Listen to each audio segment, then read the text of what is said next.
constituted in 1914 by the British colonial masters has evolved into a full basket of problems, woes, miseries, and controversies for the indigenous peoples, who are mesmerized, confused, brutalized, and outrightly denied human rights on a daily basis.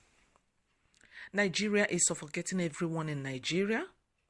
Children, youths, men and women, families are directly and indirectly affected. At the entrance gate of a university in South Africa, an inscription reads, "Destroying any nation or country does not require the use of atomic bombs or the use of a long-range missile.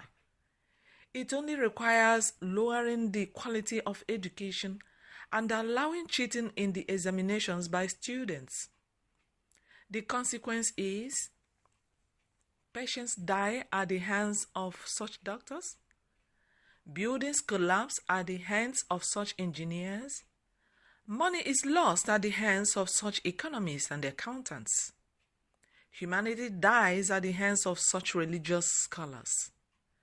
Justice is lost at the hands of such judges.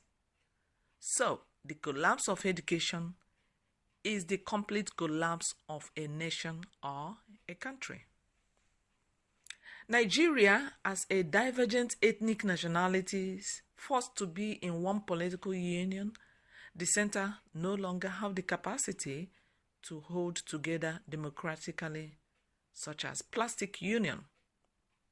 So, because of this simple but complex reason, nation building is quite impossible in Nigeria. Indigenous peoples, their sovereignties, assets, and resources are being hijacked by the Fulani Caliphate through an imposed 1999 fraudulent constitution. So the Fulani Caliphate dominates and rules over the rest of us as infidels. The same Sharia Caliphate are also feudalists who believe that all men are not born equal and that they are born to rule over the rest of us in the toxic Nigerian Union. As a consequence of this feudalist worldview by the Sharia Caliphate, which translates to a master-slave society, the insistence by the rest of Nigeria on democracy, which is premised on the equality of all men, translates in the imagination of the Sharia Caliphate to a direct challenge on their master-slave worldview, and therefore an affront against the master by the slave, which is punishable by death.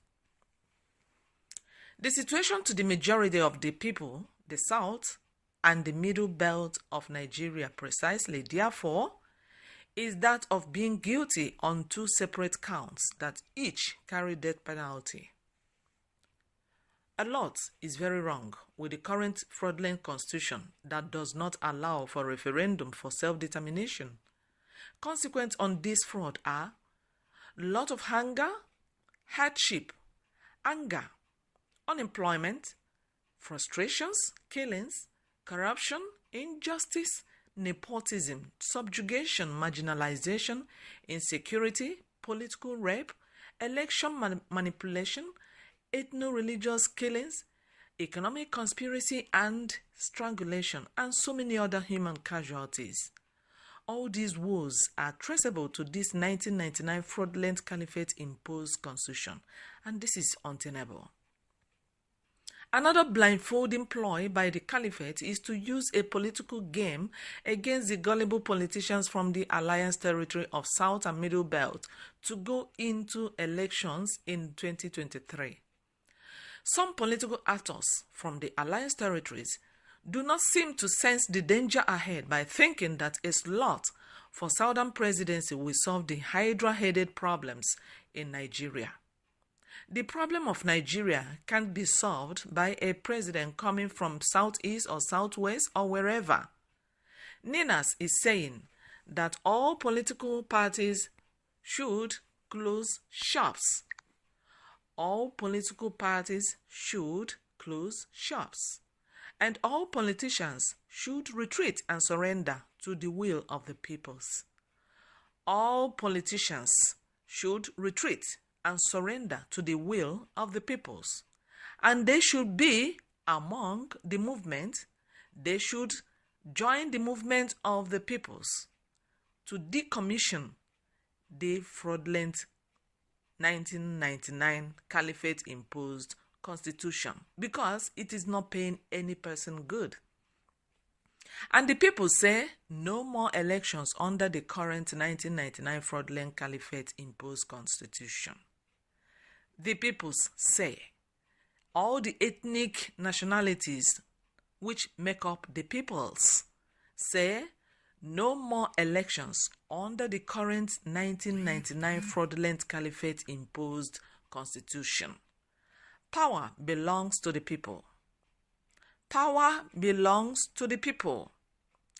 For more information and to learn more, visit the websites www.ninasvoice.org, www.ninasvoice.org, and the other one is www.lowernigercongress.org, www.lowernigercongress.org. Thank you for listening. Stay tuned in the Lower Niger Radio always, and get more information, get more enlightened, and get more educated. Thank you. God bless you.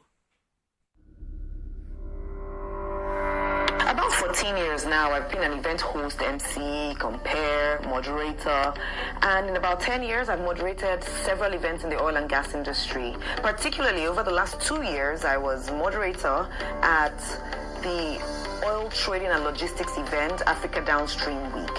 And some conversations that have come up at sessions where I moderated would just baffle me, like, are these things real? For example, do you know that in the last 3 years, the Nigerian refineries together have refined zero crude?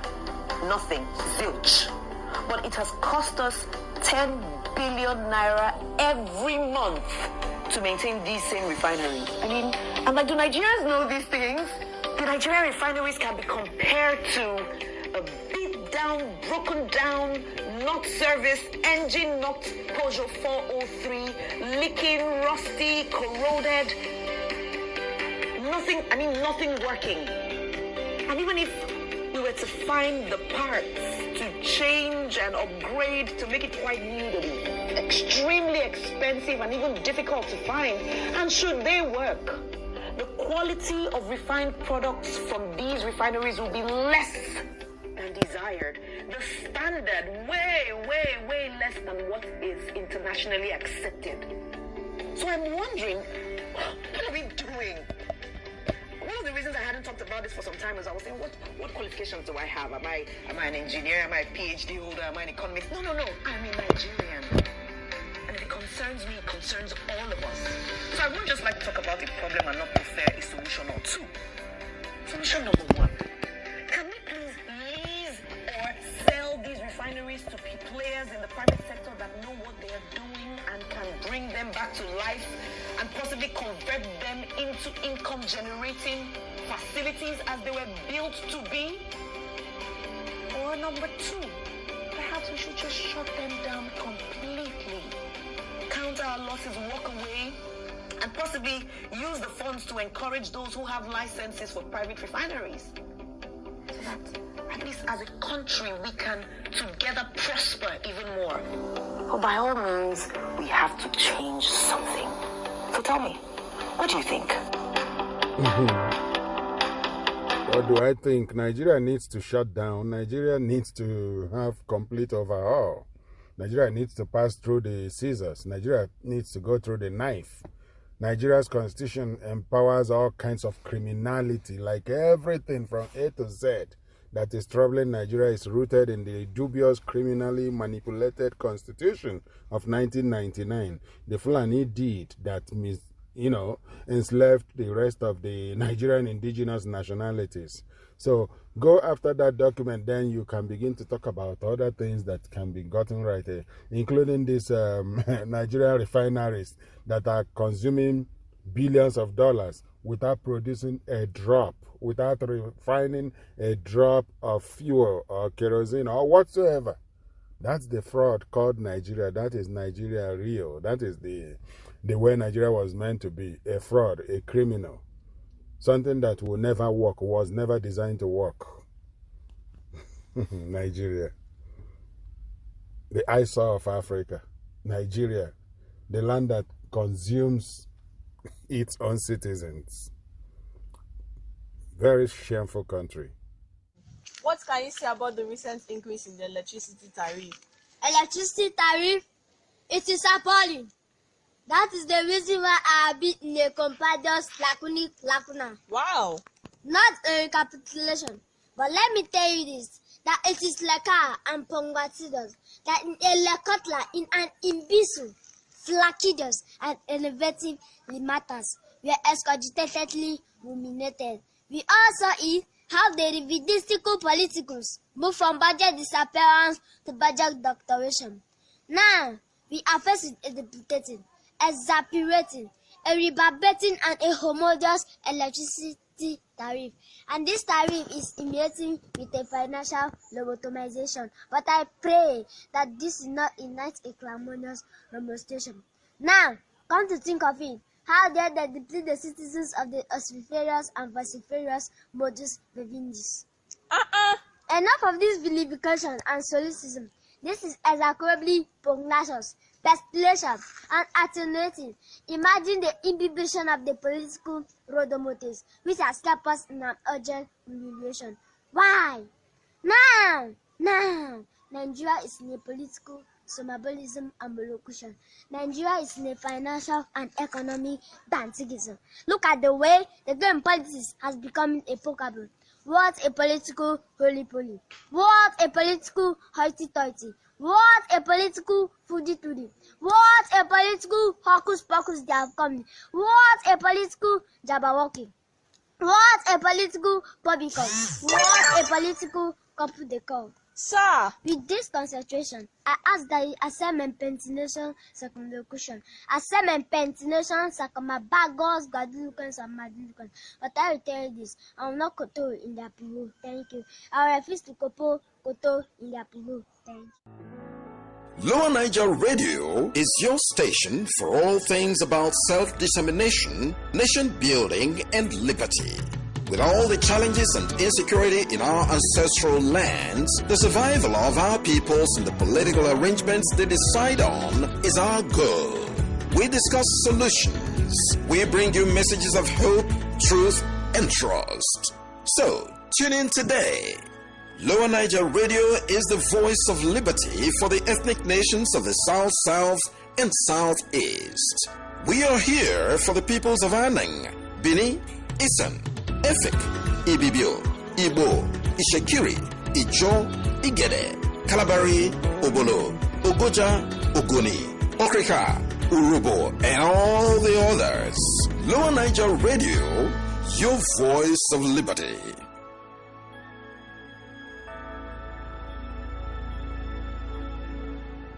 Here is notes on the Nina's self-determinal for all campaign, November 24, 2021.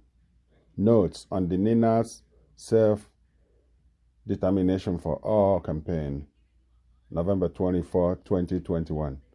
In response to a suggestion that the methods adopted by the agitators for the creation of Midwestern region could be a guide for attaining the self-determination goal of today by the various groups seeking autonomy, self-determination and independence in today's unitary Nigeria. Tony Nnadi, on behalf of the NINA's Secretariat, wrote as follows. First is to note that there was a settled constitution of Nigeria at the time the campaign for the creation of the Midwestern region was waged and eventually won in 1962-63. So the exercise was basically a plebiscite under the 1960 Constitution. Today, we do not have any constitution under which such could be pursued, except we want to elevate the Caliphate imposed fraud of 1999 to the status of a constitution. This makes the situation radically different from the reality of the 1960 Federation of Nigeria. Next is to note that in the period leading to independence in 1960, the minorities of each of the three regions of the time, that is, northern, eastern, and western regions, had demanded and vigorously agitated to be separated from the majority ethnic groups in each of those regions, prompting the setting up of the Willings Commission of 1957, which main mandate was to examine and address the fears of the minorities ahead of the 1960 projected date of independence. The minorities of the North Middle Belt, led by the likes of Joseph Tucker, wanted a separation of the Middle Belt from the House of Fulani Kanuri-dominated northern region. The peoples of the Midwest wanted to be separated from the Yoruba-dominated western region. The minorities of eastern region, Niger Delta, wanted to be separated from the Igbo-dominated eastern region, as they demanded for the creation of COR states pre-independence. COR stands for Cross River, Ogoja, and Rivers. For these minorities, any independence from the British colonial control that would leave them in the belly of those ethnic majority-dominated regions was tantamount to mere transition to internal colonialism, and therefore amounted to incomplete decolonization for them. It is significant to note that the eventual excision of the Midwest from Western region of the time had to do with the wider orchestrations against the embattled Chief Obafemi Awolowo, then imprisoned for treasonable offenses by the Caliphate controllers of Nigeria, who sought to whittle down the towering influence of Chief Obafemi Awolowo. It is also significant to note that the Eastern minorities' agitation for the creation of COR states was attended to by the federal government of Nigeria in mischief, May 27, 1967, practically on the eve of the May 30th, 1967 declaration by the embattled Eastern region of itself as the Republic of Biafra. In other words, amidst the coups, union disputations, and chaos of 1966-1967, the fracturing by the then disputed federal government of the time of Eastern region into Rivers State, now broken further into Rivers and Bayelsa states, the southeastern state now broken further into Cross River and Akwa Ibom states, and the east central state now Abia, Anambra, Ebonyi, Enugu, and Imo states by Gowon's decree number 14 of 1967 was a preemptive measure by that illicit federal government to block and truncate the May 30, 1967 secession of the then eastern region as Republic of Biafra.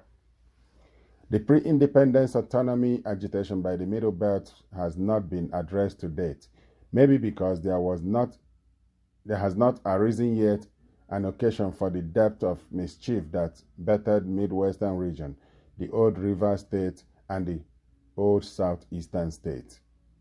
Perhaps, if the Gideon Oka coup of April 22, 1990 had succeeded, the Middle Belt would, like the other minorities of the Western and Eastern regions, been delivered from the suffocating bowels of the old Northern region.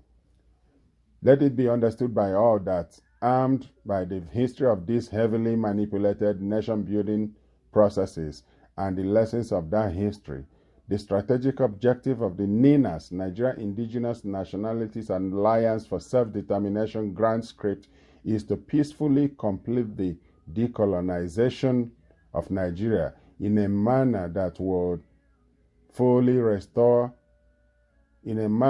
the sovereignties and self-determinations rights of the various nations and peoples forcefully conscripted by British colonial fiat into the failed Lugadian experiment of 1914. The world calls Nigeria now encapsulated and defined by the rogue 1999 Constitution.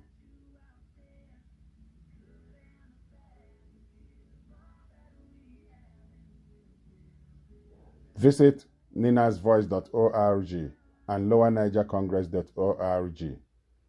From the Ninas Secretariat, November 24, 2021, signed by Tony Nadi.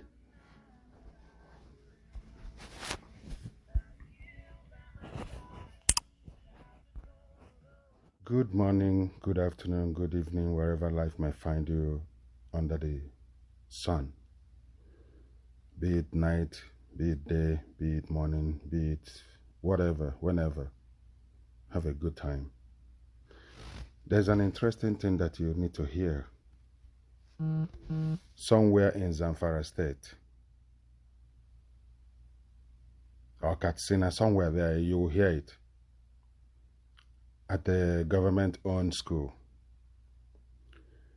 the Islamists, the jihadists, in their initiation of Islamic State principles and practices, have decided that they would change Sunday from being the day of worship. Sunday, they now want to make it like sometime in the week of, in the Monday or Tuesday or any other day. But they want to change this. That is extreme form of Islamization.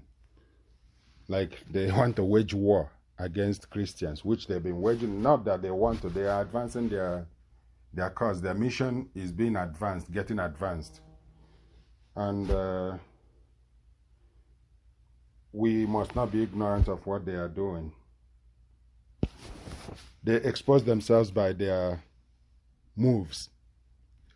Those people that went to kill some southern Christian soldiers at the NDA, Kaduna, a place that is highly secured. That's to tell you there's inside jobbers. There are people working from the inside for Boko Haram, for Fulani herdsmen terrorists, for ISIS within the Nigerian government system. Here, they are now saying something that you need to hear from the voice of the guy that actually covered this.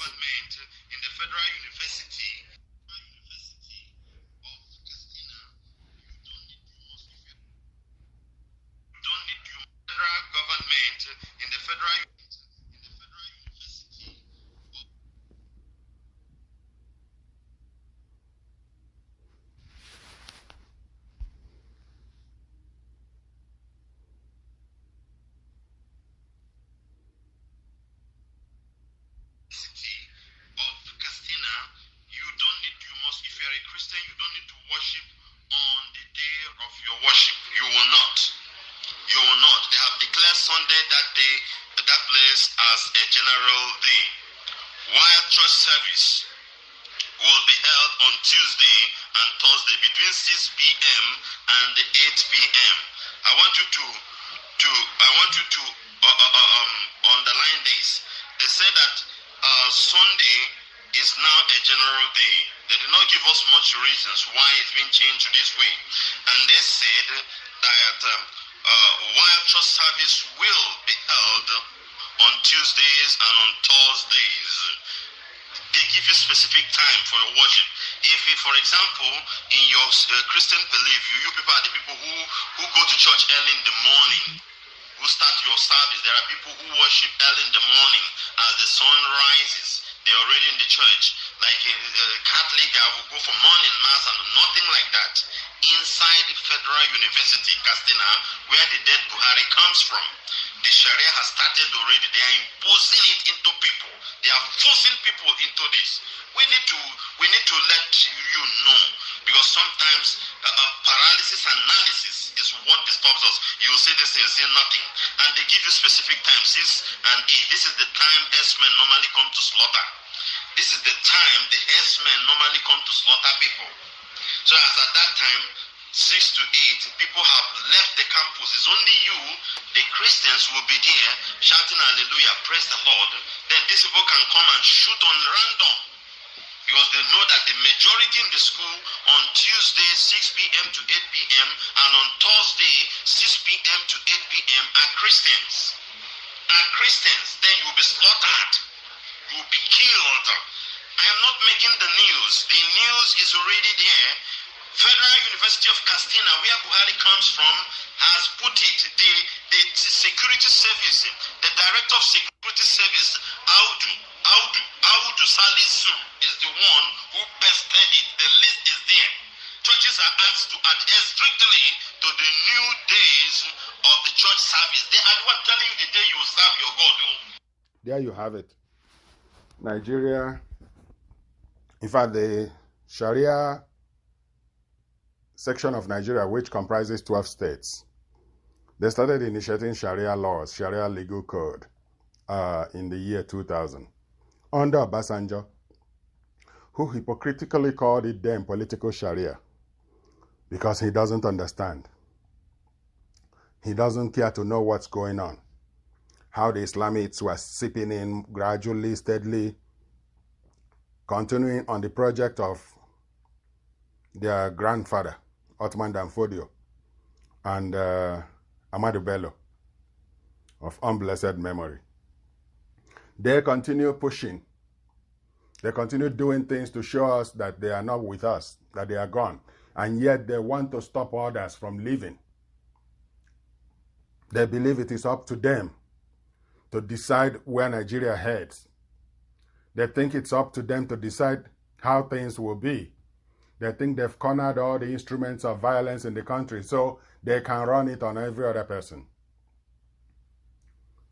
Only the southern citizens, only the indigenous people, indigenous nationalities of Middle Belt, Oduduwa, and the lower Niger Territory, and the nations contained in those places, especially in the lower Niger Territory, only these people would decide how this thing goes. And those who are still feigning ignorance are deceiving themselves. Because what is coming is not looking away. It's coming directly at you. This has been from the Lower Niger Territory Radio, your voice of freedom. And your guy, Stephen. Have a nice day. The valley of decision between restructuring and dissolution. This 2016 video clearly dissects the issues driving debates and actions around the Nigerian Union dispute and inevitable fundamental constitutional reconstruction for distressed Federation of Nigeria. This audio also provides a deep insight to reasoning behind the watershed December 16, 2020 joint multi-regional constitutional force majeure activated by the Nigerian Indigenous Nationalities Alliance for Self-Determination, or NINAS. It is a must listen for those who wish to participate meaningfully in the task of winding up the failed toxic Lagadian experiment of 1914 the world calls Nigeria. Caveat: in negation of the statesman appellation contained in this AIT interview, Atiku Abubakar relapsed into his politician shoes shortly after the 2016 meetings, plunging into the 2019 presidential election fray as candidate and flaunting his restructuring credentials. Worse still, in all the periods since after the 2019, he did not lift a finger in the push for union reconstruction campaign being championed by NINAS. This does not support any claim to being a champion of restructuring.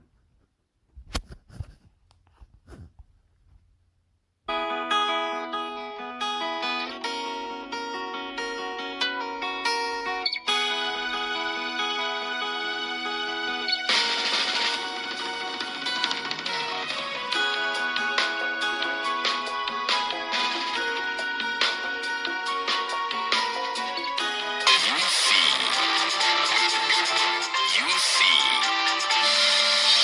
Africa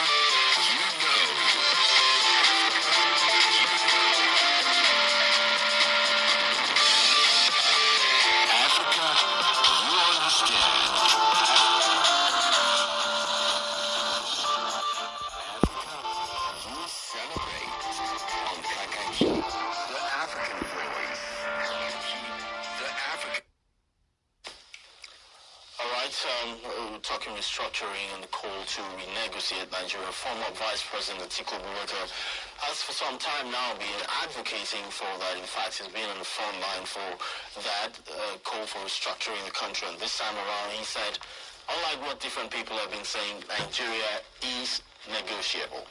Atiku described the current system as strange federal contraption and said the current economic challenge had a root in the bad political structure of the country. Now let's give you some of the details which he presented at that occasion. He said they believe that what necessitated the current over-centralized and center-dominated federal system is as a result of political expediency and fear bolstered by the command and control character of military regimes. And after 50 years, Atiku says, 50 years of unitary federalism, it is clear that the system is not working because unlike the current states, the regions in the First Republic had autonomy and do not wait for the federal allocation or federal locations before implementing the programs to pay salaries. Atiku also said that when federating units had greater autonomy, the regional governments did not owe salaries for several months, shut down schools and universities due to strike. He also said that over the years, industries and establishments taken over by government of the center have not performed well. We will be revisiting the debate on restructuring and fiscal federalism and the option of renegotiating Nigeria. We have joining us now from our Lagos Center, the Secretary of the Lower Niger Congress, Tony Nadi. Tony Nadi, good to have you there.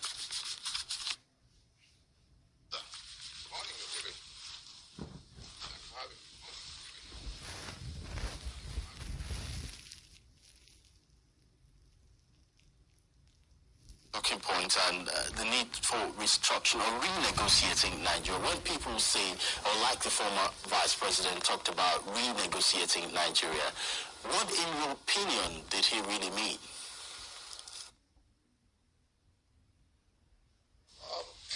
Well, just like all the Nigeria has become used to empty sloganeering and jingoism. One moment change, everybody shout change. Nobody wants to examine the content. Now we're talking restructuring all over the place. Some of us, luckily, some of us who have been on the search for how this union could work, and if it's not working, how it could be peacefully dismantled into what could work, had found a way to get ourselves together to build such a critical mass that will convince all concerned, including the government, to get back to that discussion, because the house will collapse on everybody's head if that is not done. And it's because of this attempt to build that consensus countrywide that things like Pronaco had happened, went on to the MNN, that it even went to court, challenging the existing constitution. And of late, as recent as September, when the former Vice President had gone to Kaduna to remind those who were opposed to restructuring that the end point of that stance, that hard stance against restructuring, will be an unceremonious collapse of the union. Some of us had consultations amongst ourselves, and we decided to go to interrogate what he was speaking about, whether he was now on the same page with the rest of us who have been saying it for many years, almost getting 20 years now. And such was it that we went and we had that meeting. I will say the article that is speaking now is not the article, the politician. That was my assessment after an eyeball-to-eyeball interrogation of what he was talking about, comparing with what we were talking about all the while. And he was quite blunt in saying that he's concerned, because a lot of people will say, oh, because he has to contest the election in 2019, he wants to buy cheap sympathy. He said his concern was that if we do not resolve this matter from what he now knows, that there may be no Nigeria to conduct any election even in the 2019 as near as it seems to many. And therefore, the restructuring he was talking about, the language he has used now, because this is about the third public intervention. In June at the Biafra book launch, of course, he made the first loud statement. Then subsequently in July in Kaduna, he also told the people, his audience, that that the North will lose more if they do not come to meet the rest of the country halfway. And now he goes one further step, and that's very critical, to say that the very existence of Nigeria has to be negotiated. And why I say he took a further step is that, as it is, the federation of Nigeria is in technical dissolution. It collapsed since 1966. All the attempts to bring it back to life have been rebuffed by a section of the country, and to the point now where we are closer to an undiscussed dismantling, because everybody waving their own flags here and everywhere. You go to the eastern side, it's Biafra all over the place. You come to Yoruba side, they're just sitting and looking. And you come to the middle belt where people are being slaughtered house to house. Nobody is thinking about the Nigeria the way it should have been, because yes, the country is there. Sokoto will not move, Kano will not move, Maiduguri will not move, Port Harcourt will not jump into the ocean. The country is just the geographical expression it has always been.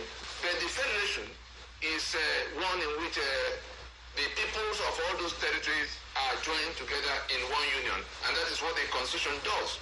What we're talking about restructuring is to say that the agreement that brought us together into one union at independence had been abandoned and jettisoned since 1966. And what we have in place, which the 1999 Constitution will be shouting about all these years, is an imposition. And what it has done is to distort the federation that we had, almost putting it in an inverted situation. A federation is a union of constitution. I want to break it down to the understanding of all of those who might be listening, wherever they may be. A federation is simply a union of constitution that is giving an interpretation to restructuring in the manner that the article is speaking about now, in the manner we have been speaking about. A federation is a union of constitutions, which means that it is just like countries that want to cooperate so that they can have a larger site and economy of skills. And what we had at independence was one in which the Western region, as far back as 1957, towards independence of 1960, had their own constitution in their hand. The Eastern region followed. The Northern region came along in 1959. And it was these three constitutions that were federated by negotiation in the Lancaster House conferences in London that became one federal union, because these three could have gone off into their independence after the British colonial adventure. And it was the jettisoning of those constitutions that defined the federation. There would have been no one country called Nigeria if not for the level of autonomy that was agreed at the time they were going into that union.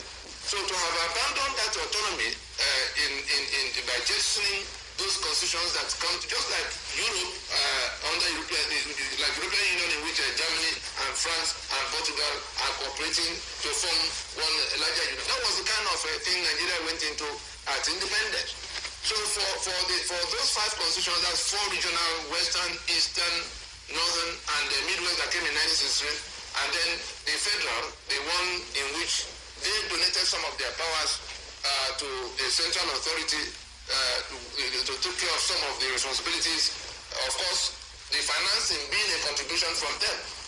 What happened to us in 1966 was that whole arrangement got toppled upside down, and that center that was created seized the entire territory and began to do things, creating states from 1967 to topple the foundation upon which the entire thing rested. And the assets of these federating units became confiscated by the center, and they're still holding it to date.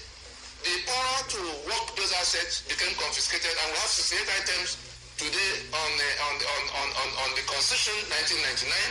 And the consequence of it is that the federating units, which are now called states, are not in any position to do most of the things that governance should be all about, the things the regions were doing, which was the reason why we had we're now looking back into that First Republic as the golden era of the... All right. Go back there. Just to be clear on some of the points you've made so far, let's make it a bit brief so that we can interact properly. Restructuring does not mean suppression. Is that the point you're making?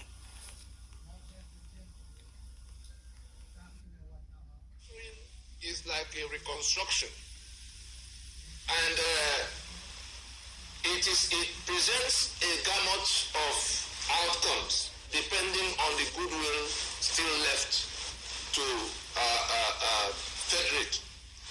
Where we are now, by 1966, especially in 1967, when the matter went to Aburi for the Nigeria collapsed, and the leaders from the four regions of the time went to Aburi to try to re-establish the union. And what was available at that time, the opportunity that was lost at that time, was to get back to those four regions, being in one unit. From that time, that opportunity remained in place all the way to where we did PRONACO 2004, 2005, concluding 2006. And we had a draft constitution that would have taken us as close to where we should have been as possible. Again, the same set of people blocked it. But a new thing now came, in which there was Sharia introduced by 12 contiguous states. I wish the camera could pick the picture I have here. There was Sharia in which 12 contiguous states of the far north introduced the Sharia simultaneously in 2000 and started enforcing it in a manner that dislocated people from the rest of the country. And we...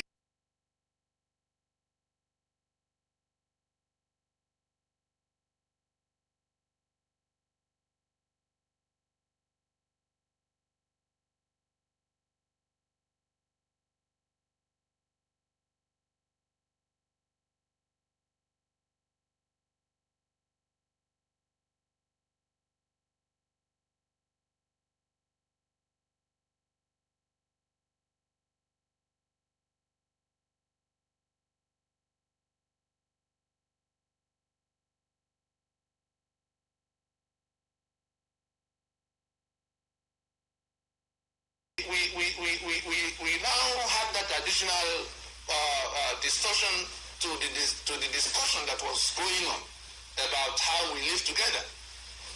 Where we are now is that restructuring can end in a federation like the US has. Restructuring can end in a confederation like the European Union has. Restructuring can also end in a no federation situation in which like Soviet Union went from being one country to about 15 countries now. And the danger is that those who have been pressed so hard have come to the conclusion that it's better for them to leave the union. And for people like us who had done so much of trying to make the union work. Because what they are asking, hold on one minute, is that this constitution should not be. And you expect that a total overhaul. Let me finish.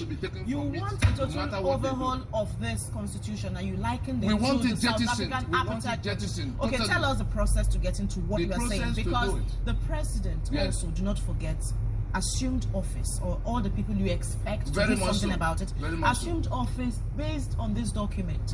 So what is your practical step to getting this done? South Africa in 1990 came to this bus stop where we have just arrived. The sitting government that was elected, and there was a parliament, Frederick de Klerk.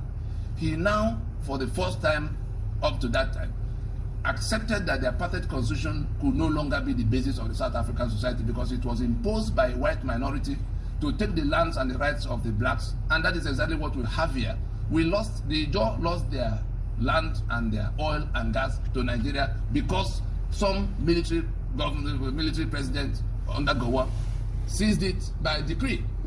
The Lagos port belongs to Lagos people. Nigeria takes more than 2 trillion naira from this port every year. But from independence to date, not one controller general of custom of Yoruba origin. And therefore, if Gani Adams now say, how did we come to this? And he pick up arms, the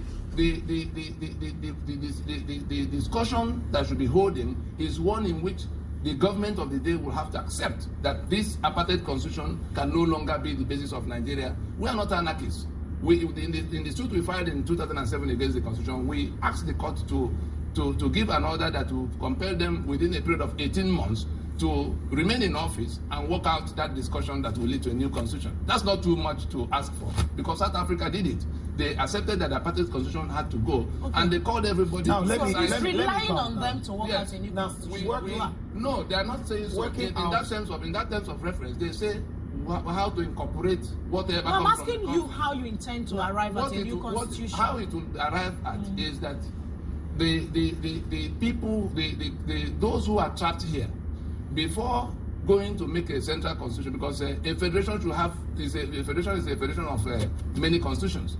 Up to 1966, we had 5 constitutions because each of the federating units were like countries of their own that were now coming to cooperate, like Germany and France and Portugal doing European Union. That was the kind of constitution Awolowo had to manage Western region. That was the kind of constitution Obara had to manage Eastern region. But some people woke up in 1960s, threw all of those things away, and now locked us into this unitary arrangement. So we're saying that the first step is to ask those who will come, because tomorrow morning they will now begin to announce the names of their friends who are going to meet. We are not going to pay any attention to whatever government does. The conference is already on, and steps are being taken to take a referendum from those who are working their way out of this union, because the union has collapsed.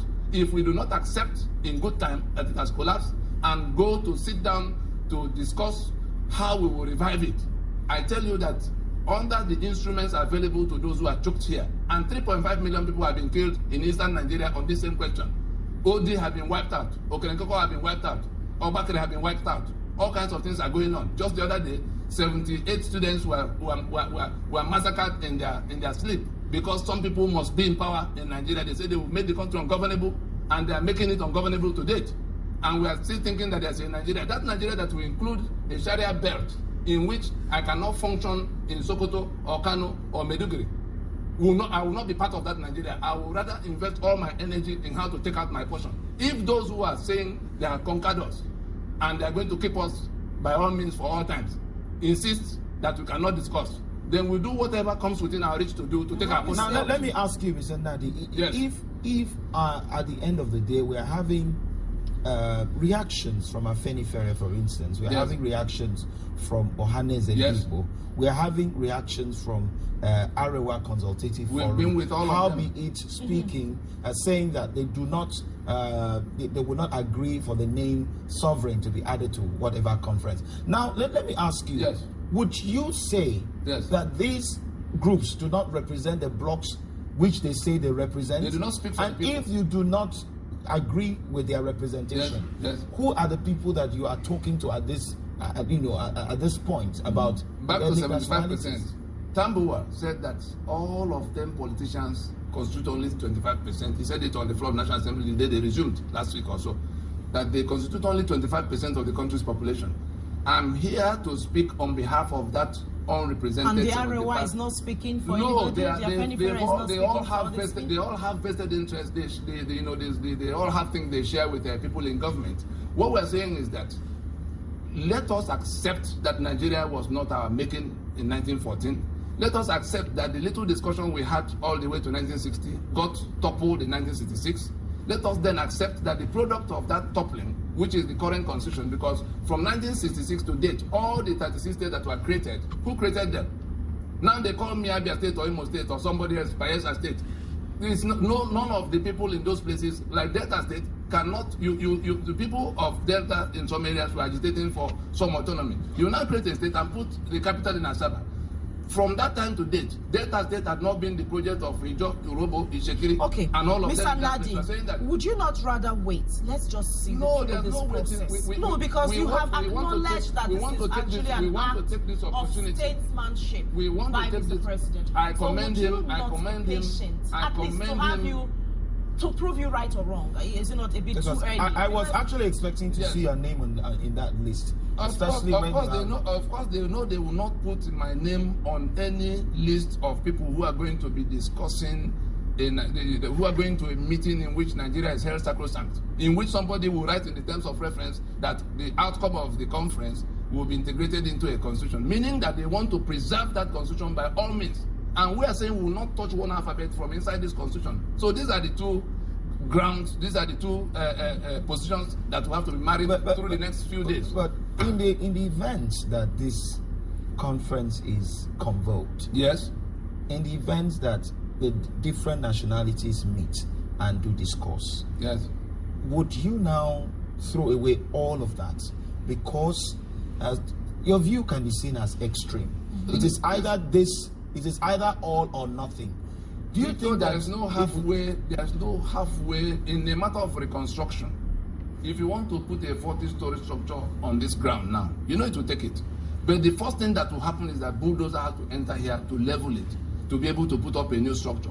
Anything that is built on this foundation of falsehood, and if you let us take it down to our people, in saying that we the people, we are saying that we have submitted by ourselves. So it's a forged signature by which Nigeria is selling 3 million barrels of crude oil every day and sharing the money, $250 million every single day in Abuja, to the exclusion of the owners.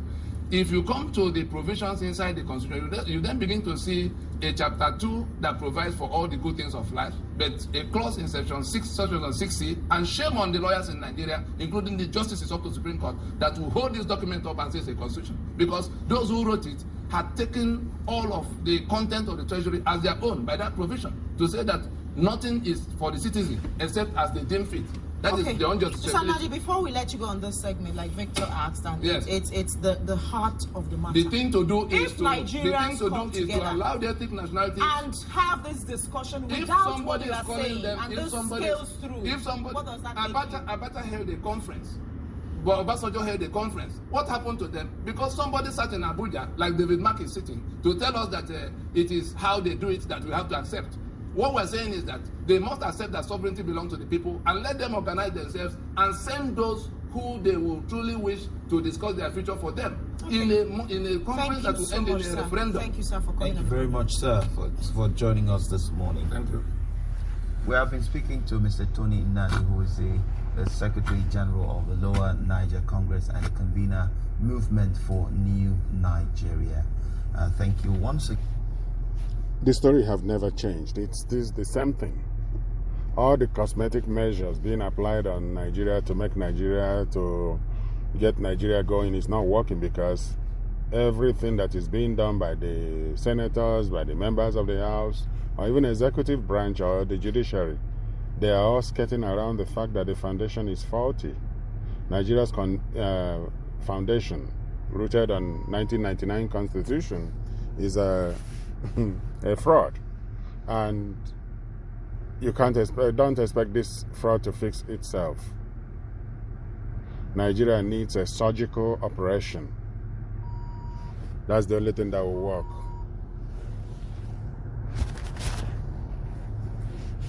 Concluding part of Tony Nadi's address at the Aladima meeting at Enugu some time ago. Biafra was declared on the 30th of May in 1967. 3 days before, Lagos announced the creation of a river state and southeastern state that have become Akwa Ibom and Cross River today, such that you go to where you want to solve the problem at the UN, the people of River State or Akwa Ibom will be telling you that they were not in your eastern region that became Biafra on the 30th of May in 1967. And as mischievous as it may all be, it will be factually correct. until you find an answer to it that is satisfactory to them, which was why the LNC started by going around to sit down with them. We went to the Jaw, the Anang, the EFIC, and they bought into it to say we will be a region of 70 million people standing together to recover what Nigeria took from us. And if others are willing to walk along, the Yoruba will have no quarrel with, the Middle Belt will have no quarrel with.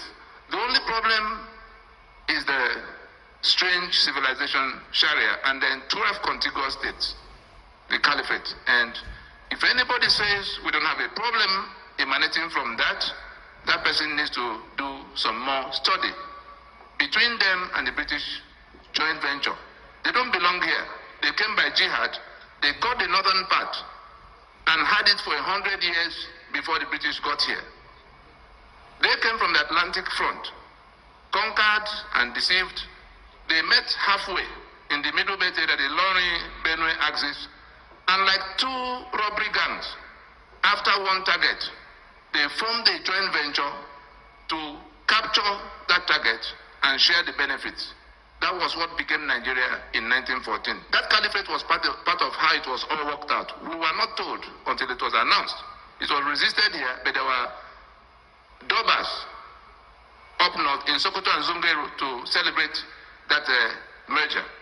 And that joint venture is still taking 3 million barrels of crude oil every day, ready to kill whoever stands their way. That was what consumed 3.5 million people in Biafra. That's what led to all the arrangement to tie us up and down. 80% of the oil Nigeria is selling today, Umanu Igbo. Has anybody been to Boni here before? Has anybody been to with any other language in Boni? Okrika, Degema, and all of it. So what they did in 1960 was to begin this pretense that there was some Niger Delta somewhere. Yes, there's a Boni language, there's a Jaw language, but in all of what they have put together to divide up that place so that we're not on speaking terms anymore, it's just to make sure that we're not able to even know what is wrong with us. And therefore, we've come to where this constitution will go down.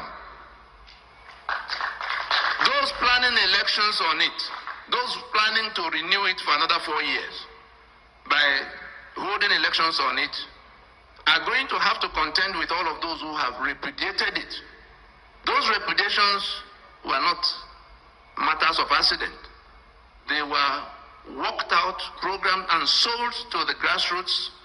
And today, while they plan their election, the reason we've been in one retreat after the other, those who are going to make things happen in their places, we say, we will not accept one more electoral round to renew our enslavement for the same reasons. Walter Sisulu, Oliver Tambo, Nelson Mandela, Governor Mbeki, and all of them rejected apartheid.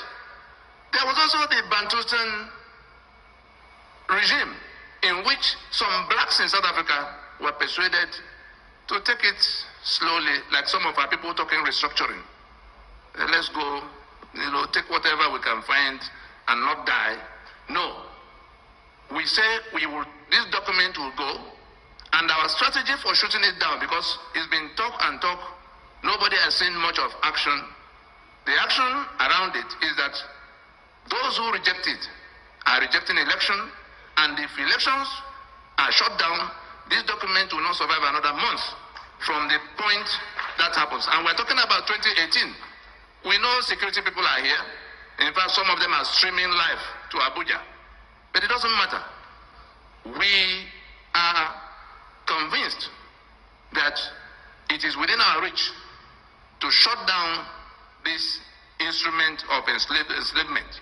And that was why we had to identify with the ADF when they said that our people are not in search of how to fix Nigeria. We want self-determination, that we reject this constitution as basis of Nigeria, and that we must go to a referendum to decide whether we're going with Nigeria or with ourselves.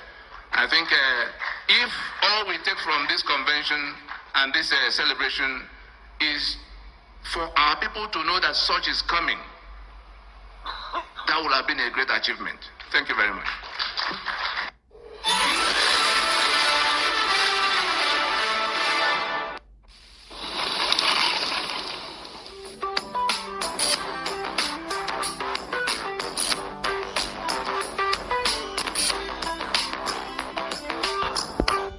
That has been Tony Nadi of the Nigerian Indigenous Nationalities Alliance of Self-Determination, speaking at the convention of Aladima, ADF, Alibo Development Foundation, at Enugu a few years back.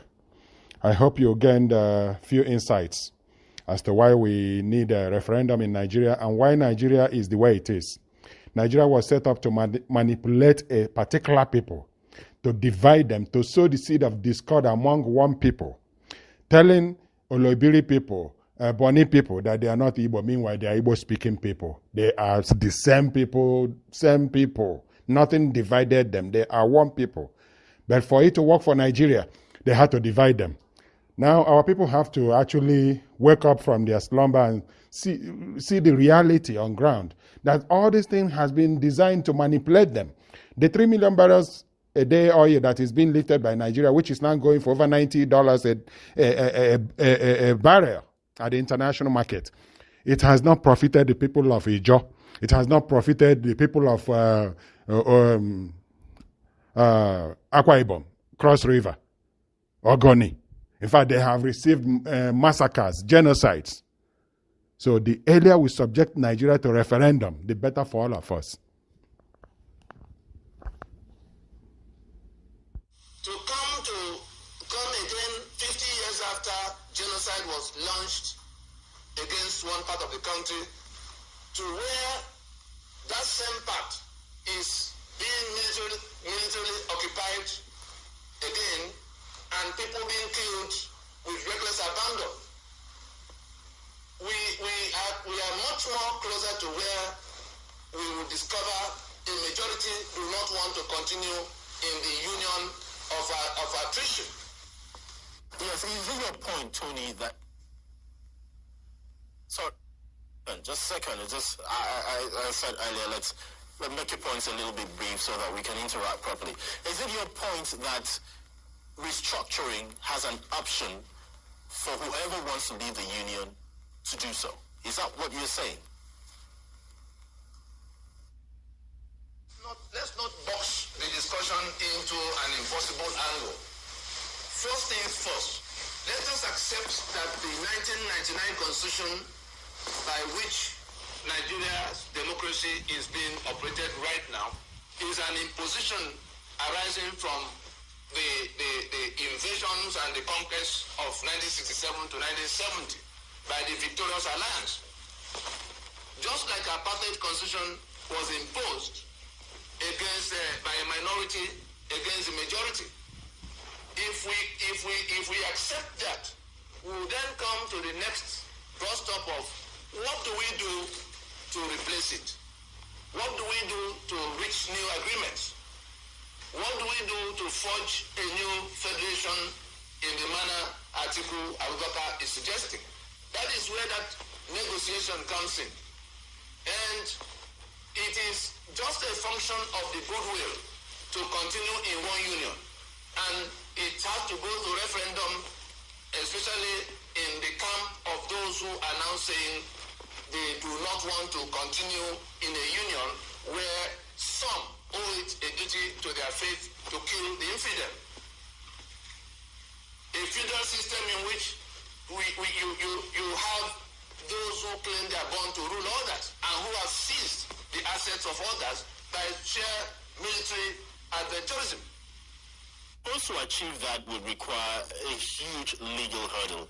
But let's look back a bit to where we are coming from.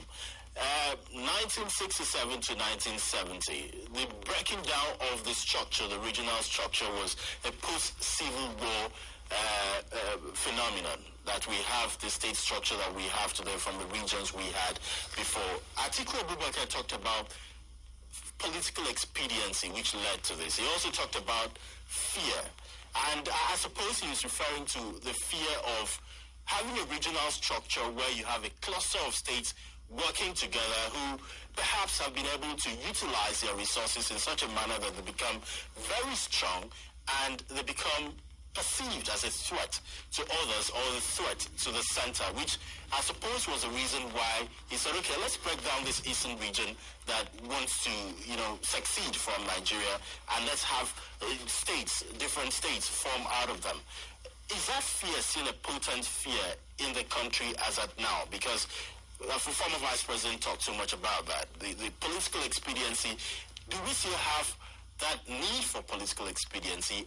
And is that fear still existing at the moment? Looking at how far we've gone from 1970 to where we are now, where you're having, people from the old eastern region in different parts of the country have invested so much of their resources in those parts of the country. It was quite similar to that way back as well. So is that fear still something that's logical or exists only in the imagination of some people? And I assure you that fear is worse now than it was in 1967. And I'm not speaking from the sidelines. I'm speaking in my capacity as the Secretary General of the Lower Niger Congress, which can claim to speak for those who are now saying they want to leave the Union in that territory.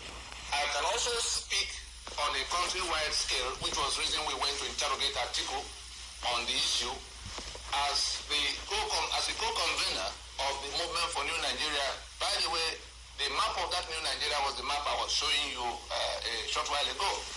To say that we have come to where those things that were done, the states were not created post-war. The states were created, the first set of states were created 3 days before the declaration of Biafra.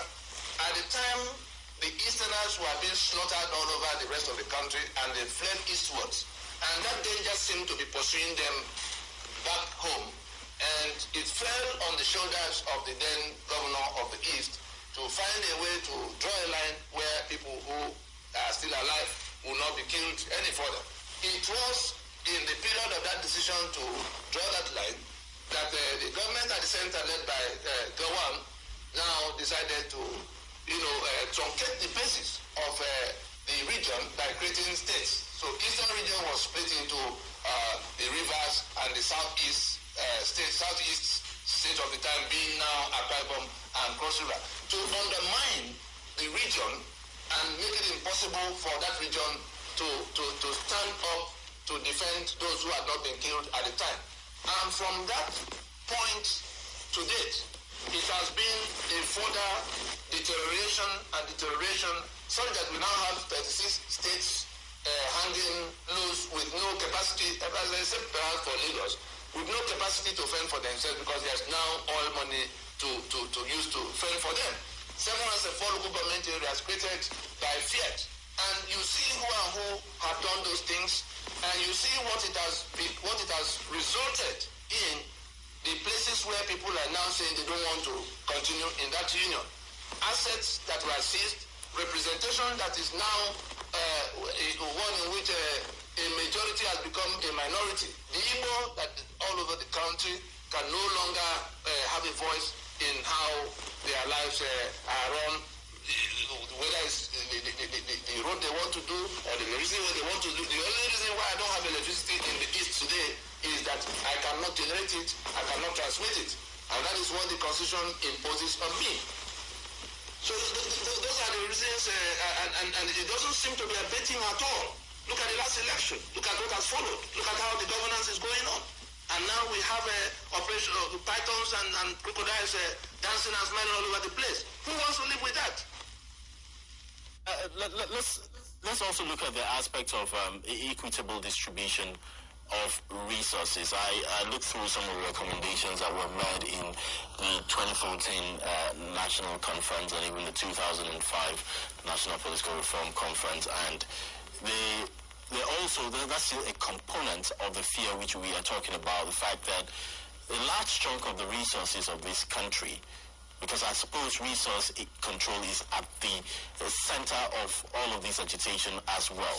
A large chunk of the resource of this country in which Nigeria earns its foreign exchange comes from a particular region of this country, which in essence is redistributed to every other person in every other region, in every other state in this country. How then do you ensure that such persons do not starve, such persons do not go hungry, and that there is some level of equitable use of resources. I know the argument would be, yes, there's no region in Nigeria, there's no state in Nigeria where there is no resource, but we're talking about the level of development of such resource. I'm sure you saw the recommendation in 2014 National Conference report. How then do you deal and help people who have that fear that if this restructuring we are talking about comes to be, that it might be favorable to some and far less favorable to others?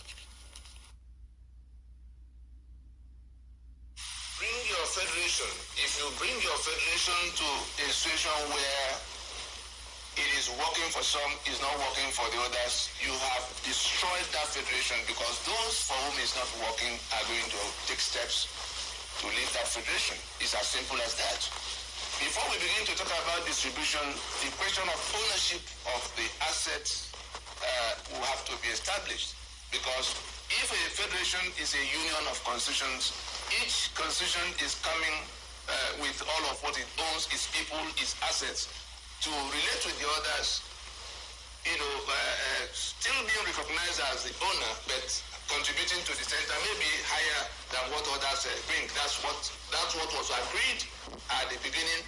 That was what was abandoned, at the point in time in which Gowon in 1967 was 1966, July 66. At the point in time, Gowon was telling the world that the basis of the federation was no more. It is that basis that we seek to re-establish. Back to the matter of distribution. What is Nigeria?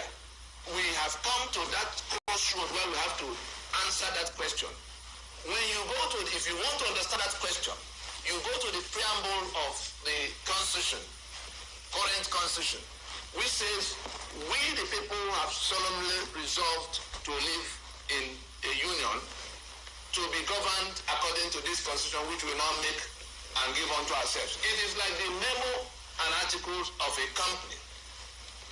People see the document, memo and article, as one document, but there are two different documents. The memo creates the company, where Johnson and Jude and Michael have come together to submit themselves and their assets into an enterprise with the name XYZ Limited. The articles now begin to say what XYZ Limited will do amongst themselves. That's the owners of XYZ Limited. That's as it is with the company and its memo and article. So it is with the constitution that first says that we are submitting our land and our people into this union to be managed according to this constitution.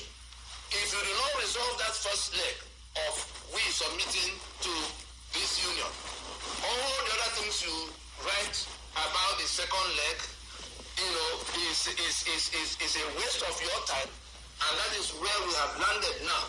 That the constitution in place is done against the will of those who are called Nigerians. So talking about how our assets are shared is way too far secondary from the issue at stake.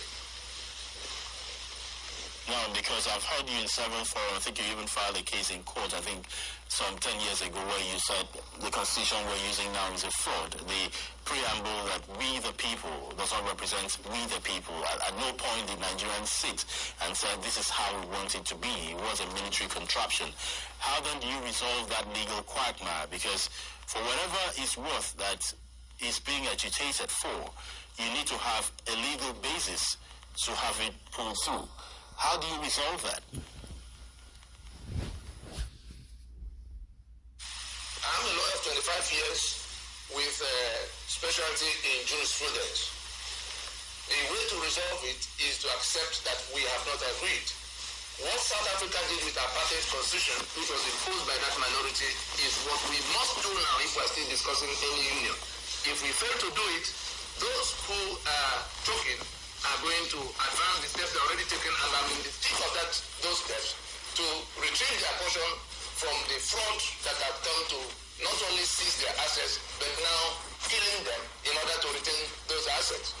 What we must do is to take only one announcement by the president to declare, like Frederick de Klerk did in 1990 with the apartheid constitution, to say we have not made a constitution. We are not anarchists, therefore we will take a period of transitioning to discuss the replacement. Those in government, the governance structures can remain on that transitional basis. It took South Africa 5 years, but it may not take us 5 years today because of the work that have been done with by PUNACO and all kinds of other groups. The national conference outcome, which many people are pointing at, remember the first decision on that floor of that conference was to say that we will not discuss the terms of our union. All the nonsense they did in the conference removed the basis, destroyed the basis of calling the conference. So that nobody should even talk about that because they're still talking about creating more states and all kinds of nonsense. We come to where unless we do what Frederick de Klerk did in 1990 in South Africa to put aside that constitution and discuss how we want to live, the union is defunct. That's how simple it is. We'll talk about how that can be achieved in the current Nigeria that we find ourselves today. Recently, I'll bring you some of the things that the president has said as far as this issue is concerned and get your reaction on that as a basis for us to move further in this discussion. But that will be after this news break. Pan-Africa Road coming up next. And the morning after. Landmines to 2023. Yes, as the noise and commotion continues in the journey to 2023 election by people who are not willing to listen, people who are not asking the constitution by which the winner of the election will govern, including civil society and political parties, all kinds of individuals. Nobody is asking the constitution by which the winner will govern.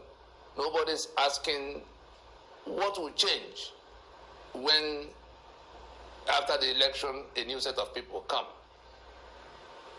The fundamental flaw, the pretense that we have submitted our sovereignty to be one indivisible political union will remain in the preamble to that constitution by which they will swear, by which they will govern. Therefore, our sovereignty will still be detained. The 36-state structure that make it impossible for any development to happen, that tilts the representation in the place of decision-making in Abuja in favor of those who fractured us into 36 states from 4 regions, will remain in place. The 774 local government areas that were carved out by those who were trying to get some more of the Commonwealth for themselves will still remain in place, compounding the question of uneven representation and skewed resource allocations, because between the two, you suffer from the place of representation and decision making. That's the National Assembly, because it's 3 senators per state. And roughly 10, you know how it is, that how we came about the 360 members of the House of Reps and the 109 senators we have. So it comes to where those who are not listening now about the need to stop the journey to the election to go and fix the union agreement. Because if we don't, those who are now who are fed up, those who are being killed, those who now see Nigeria as a union of death, union of backwardness, are going to continue. It doesn't matter whether we get to election or we crumble at election or we wobble on past the election. Those issues will not go away. The solution to the situation is to stop now before the election to go to solve the problem. The purpose of this broadcast is to open our minds, like in the form of survey, the road to that 2023. What are we to expect in the kind of disputation, in the union dispute that have been declared since 2020, 16 December, the constitutional force majeure? What are we to expect going towards that election? In the midst of those disputations, what are we to expect should things proceed to the election itself? Because the people who are throwing up all kinds of things about how they will become, what new thing they will do if they become president, or they seize power, or they get power. Again, they don't seem to be interested in listening to the cries of those who are being killed, the cries of those whose assets have been seized by this constitution by which that election is being conducted. They don't seem interested. And so we're looking at what are the things that could go wrong before that election. What are the things that could go wrong during that election? What are the things that could go wrong after the election? So that people can come back to the prescription. What did we tell everybody we should do? Which they are not doing now, because they can generate noise. They've stolen enough money to throw around and all of that. And so, if we look back at 1966, how did we get at January 15, 1966? I want the older generation to listen carefully. I want the younger generation to ask those who may be in a position to know, the older generation. How did we arrive at the collapse of the Union, the Federation of Nigeria, that happened in 1966? How did we arrive there? Let us remember that it was the suspension of the Constitution of the Western Region on the 29th of May in 1962. Unconstitutionally, the unconstitutional suspension of the Constitution of the Western Region on the 29th of May in 1962, that led to the situation that developed, that became Wild West. Elections came. That means one leg, because there were only 3 regions at the time, one leg of the 3 had been fractured illicitly. And so, instead of going to fix that situation, they refused, and the elections came, and they went on. So we can manage it. The outcome of that election, was that nobody could govern the Western region of Nigeria. And as they were trying to put that, another election came, because the regional and the federal elections happened 1 year apart. Another election came, so it was just a matter of refusing to resolve the constitutional dispute, waiting for election to come to meet, because the election is like, fuel in the kind of disputation, the union disputation, that the election can only cause fire. It increases tension.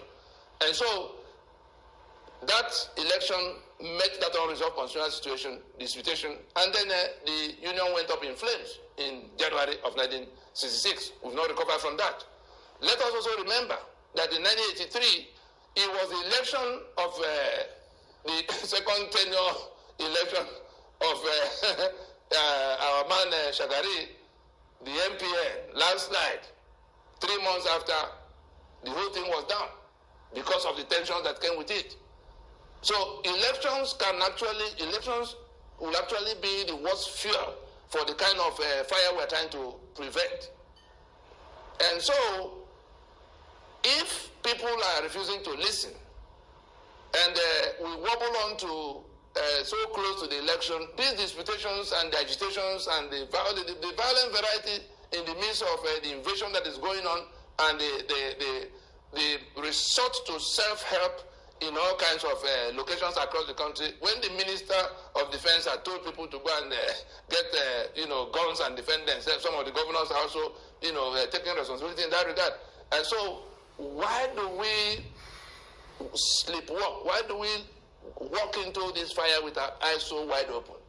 Where are we going to? The day after the election, no matter who wins, we are going to have to, the people who will take power will swear to defend and uphold the atrocities we are rejecting. At what point are they going to begin the reconstruction that needs to be done?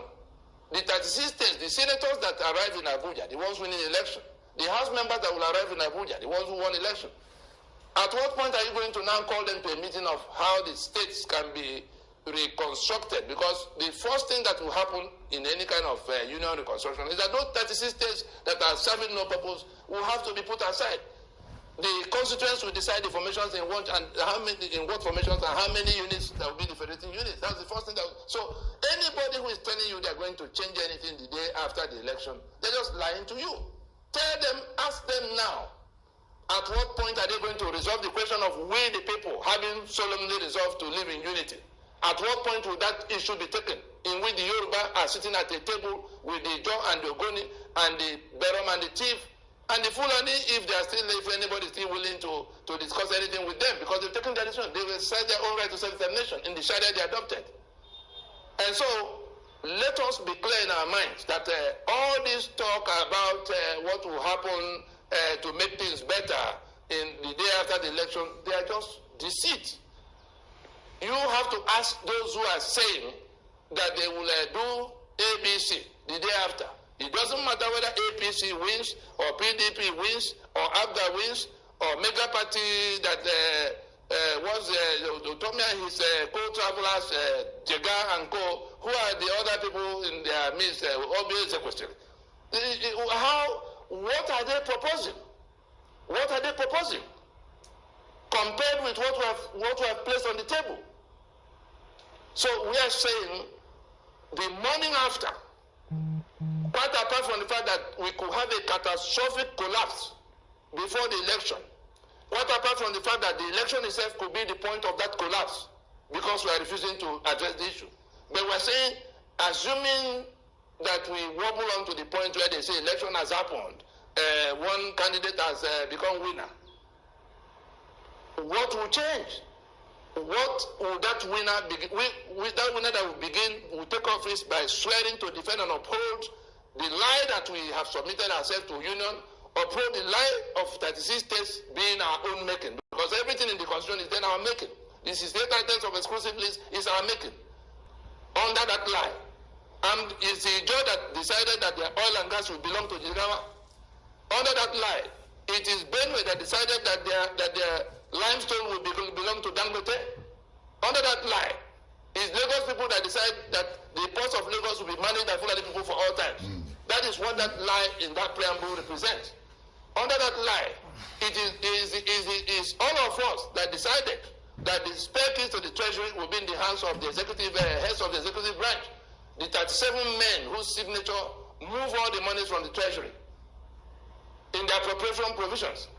Under that lie, it is all of us that decided that the responsibility will not, the government will not owe the citizen any responsibility for security or welfare and all the things in chapter 2, everything. So let us be clear in our minds that if that constitution is allowed, anybody who is willing to go to election under that constitution in the face of all of what we have tabled against that constitution is actually, inviting death to himself.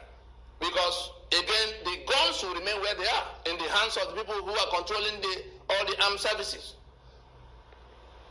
The power to conduct the election will remain where it is, INEC. That is now even going beyond the states to go to local government to micromanage us to the community.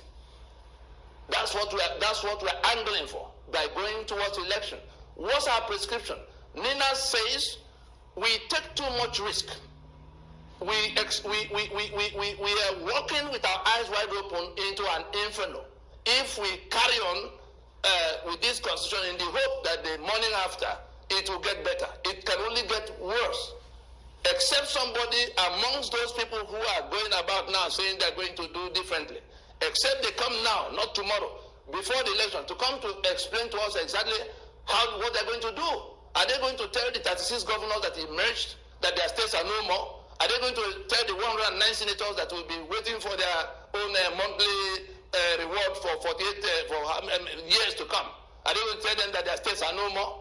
Or at what point are they going to introduce this discussion for how we solve this problem? It is all a deceit. Let those who are going to suffer, let those who are going to be killed, because the killings will continue. The impoverishment will continue. The refineries you can see is because we are not refining that we have to wait to buy fuel from international market. So prices are going up. Nigeria is supposed to be rejoicing that prices have gone up. But what is it for us? No. We are now, our irresponsible constitutional architecture compels us, because the refineries are on the exclusive list. We cannot refine. Federal government has no refinery to offer. And they lock down the possibility. The federal government of Nigeria locks down the possibility of refining with the exclusive list. It's the 1999 constitution that is holding the petrol. Except that constitution goes down, petrol will not come from anywhere, even if we produce more crude. Unless that constitution goes down, you can see that it's Dangote that is now licensed in monopoly to go and build the refinery that will give us a... We are just deceiving ourselves. The same thing with security. Except that constitution goes down, the security you lament about can only get worse, because it is that exclusive list that locks down the possibilities around security, because we can secure ourselves. It's that constitution that says we cannot. We cannot police ourselves, we cannot touch gun, even as people we see, people we can defeat, are coming towards us with gun. And so, any way you look at it, whether it is the refinery or the security or the election or the corruption, everything is flowing from that constitution.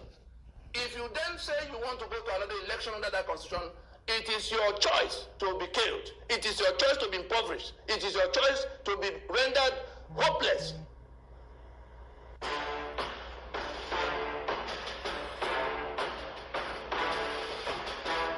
This has been from the Nigeria Indigenous Nationalities Alliance for Self-Determination, enlightening Nigerians, opening blind eyes to the reality that is upon the country. Igbo Manifest Destiny by Nnamdi Azikiwe, June 25th, 1949. In the following address given 11 years before Nigerian independence, Nnamdi Azikiwe calls for self-determination for the Igbo as they, along with other ethnic groups, march toward an inevitably free Nigeria. This address was delivered at the Igbo State Assembly held at Aba on Saturday, June 25th, 1949. Please listen to this address very closely and patiently and see the higher plane Zik was operating from. No, it was not really a higher plane. It was and remains the Igbo plane. Zik did not want the Igbo to be controlled by anyone.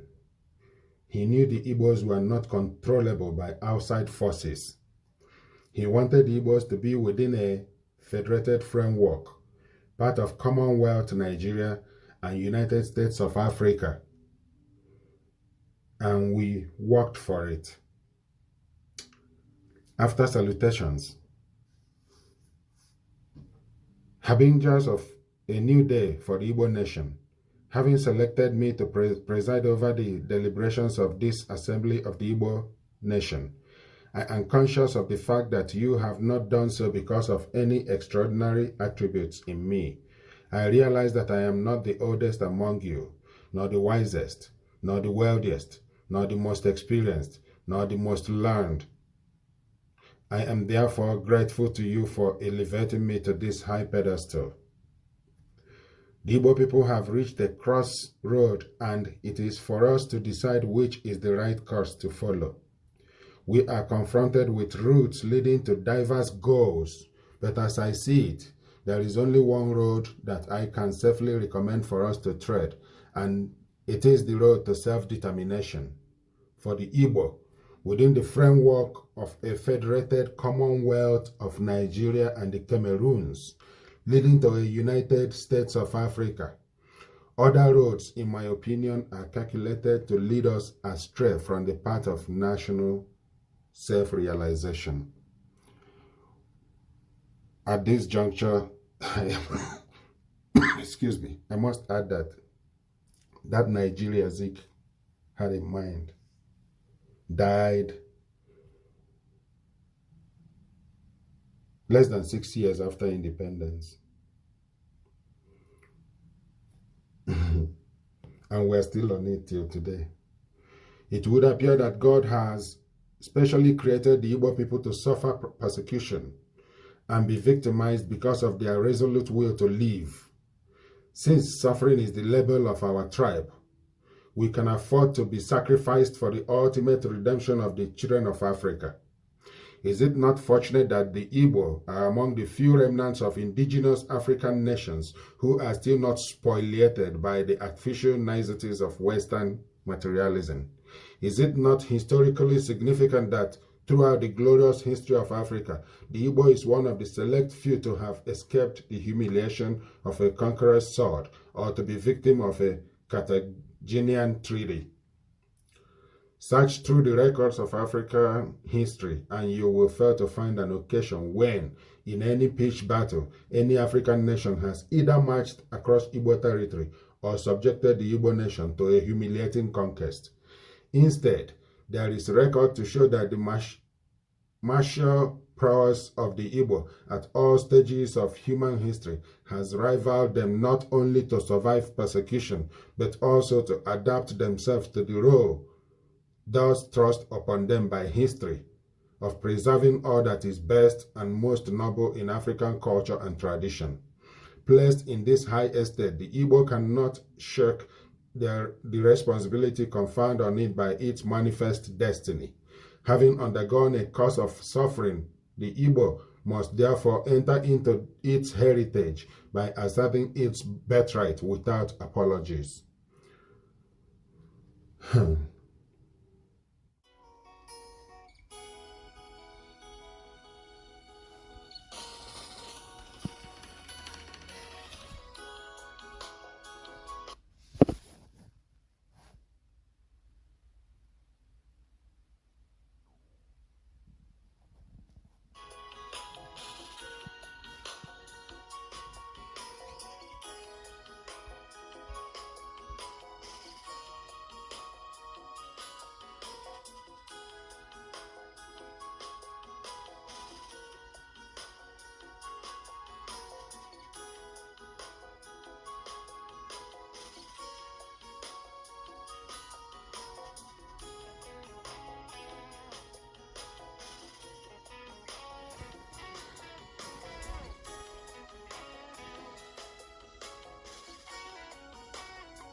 Ahmadu Bello's mission statement and battle script of October 1960. The new nation called Nigeria should be an estate of our grandfather Ottoman Dan Fodio. We must ruthlessly prevent a change of power. We use the minorities of the North as willing tools and the South as a conquered territory. And that's exactly what is going on today.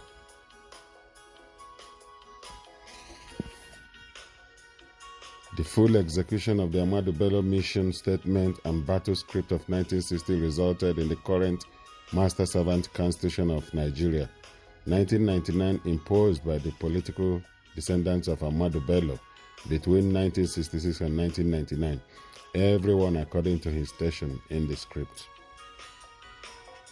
From the Movement for New Nigeria, Lagos Declaration, June 30, 2011.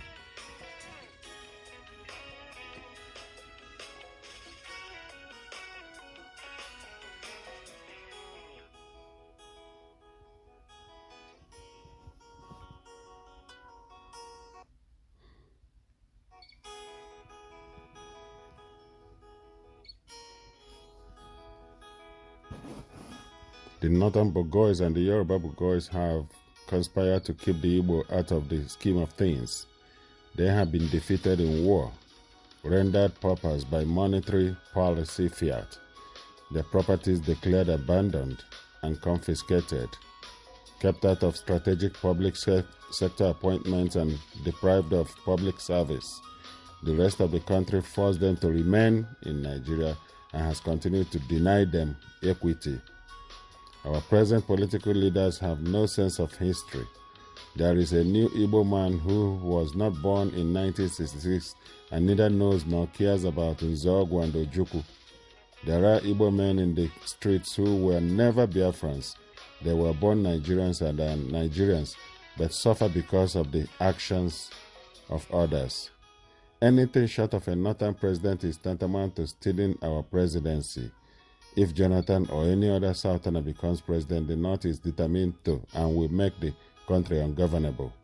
This is the born to rule mindset by Lawal Keita, former governor of Old Kaduna State, October 20, 2010.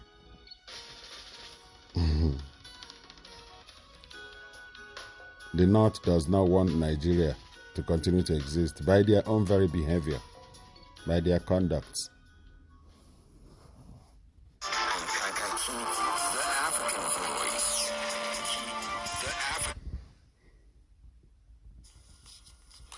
Also have the Secretary of the Lower Niger Congress with us, Tony Nadi from our Lagos Center. We're still talking restructuring. Now, Tony, before we went on that news break, I wonder whether the former Vice President Atiku Abubakar, taking his message to the people in the northern part of the country, is preaching to the choir.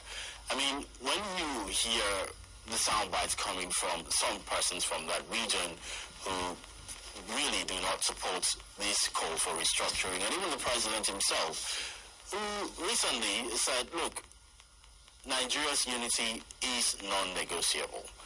How then do you cross this very big barrier?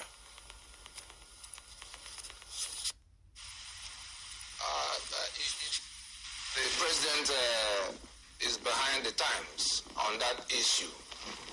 It was the same Muhammad Buhari that stood on the podium at the United Nations asking his colleague heads of state and governments to facilitate the independence, the rights to self-determine for the Palestinians and the Sahrawi Arab Republic of Morocco.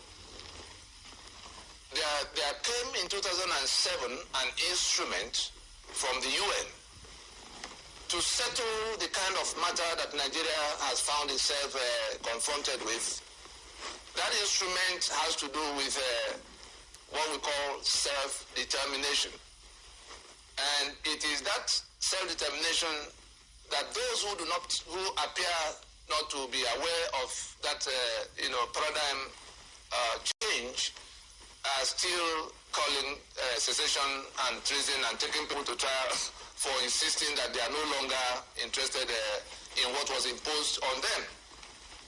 And where we are on it is that whether anybody in Nigeria likes it or not, including Buhari, that right with the UN, by which the UN seeks to remove most of the wars. The UN discovered that all the wars, whether the First World War, the Second World War, all the wars in Africa and elsewhere, arose from one form of ethnic domination or the other. If it is not Hitler declaring that the Nazis were superior to everybody else, it will be the Tutsi being overwhelming the Hutus, or the Fulani insisting they are born to rule the rest. What the UN did by that instrument was to say, look, from now on, if you are in your ancestral space, no matter how small you are entitled to be there by yourself. And if anybody wants to be in a union or with you or some other business that will bring you, all of you interacting, that person must convince you. If you're not convinced, that person has to dress back from you so that you can use what you find in your space to the best of your ability to seek your advancement and happiness. And what that introduces to let us take Nigeria so that we can put it in context. Let us take Nigeria as a sick, as a sick patient which has to be treated.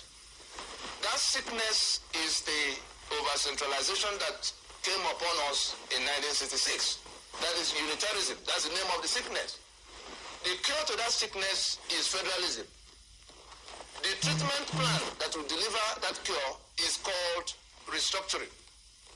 And the very medicine, the very potent medicine that is at the heart of that treatment plan is called self-determination. So that if we accept that this patient is sick unto death, unlike what some people, including our president, seem to be saying, that look, this patient there's nothing wrong with it, it has to be the way it is. If the rest of us, because he's only one person, he only happens to be president for now, if the rest of us insist, like Atiku is insisting, like those who are waving Biafran flags in the East are insisting, that we must we must take charge of what happens to us in keeping with that right that have been established. If we accept that this patient has to be treated and we go into the process of the treating, it is that self-determination that makes it imperative to go to that renegotiation now.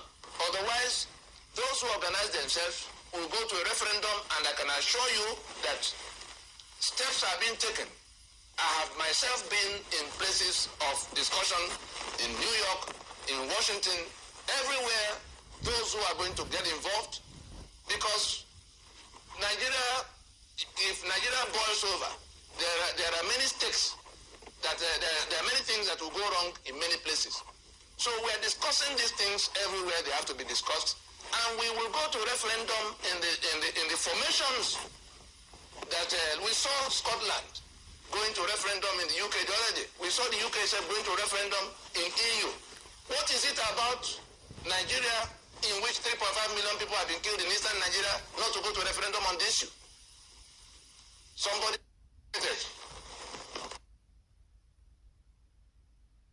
I asked, do we have a constitutional basis for a referendum in this country? We are saying that we have not made a constitution. The decree number 24 of 1999 that Absalami and his co-travelers imposed on us cannot be basis of trading away my sovereignty. What we have in Nigeria today is a suzerainty called Nigeria, suppressing the sovereignties that are supposed to compose Nigeria. The same way the sovereignty called Britain suppressed our sovereignties all the period up to 1960. So what we have now is that some other group have taken over that shoe of Britain to lump us together by decree, call it Nigeria, define it the way they want, take over whatever they feel like taking over, and wielding a power of life and death over me, and then calls it democracy. It's not democracy for me.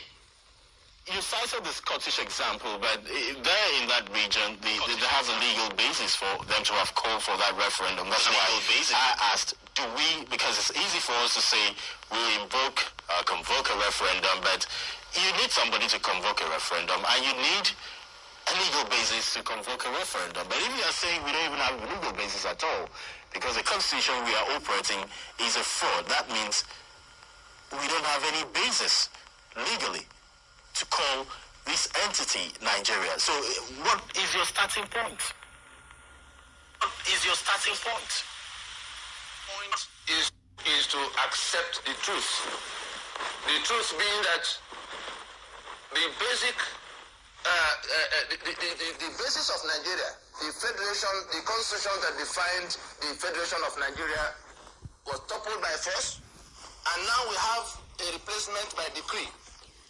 And after 50 years, those who imposed that replacement by force are telling us to our faces that it's no longer available for discussion. The starting point will be to look at the UN instrument on the matter, because this case falls squarely into that category. And if we accept that we have not agreed, as claimed in this constitution, because that we the people means that we the Ijo, we the Ogoni. And if we accept that we have not agreed, as claimed in this constitution, because that we the people means that we the Ijo, we the Ogoni, we the Idoma, we the Kataf have discussed, we the Yoruba have discussed amongst ourselves and come to the conclusion that we want to be in one country. That claim is false. And if it is on the basis of that falsehood that people are selling 3 million barrels of crude oil every day, killing whoever tries to challenge them, if it is on the basis of that falsehood that I'm not able to into a decree, and then they call it constitution, we are saying that we do not have a constitution in place. We are not anarchists. Therefore, we are prepared to accept a transitioning in which the governance structures we have will remain on a transitional basis for us to quickly discuss how we can refloat the dead union. The Federation of Nigeria is dead. The country is still there, pretending to be alive. But the federation is that agreement for us to be one union. That agreement is not there as of today. And if anybody is thinking that deployment of troops will keep the union for him, that person must be hallucinating, because it's not going to hold for a long time. It's not going to hold. Those who from that eastern part go to sit in Abuja in the name of this constitution are telling the people who are being killed and shot and traumatized that they will rather go with the enemy. And we're just saying that let the matter not come to where those who are being shot, begin to do whatever comes to their hand to do. The Lower Niger Congress is standing in a very difficult middle in that situation. The Avengers are already throwing bombs. The MASOB and IPOB people are still being persuaded that we can go to referendum on this issue, that there can be a transitioning, that we must shut out violence in the matter. But those who are deploying troops to respond to a matter of simple constitutional grievances that are well known should realize that they are the ones who have made the Union of Nigeria impossible. This said, I shall report on the killings of agitators in the southeast. They said they've denied it. They said they didn't do it anyway. But that's a subject matter for another day. We're still talking about this other region because as much as we talk about what is fair to those who have resources, quote and unquote, natural resources embedded under their soul, we also look at other people from other regions and other places in the country. I want to ask you, what, for instance, will non-oil producing states and states who do not have seaports, regions who don't have seaports, what would they depend on if we are able to, for instance, achieve this kind of restructuring which we are talking about? What would they depend on?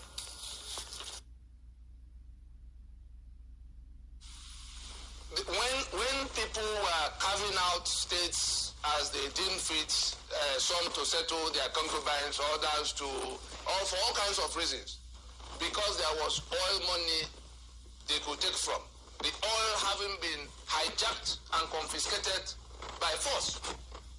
When they were creating those states and local government areas, we have 774 in number. As at now, Kano has 44, and it was from Kano that Jigawa was cut out. Jigawa has almost 90 or something, and Bayelsa, from where that money must be taken, has only 8. Jonathan was president. There was nothing he could do to add to that in Bayelsa or to subtract from that in Kano, because those who have to decide it already outnumber all of us in the place of decision, all by the fiat of decrees. That was how we came about the number we have in all those places. We're saying, let first things be settled first. Let us accept that we have to redefine the federation, the terms of the federation. The conference in 2014 decided, because of that conspiratorial alliance between the North, the conservative North, and the renegade wing of the Southwest, which form a majority. Let me tell you, and I speak on behalf of those who are now saying they don't want to continue in this journey to nowhere, in this journey of death in the eastern side. You may shout Nigeria as loud as you like. You may sing your anthem 20 times in one day.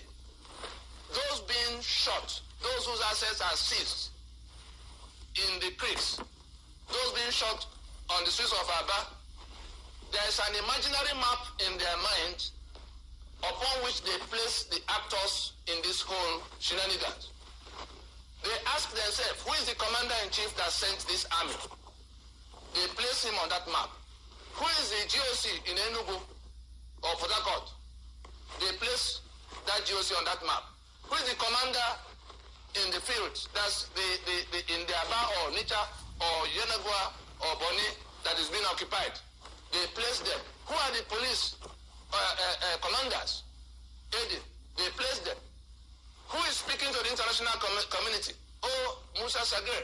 They place him. Who is controlling the media, reporting these killings as not happening? Because that is part of what we have seen. They place them because there you begin to see the Southwest turning up. those people are entitled to make their deductions from the fact of what they see.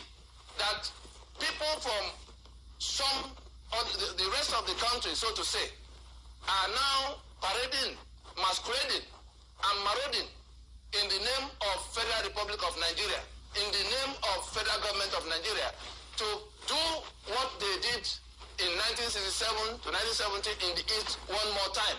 That is what is going on. That's the interpretation going on in the place. And it comes to the point where it may boil over. Like I said before, we are standing in a difficult middle, trying to persuade those who are still non-violent in their approach to say we can maintain it because of this instrument that makes it possible for us to go to referendum. We can go to a meeting. We've been at it for so long. But the very same people who ganged up in that 1967 sordid episode are the ones telling us now that the matter is not up for discussion. I pray it doesn't come to where it is settled on the streets. We have no quarrel with those from Katsina and Kano who are in that operation in the East. All our quarrel, starts and ends with our own people who hold onto this constitution as the basis of their authority. They must join us, whether they are governors or senators or assembly members or even party proprietors.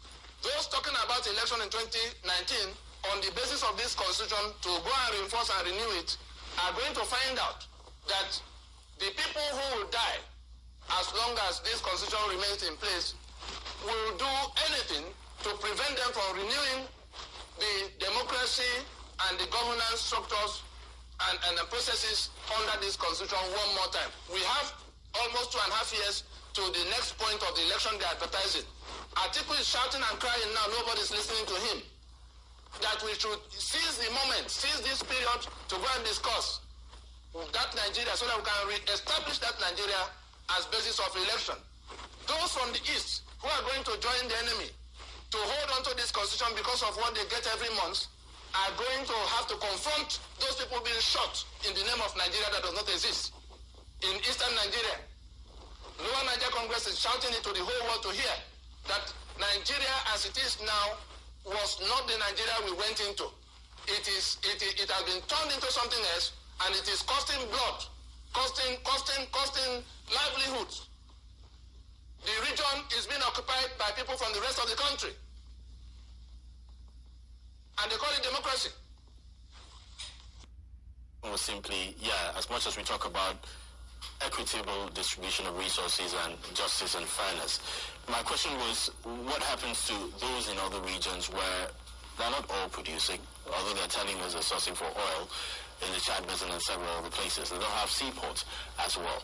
How then do you expect these people to survive? Because whether you like it or not, whether you might not believe in the concept of Nigeria, these are human beings. And for years, this is the status quo that we have known. So how then do you ensure survival and sustenance for those ones?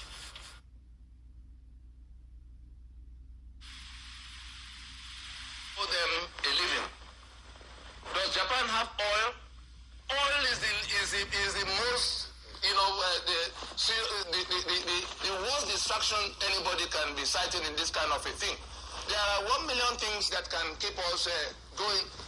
Is it oil that Philip Emeagwali is producing that makes him what he is today? There's one HRO that had to sell something of knowledge for $1 billion, which Nigeria cannot easily afford. I'm sure his state government cannot afford it. We are talking about the right to live.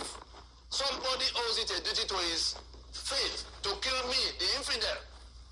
That is my first concern. I'm not asking anybody to come and give me anything. I want to take the coal I have to fire a power plant that will generate electricity for me. The government of Eastern Region realized that we needed electricity for Aba, Onitsha, and Port Harcourt to grow, and they set up Oji River Power Plant. The forces that call themselves Nigeria now shut down that plant. Today I don't have electricity except as Nigeria will give. The roads that connect Enugu to Port Harcourt and all the other federal roads in the east, are in such a horrible state because they are federal assets and they can only be how anybody wants them to be. The port in Port Harcourt was asset of Eastern Nigeria under M.I. Obara. At the time he planned the regional economy that was the fastest growing in the then third world, which includes the Asian tigers of today. What is this discussion about oil? If people do not want to fend for themselves, there are 1 million things that they can use to fend for themselves. Why must they suck my blood to live? If we have brought our federation to the point where it is now mutually exclusive, if I'm alive, the other man has to die. If I have to live, the other man has to die. It cannot work. I owe it an urgent obligation to save myself and be alive. Very passionate about this thing. I think language is also very key, because you talk about people sucking your blood and doing all those things. You're talking about renegotiation, so I think approaching it from a more pliable language would be better. But quickly, I also want to find out from you, I don't know what your thoughts are about this particular matter, because we're looking at ensuring that federating units are strengthened and ensuring that these federating units are strong. But at the same time, the extreme of this argument is let's have our own, let's control our own, and the belief being that if we do, it's going to be a land flowing with milk and honey. But we've seen recent examples of states who wanted to have their own, which has been a hotbed of crisis. South Sudan, case in point. Do you think that pursuing what you are agitating for, the other extreme part of it, and attaining it will automatically mean stability, peace, and prosperity for the region? To leave us to worry with that. Why do you point at South Sudan? How many of the countries that came out from Soviet Union are at war today? Why don't you cite the example of Czechoslovakia that has the Czech and the Slovakia, surviving and doing well today? Is Ukraine coming to beg food from anybody? Is Georgia coming to beg food from anybody? Why do you cite South Sudan where we know the forces at play?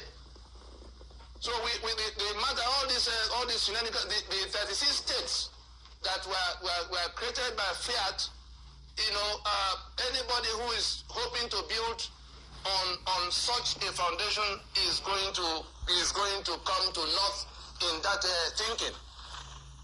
Give me one example apart from Lagos colony that became Lagos state, that is still Lagos state. That's why Lagos is working. Lagos never came under this whole mess. But the people who were creating the states found a way to create internal strife. The people in the warrior area, the Urobo, the Shekiri, were looking for how to extricate themselves from the Benin control. They agitated for states. The states got created, and their Shaba it became the capital. From that point to date, Delta State had not been the project of the Shekiri and the Urobo, who agitated for many years for it. You come to Port Harcourt, there's the upland, there's the waterland. You come to even Abia, there's Okwangwa, there's Bende. All kinds of things were embedded to make sure that people who should be reasoning together are not able to reason together. The things we're asking, the meat of the restructuring that people are talking about revolve around the 68-item exclusive list on the federal exclusive list in the Constitution. It is that list, and the people in the National Assembly who are carrying on in criminality of ignoring the fact that we have not mandated them to make constitutions on our behalf.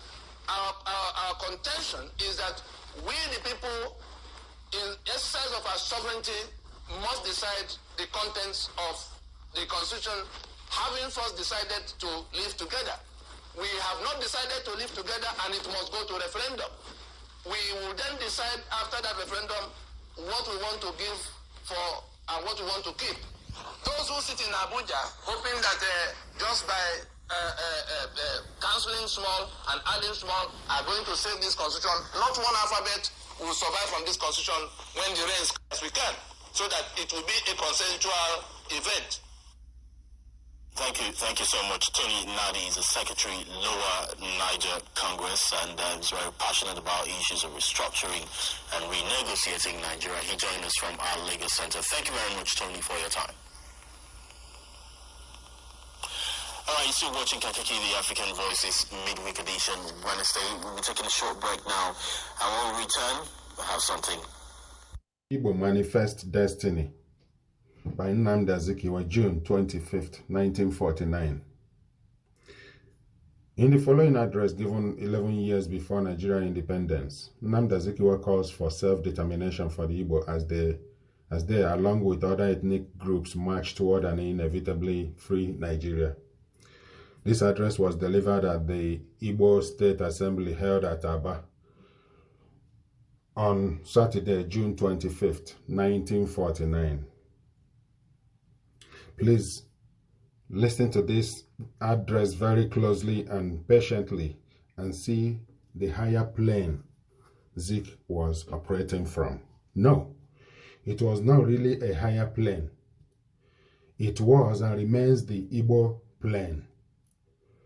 Zik did not want the Igbo to be controlled by anyone. He knew the Igbos were not controllable by outside forces. He wanted the Igbos to be within a federated framework, part of Commonwealth Nigeria and United States of Africa. And we worked for it. After salutations, harbingers of a new day for the Igbo nation, having selected me to preside over the deliberations of this assembly of the Igbo nation, I am conscious of the fact that you have not done so because of any extraordinary attributes in me. I realize that I am not the oldest among you, nor the wisest, nor the wealthiest, nor the most experienced, nor the most learned.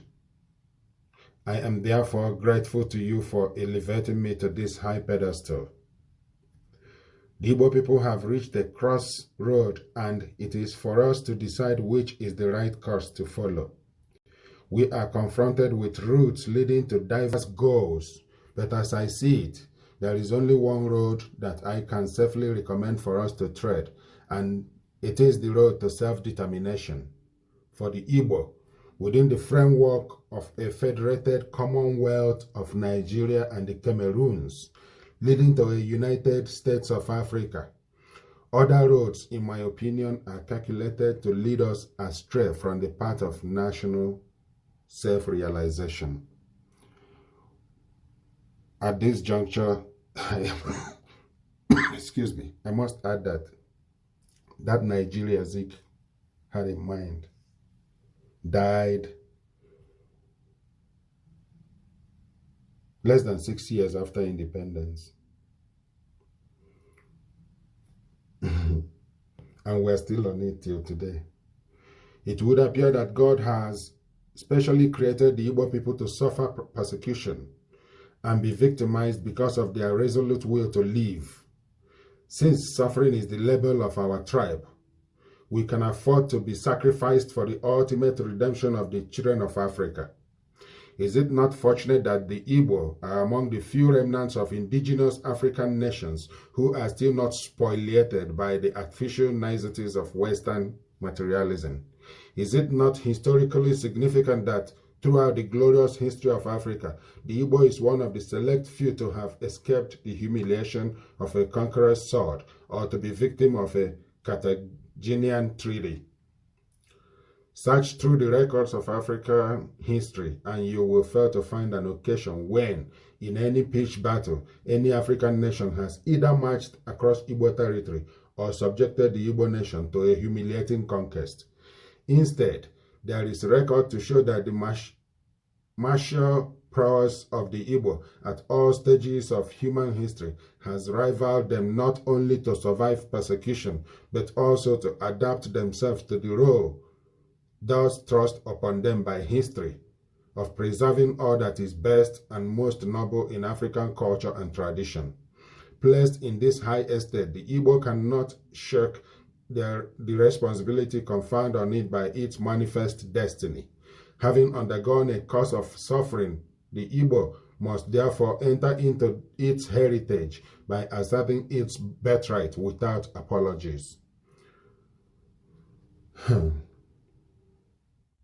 As the political parties and all kinds of merchants of politics continue to throw themselves around for what will happen in 2023 in terms of election, we come to you again from the Secretariat of the Nigerian Indigenous Nationalities Alliance for Self-Determination to share with us a sober observation. And we speak to you as statesmen who are operating above the partisan fray. The political parties are all talking about how to win the next election. The statesmen are looking out for the populace that might live or die, that might be poor or, you know, relatively all right in the midst of all of what the forces of nature have endowed us with. And so the dynamics, the unspoken grievances, the unspoken dynamics is one in which you are all familiar with the NINA's alliance, 3 blocks: East, West, and the Middle Belt. Some of our alliance partners are raising some curious observations about the alignments, who and who are coming together to bid for power in 2023. And so our allies from the Niger Delta, the Ijaw and the others, in fact, the eastern Nigeria, the eastern half of southern Nigeria, what they're saying, what they're seeing, they may not have said it as loudly as it ought to be said, which was why we took it upon ourselves to bring it to the public space. That they observe that one of the candidates, Bola Ahmed Tinubu of the APC, they say they are wondering why Tinubu, the very one who led the mob, who went into holding of hands, into alliance, into partnership, into joint venture with the Caliphate, Buhari and his CPC. There's a geography to it. I want us to bear the map of Nigeria in mind and see from which block these actions are emitting. That somebody from this block who went to fetch, you know, a candidate from the other side, and had to bastardize the president of the time, accused him of all kinds of wrongdoing, splashed his name all over the world as the biggest thief that had ever come to Nigeria, as the most incompetent. We saw Chibok girls' abduction scam. We saw the accusation of $49 billion theft splashed in South Africa by somebody from here on account of a letter from somebody from the other block. So there's this alliance of the Southwest and the North, the Caliphate North, that produced the president.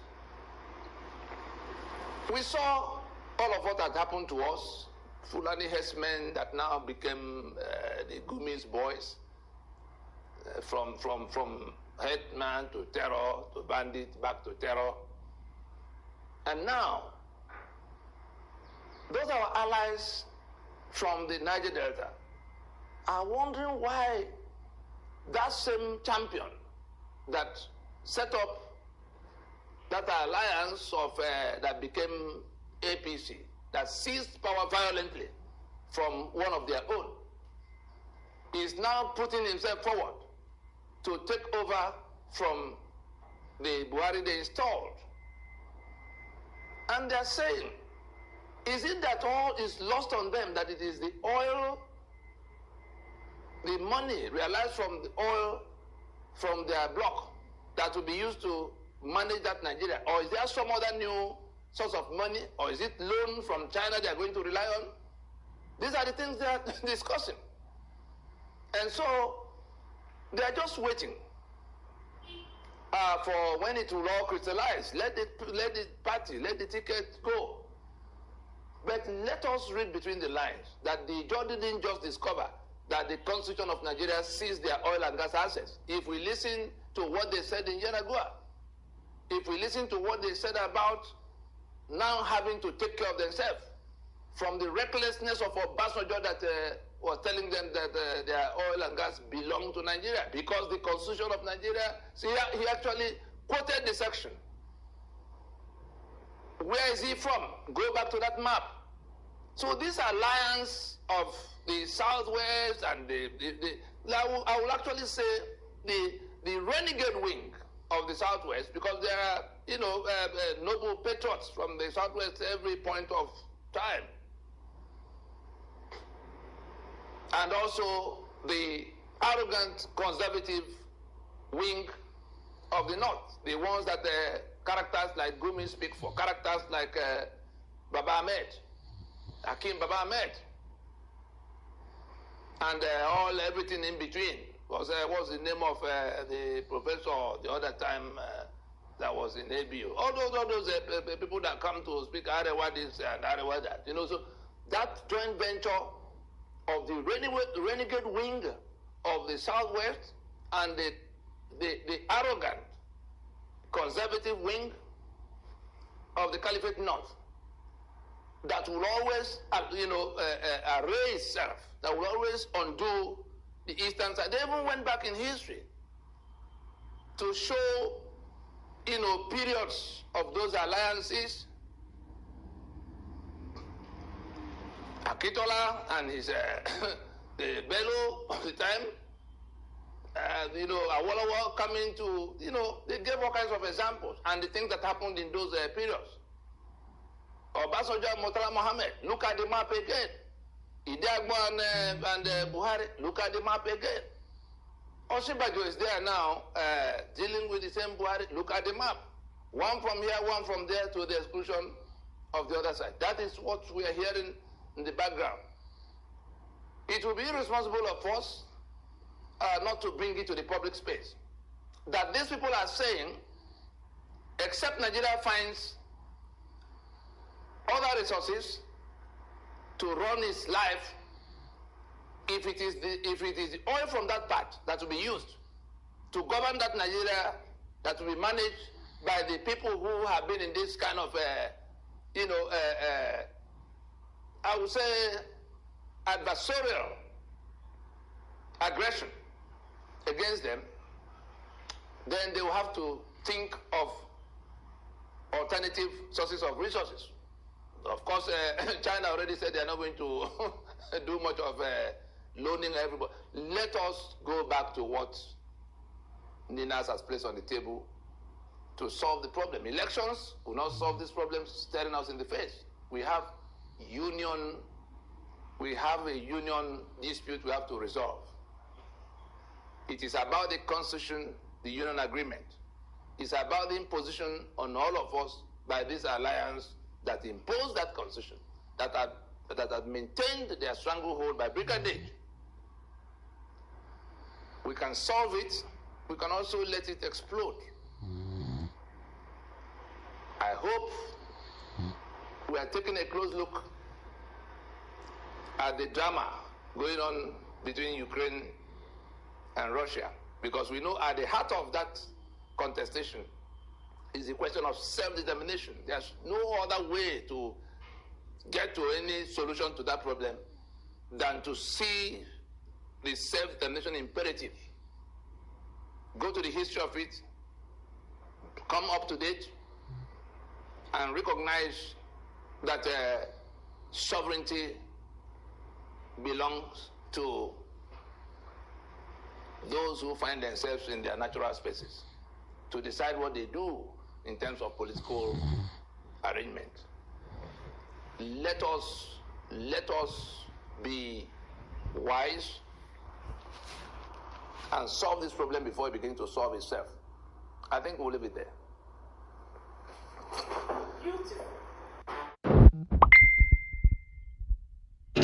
The unitary constitution of Nigeria is the source of all of the problems we have been trying to resolve.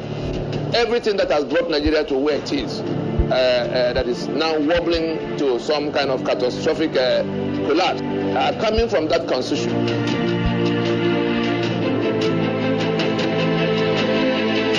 All the contents of the treasury, the principle for managing the resources, so that's the custodians of the treasury, the custodians of power in Nigeria are not to be accountable to the populace for the contents of the treasury. Anybody talking about the rule of law in Nigeria under this constitution is just wasting his time. All atrocities committed in the name of government were put beyond the reach of the court to probe into. These same principles have matured into express provisions that became the quota system. They call it federal character. In that mediocrity, you bring the worst of everybody to come and manage everything for everybody. Go and look at the autopsy report on Nigerian Airways, on Nigerian National Shipping Line, on NITEL, on all the agencies of government that have been run aground. It was simply mediocrity.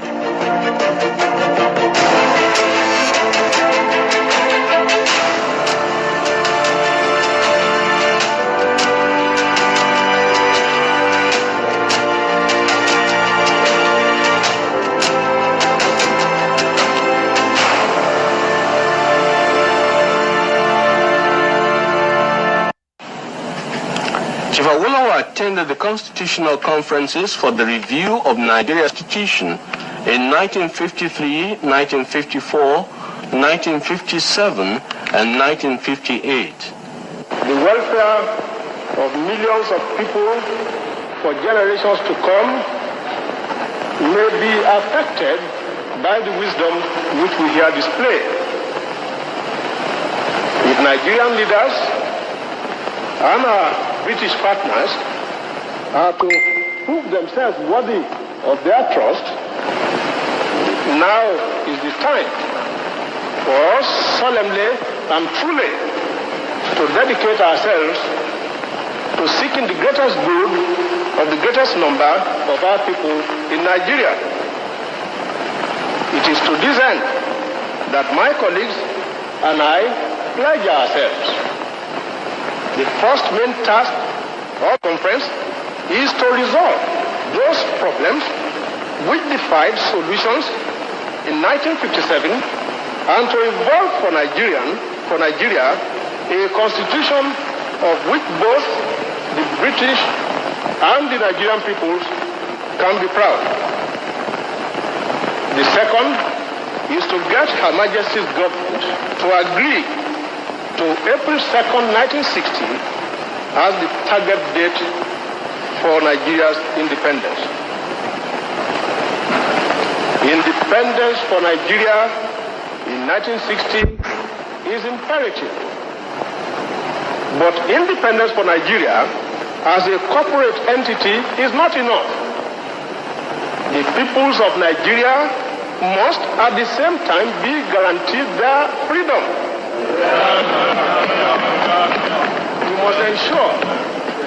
We must ensure that in an independent Nigeria, individual citizens throughout the land enjoy liberty, human dignity, and equality under the law. There must be one Nigeria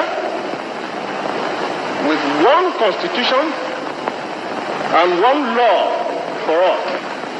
Let us therefore, Mr. Chairman, sir, close our ears to the counsel of despair, which says that we cannot here at this conference agree on a constitution. If there's any doubt among us as to what should be written into the constitution, let us, as Democrats that we profess ourselves to be, refer such problems as the goal has Unfortunately, the Nigeria that Awolowo and Zik were working on died even within a week by the thoughts and actions of Ahmadu Bello, who considered the country less than 10 days after independence to be the estate of his grandfather, Ottoman Danfodio. And that Nigeria continued to die and is even fully dead as at November 2021. Nigeria is a dead country by the actions of those at the corridors of power, by the criminal constitution that rendered citizens slaves in our ancestral lands. And so that Nigeria that Awolowo was talking about, late Chief Obafemi Awolowo was talking about, turned out to be a mirage. It was never meant to be. It was a mistake that is now begging to be corrected. In the year 2021, the call is much more louder now than it was even before 1957, 1960. Regional referendum is unavoidable now, and NINAS is right on the mark.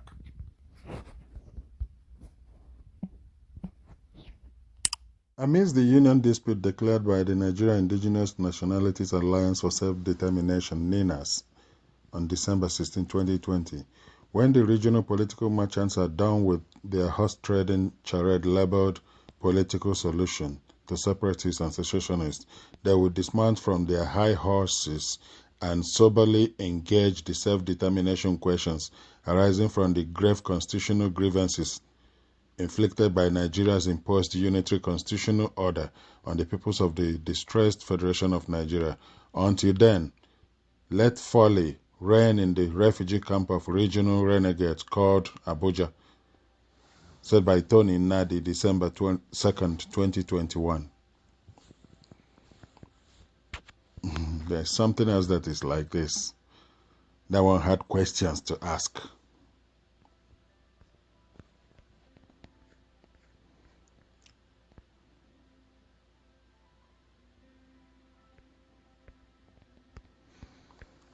Here it goes.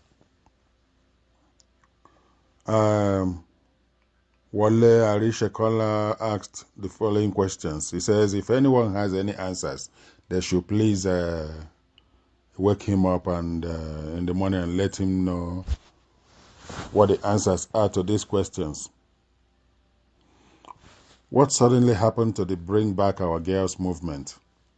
Have all the girls returned, or it was a mere selfish project by aggrieved individuals? Number 2, why has Duziki not gone back to court to face charges for his monumental fraud since he was granted bail last year? Does bail mean all charges have been dropped forever, or has he been going to court secretly? Number 3, those who promise that they will expose the sponsors of Boko Haram as soon as possible, what are they still waiting for? Are the sponsors still elusive 5 years down the line? We haven't had the name or prosecution of any sponsor. 4, where is Sadiq Oguche, the mastermind of the Nyanya bombing, and Kabiru Sokoto, who was apprehended for the Suleja Catholic Church bombing? Where are they? 5, when Boko Haram members repent, unquote, and get rehabilitated, how do they not mention their sponsors? Also, how do we monitor them to ensure they don't go back to rejoin the terrorists? Number 6, where are we on the sensational NDDC/off-mic exposure? Are the people just going to get away with such monumental fraud as exposed by Babio and Co? 7, what is the outcome of EFCC's investigation into the alleged multi-billion naira financial misappropriation and embezzlement by the chairman and commissioners of Nigeria Electricity Regulatory Commission and illegal use of the commission's money against President's directive to buy expensive luxury cars for themselves and their spouses. Number 8. Where are we on the Magu issue? Is he still on suspension or has he been removed? Was he found guilty or was it just a setup? Number 9. How did the police arrive at discharging Abba Kyari without releasing the circumstances surrounding his involvement and vindication by the Special Panel of Investigation? Does it mean that FBI lied? Is it the duty of a police officer, crime investigator, to mediate between a teller and an international criminal? Number 10. When will we see the report of the NNPC audit that was promised to be released within the first 6 months? Anyone with sensible answers to any of or all of the above is invited to help out.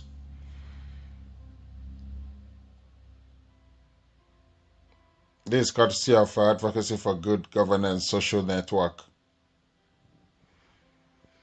Again, the whole thing that contains all that Wale, what is his full name again? Wale Arishekola, the whole thing that, the 10 questions he just put out now, they are all embedded in the Constitution of Nigeria. The 1999 Constitution is the reason all the problem, all the headache, all the stomach upset, all the challenges, all the lack of water, electricity, road, infrastructures, all the discrimination, all the bloodletting, all the Fulani terrorists. Muhammadu Buhari. It is because of that constitution. That's why we are where we are. And so the earlier we get it sorted out, the better for everyone. And it is the best thing that can happen to Africa, that we get it sorted out. Others will come to learn it from us. So check out ninasvoice.org, lowernigercongress.org. Here's an article penned by the Secretary General of Lower Niger Congress and the Nigerian Indigenous Nationalities Alliance for Self-Determination, NINAS, Tony Nadi, on May 21st, 2021. It goes this way.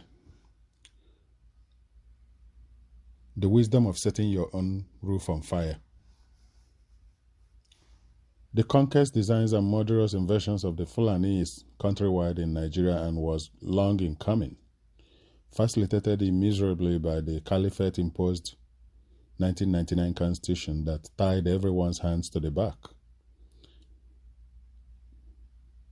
Receiving a great boost when Buhari, the great Fulani champion, marauded his way to power via the Boko Haram campaign machinery back in 2015. The situation certainly required strategic action from the non-caliphate rest of Nigeria to address. At a time, the non-caliphate rest of Nigeria rallied behind the strategic actions prescribed by the LNC Movement for New Nigeria, or NINAS grand script that would oust both the Fulani and the 1999 Constitution that brings them to our various spaces. Those Igbo folks, especially in the diaspora and particularly in the World Igbo Congress, WIC, who mocked what was being done by the LNC and its MNN allies, now NINAS, as mere academic exercise. Those Igbo who wanted physical action and who clapped and cheered rancorously and donated generously when Nnamdi Kanu announced the Igbo self-immolating outfit tagged ESN that was commanded to murder soldiers and policemen in Igbo land. Are the same ones shouting blue murder now that the Fulani embraced the invitation and license of Nnamdi Kanu to kill Igbo youth with impunity? Maybe when the blood festival that Nnamdi Kanu has been preparing for the Fulani and Nigeria in Igbo land gets fully underway, and when sufficient blood is shed in Igbo land to satisfy the bloodthirsty demons being invoked by the chief merchant of the Rogue Biafra franchise, the unthinking and dishonest Igbo cheerleaders of Nnamdi Kanu's lunacy will become sober and honest enough to proclaim very loudly to the hearing of both the global community and non-Caliphate alliance partners in Nigeria that Nnamdi Kanu is the cause of the great calamity that has befallen Igbo land. Until then, let us continue in our dishonesty and folly of clapping and cheering for the bloodthirsty lunatics setting the Igbo roof on fire in the name of a totally meaningless Biafra restoration.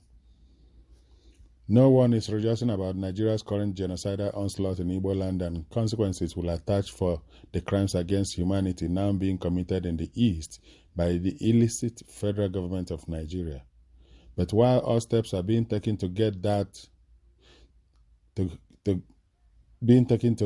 get halt the official and unofficial bloodletting and military operations in Igbo land, we must also find the courage and honesty to proclaim very loudly that Nnamdi Kanu brought this upon Igbo land, and he truly did. Next is the Guardian newspaper advertorial taken up by the World Igbo Congress, whose leader is based in Houston, Texas, U.S., where World Igbo Congress was in total support for the ESN madness that has bettered the clearly foreseeable killings and military operations in Igbo land.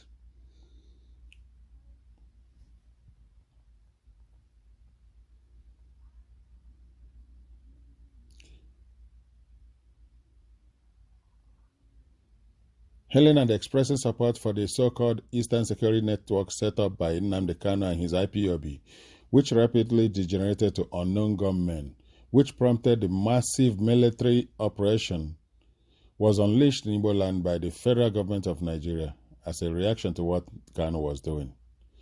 This WIC World Igbo Congress advertorial in Guardian newspaper is cited by the federal government of Nigeria as irrefutable evidence that the Igbo elite are in full endorsement of the mass murder Nnamdi Kanu was orchestrating in Igbo land, both against the Igbo who opposed his methods and against law enforcement, police and military. This unfortunately was what informed the indiscriminate killing by federal troops, by Nigerian military and police in Igbo land, because in the sight of the federal government and its military, IPOB was Igbo. We heard when the Inspector General of Police openly asked the mobile police forces deployed as part of the military operation in the southeast to kill instead of arresting anyone suspected to be involved with IPOB. More like kill them all order, reminiscent of the 1966 pogroms, when they were killing whoever that is considered to be non-Northerner and Easterner. Just because the WIC advertorial turned all Igbo to IPOB ESN in the eyes of the Nigeria federal government. It was against the backdrop of the WIC advertorial tragedy that the widely circulated AVID's letter, the U.S. Department of Defense, citing Nnamdi Kanu as the only hope of the Igbo, simply reinforced the aforementioned Igbo conspiracy view of the federal government of Nigeria for the killing of troops and policemen in Igbo land, compounding therefore an existing tragedy. Below is another video and a commentary.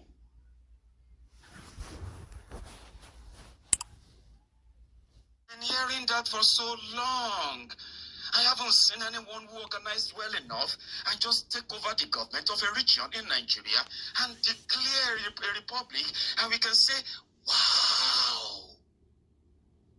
Nobody has done that. Most of the people who are telling us that we need to fight, we need to talk to Russia, we need to talk to this, we need to get ourselves armed, we need to do this and that. There have always been suggestions. There has never been an organized platform that can actually make that happen. I believe there is one, and that one is the unity of purpose. First of all, just know that America is not coming, Britain is not coming, Russia is not coming, North Korea is not coming. Those fantasies, you can entertain them, you can enjoy them. The real thing that is coming is that the moment you discover that we need ourselves and we need to do away with the rules from all our own part of that country. When you do that, Nigeria will listen to you. How, Mayegun? I mean, don't pretend. You want me to say it loud and clear? When people come together and say enough, what happened? They shut down a system. They can't kill millions in a day. Trust me. They can't. Just like Russia occupation of Ukraine is never really going to last. They will walk around it because 190,000 soldiers, they cannot occupy a country of 40 million people successfully. That is exactly what is happening in Igbo land. That's exactly what is happening in Yoruba land.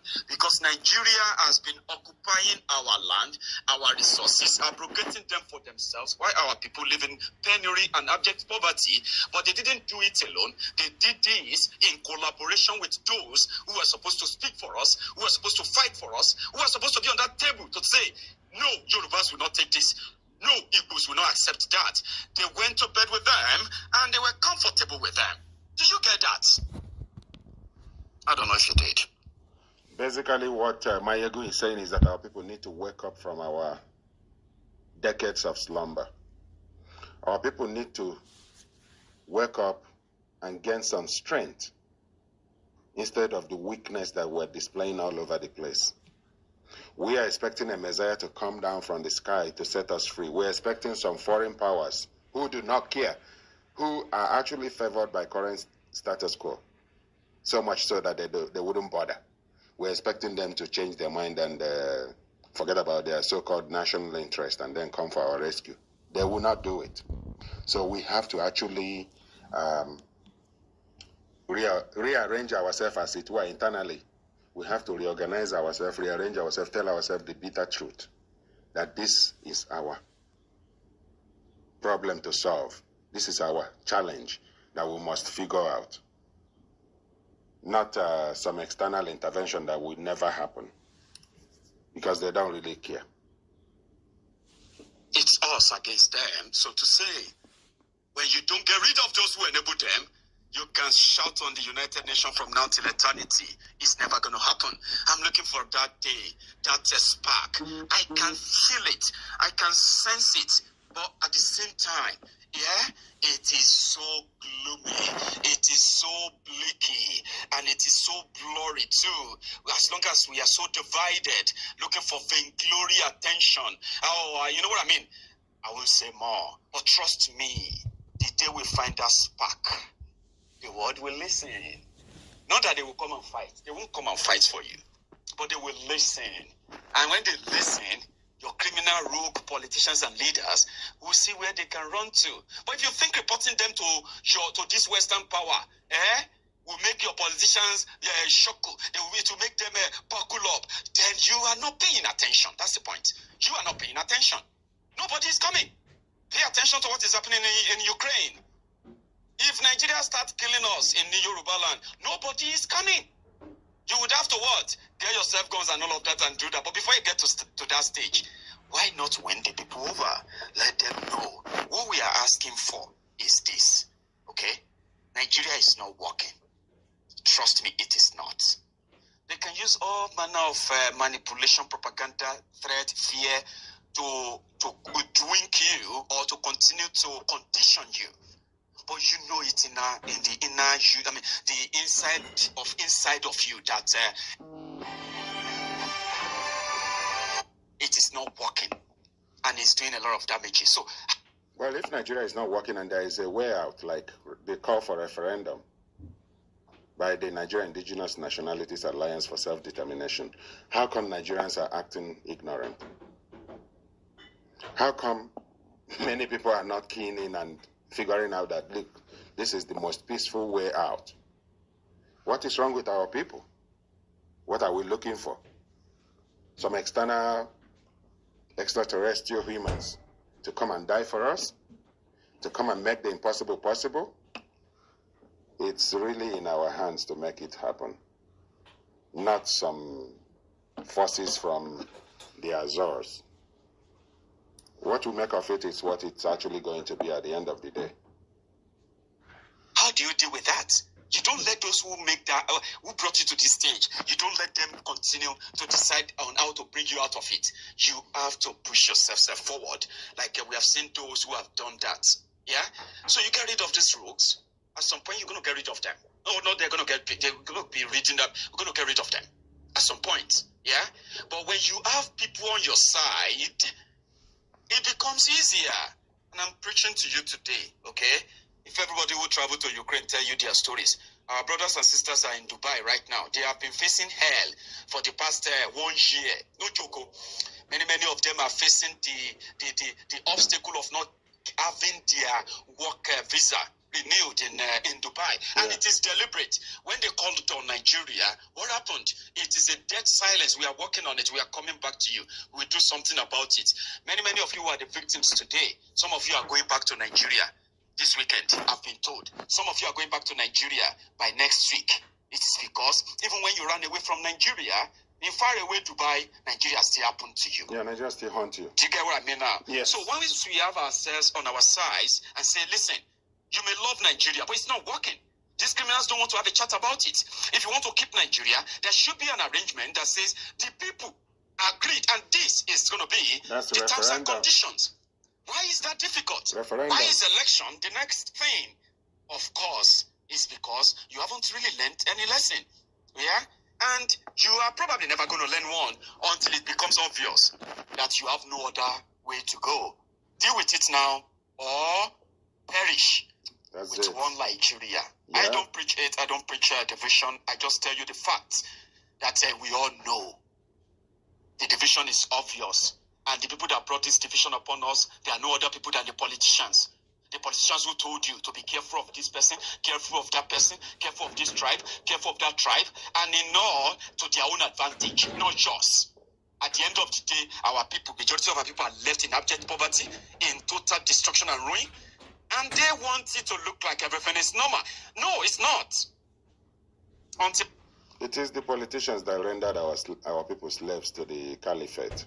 It is the politicians that want the system to continue as it is because it's favoring them.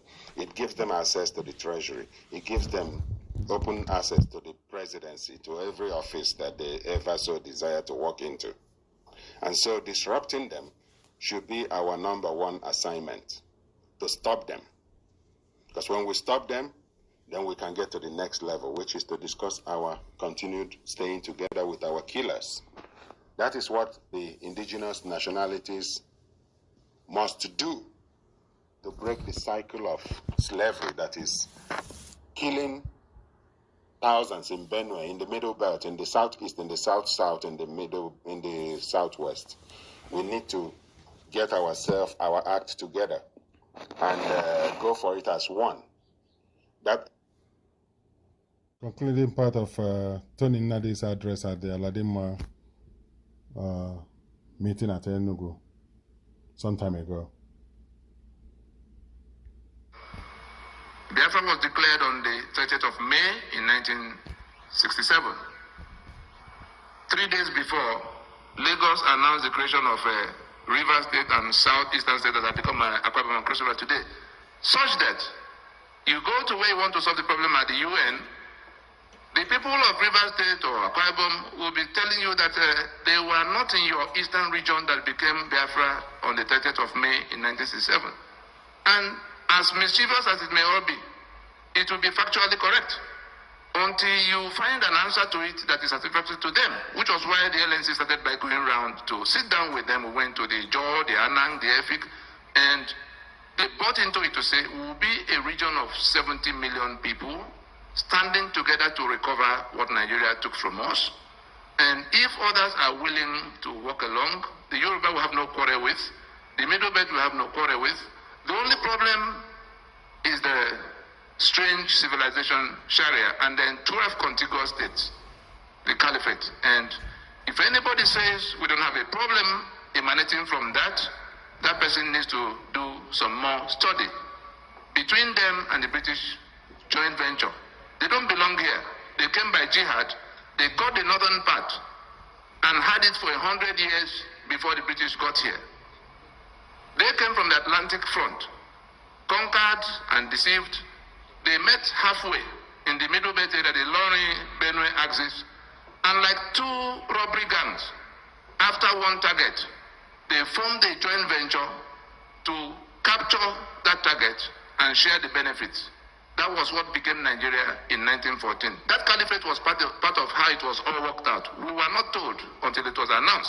It was resisted here, but there were Dobas up north in Sokoto and Zungeru to celebrate that merger. And that joint venture is still taking 3 million barrels of crude oil every day, ready to kill whoever stands their way. That was what consumed 3.5 million people in Biafra. That's what led to all the arrangement to tie us up and down. 80% of the oil Nigeria is selling today, Umano Igbo. Has anybody been to Boni here before? Has anybody been to any other language in Boni? Okrika, Degema, and all of it. So what they did in 1960 was to begin this pretense that there was some Niger Delta somewhere. Yes, there's a Boni language, there's a Joe language, but in all of what they have put together to divide up that place so that we're not on speaking terms anymore, it's just to make sure that we're not able to even know what is wrong with us. And therefore, we've come to where this constitution will go down. Those planning elections on it, those planning to renew it for another 4 years by holding elections on it, are going to have to contend with all of those who have repudiated it. Those repudiations were not matters of accident.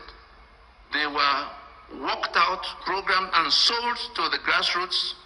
And today, while they plan their election, the reason we've been in one retreat after the other, those who are going to make things happen in their places, we say, we will not accept one more electoral round to renew our enslavement for the same reasons.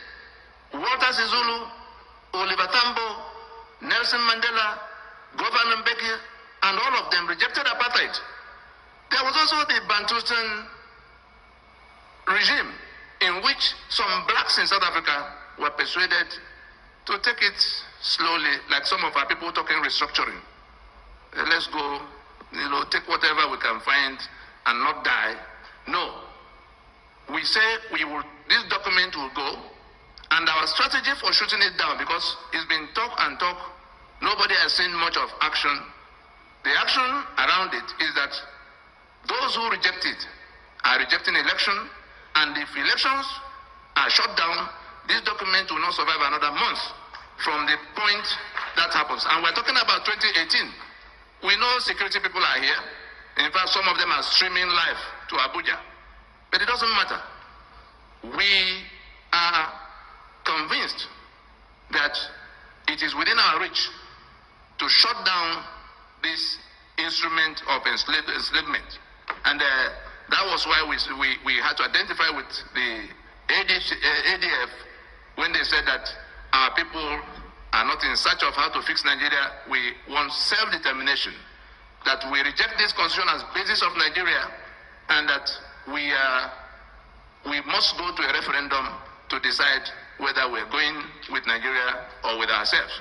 I think if all we take from this convention and this celebration is for our people to know that such is coming, that would have been a great achievement. Thank you very much.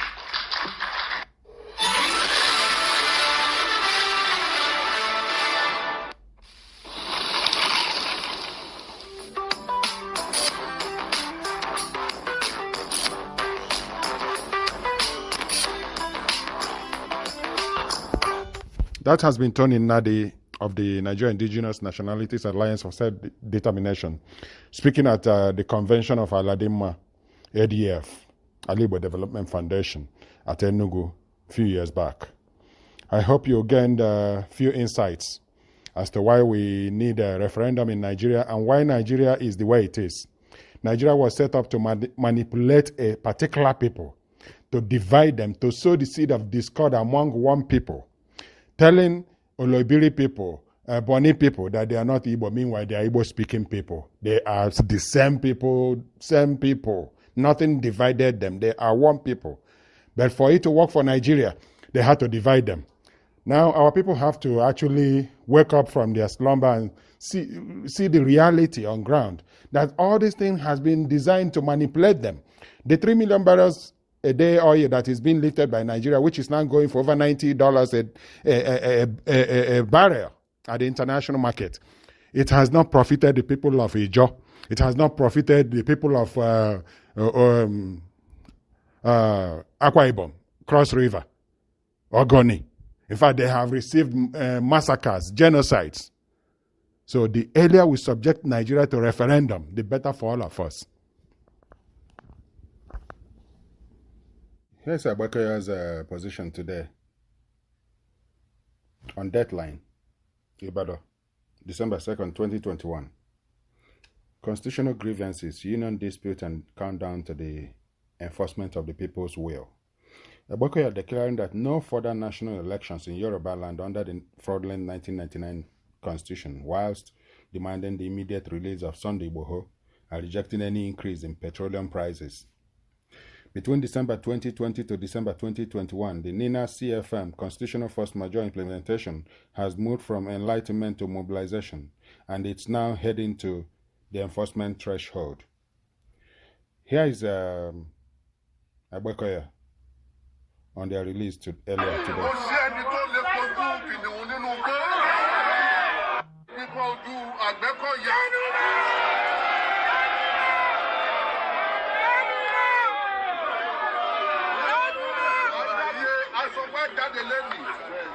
Wọ́n ní àwọn ọlọ́pàá àbáwọn kiri kan ní wọn gbọ́dọ̀ jáde àgbọ̀dọ̀ bí wọ́n jáde. Alápàdé kò sí ẹni tó lè kojú kìnìún nínú gbó.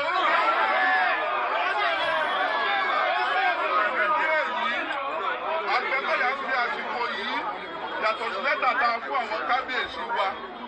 A sọ fún wọn pé constitution yẹn ẹnìkan ò lè máa yẹn nìkan jẹ àwọn alákàwé jù ní Nàìjíríà Haúsá kan wà lè máa jọ ìdálé wa lórí lójoojúmọ́ lọ ká dápẹ́.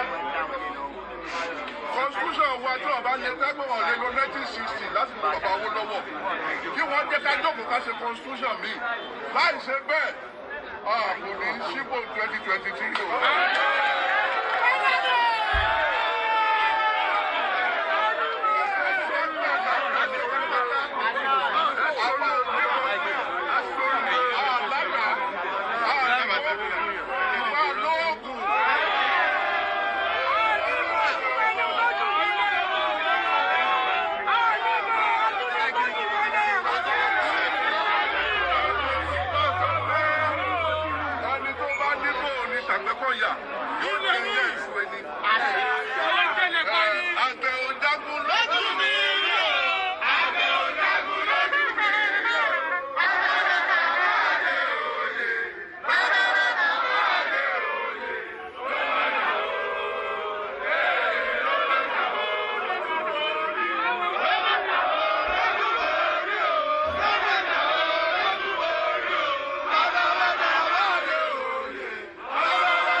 Ohun tá a ṣe lénìí tá a torí ẹ̀ dálé lórí ni pé kí ìjọba àpapọ̀, ìjọba Nàìjíríà kó lọ bá ìjọba Benin àti ìjọba Benin àti Nàìjíríà kan fọ torí koríko kí wọ́n fi Sunday Igboho sílẹ̀. Sunday Igboho kì í ṣe kírímínà. Sunday Igboho kì í ṣapànìyàn. Sunday Igboho kì í ṣe kidnapper. Sunday Igboho ó ń gbìjà aráàlú ni nítorí pé insecurity yìí ó ti pọ̀ jù. Kò sábò tó péye ní Nàìjíríà. Ohun tí Sunday Igboho ṣe nìyẹn kí wá ṣe pé ó ti wá di ọ̀daràn. Ìkíní, ìkejì, fuel price yẹn nípa epo rọ̀bì tá a lò kí wọ́n má try láti increase ẹ̀. Kí wọ́n má try láti increase ẹ̀. Kí wọ́n má try láti increase fuel price. Ìkẹta, kidnapper kí kálukú sá lọ, Àgbẹ̀kọ̀yà ti jáde. Kí gbogbo kidnapper sá lọ ráúrá báyìí. Gbogbo South West, gbogbo tó bá gbà la máa fún gbogbo wọn báyìí. Ìkẹrin, ebi ń pa aráàlú. Buhari, ebi ń pa aráàlú. Èmi ò mọ nǹkan kan tẹ́ ẹ ṣe. Ẹ jẹ́ kára ó lè kárakára aláàrú kára dẹ̀ wọ́n. Tẹ́ ẹ bá ń kọ̀ǹtínú báyìí. Kò dáa. Ìkẹrin, restructuring. Constitution tá a lò kò dáa. Constitution degree àwọn sójà. Ẹ jẹ́ ká ṣe constitution mi tẹ́ bá fẹ́ ti 1960. Ẹ lè máa continue kí ìyà máa jẹ wá. Gbogbo Boko Haram lẹ ti fi lẹ̀. Gbogbo Boko Haram lẹ ti fi lẹ̀ fi Sunday Igboho lẹ̀. Sunday Igboho ọ̀pààyàn kò ṣe kankan. Tẹ́ ẹ̀ bá wá fi Sunday Igboho lẹ̀. Restructuring ó ṣe pàtàkì. Ẹ jẹ́ ká restructure Nàìjíríà. Ẹ jẹ́ ká restructure Nàìjíríà. Ẹ jẹ́ ká padà sófin 1960. Àwa akàwé amọ̀tí ń lọ nílẹ̀ Yorùbá ju gbogbo yín lọ. Àfófin amúnisìn. Àfẹ́kẹ́nìkan máa fẹ́rù kan ṣẹ́rú. Ajáde tán báyìí ní àbẹ̀rù yín o. Ọlọ́run ọba nìkan lẹ bẹ̀rù. Ẹ lè pa àyàn kẹ́ ẹ tún jí. Tí ẹ lè pa wá. Lè dàgbẹ́kọ̀yà mú. Olúwa ń gbọ́. Tí ẹ bá fẹ́ ká jáde tán, á jáde tán tá a tán pẹ̀lú yín. Bẹ́ẹ̀ni, àbẹ̀rù, àwa ò gbọ́dọ̀ ẹ̀sùn.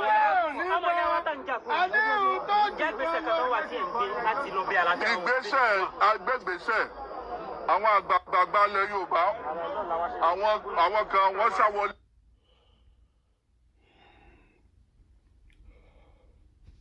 Between December 2020 to December 2021, the NINA CFM Constitutional Force Majeure implementation has moved from enlightenment to mobilization and is now heading to the enforcement track.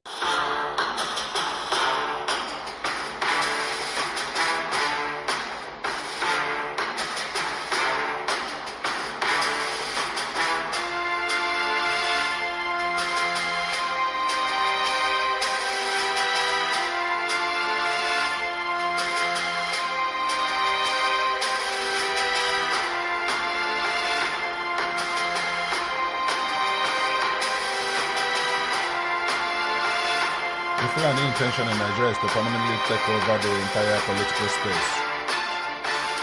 Using the combination of brute force and guile, the Caliphate strategy is to maintain tight control of political power via the imposed constitution by the key economic assets and levers of power are confiscated.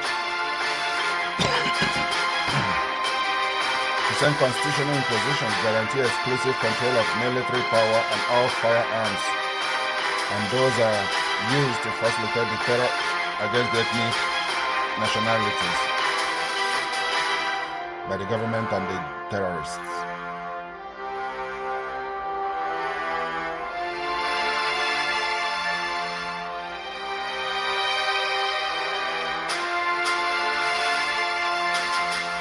The North do not mean well for Nigeria.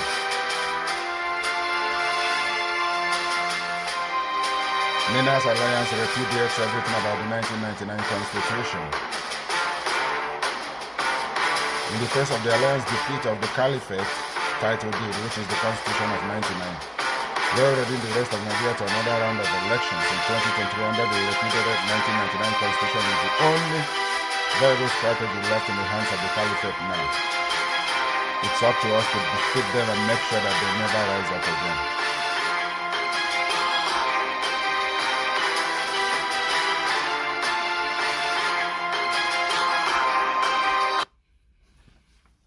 The alliance mechanism is to tackle the North. The alliance mechanism is exploiting the aforesaid delegitimization of the 1999 Constitution.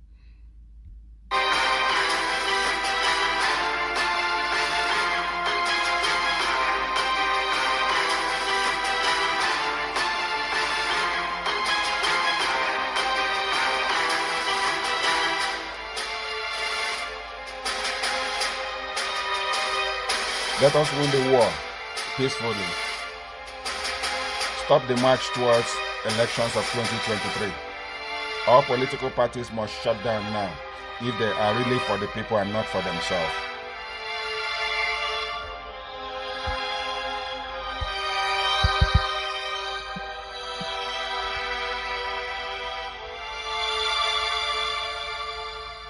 From the various states of the Niger Delta region of Nigeria, they come in honor of the invitation of the Ijaw National Congress to its program titled All Ijaw Summit. The point of fact is that expectedly, issues concerning the aspirations of the Ijaw nation dominate discussions on the theme, the Nigerian state and the Ijaw question. what we have in our country today is a unitary system of governance. That's the governor of Bayelsa State. And dressed in the borrowed robes of federalism. Do Not your deal surprisingly, speaking. States and ethnic nationalities are increasingly clamoring for self-determination. God bless you. Or even in outright cases, secession. Thank the you. idea, an ideal situation, will be the devolution of powers from the center to the states. There you go. While it is my cherished hope that Nigeria will find reasons to coexist peacefully, equitably, and justly, we cannot believe that all is well. Gatherings such as this should actually prepare us for the eventuality. A country called Nigeria. The sub-themes are redefining the Nigerian state and the Ijaw people, the imperative of Ijaw quest for self-determination yesterday, today, and tomorrow, and reforms in Ijaw national polity, the need for self-introspection. The program ends with a communique. The Ijaw nation and Ijaw people will no longer depend on the Nigerian state. That's Professor Benjamin Ogaba, For the protection of their environment. President of Ijaw National Congress. To this end, an autochthonous Ijaw environmental protection strategy is evolved so as to leave behind a sustainable land for future generations. The Ijaw nation takes a stand for self-determination.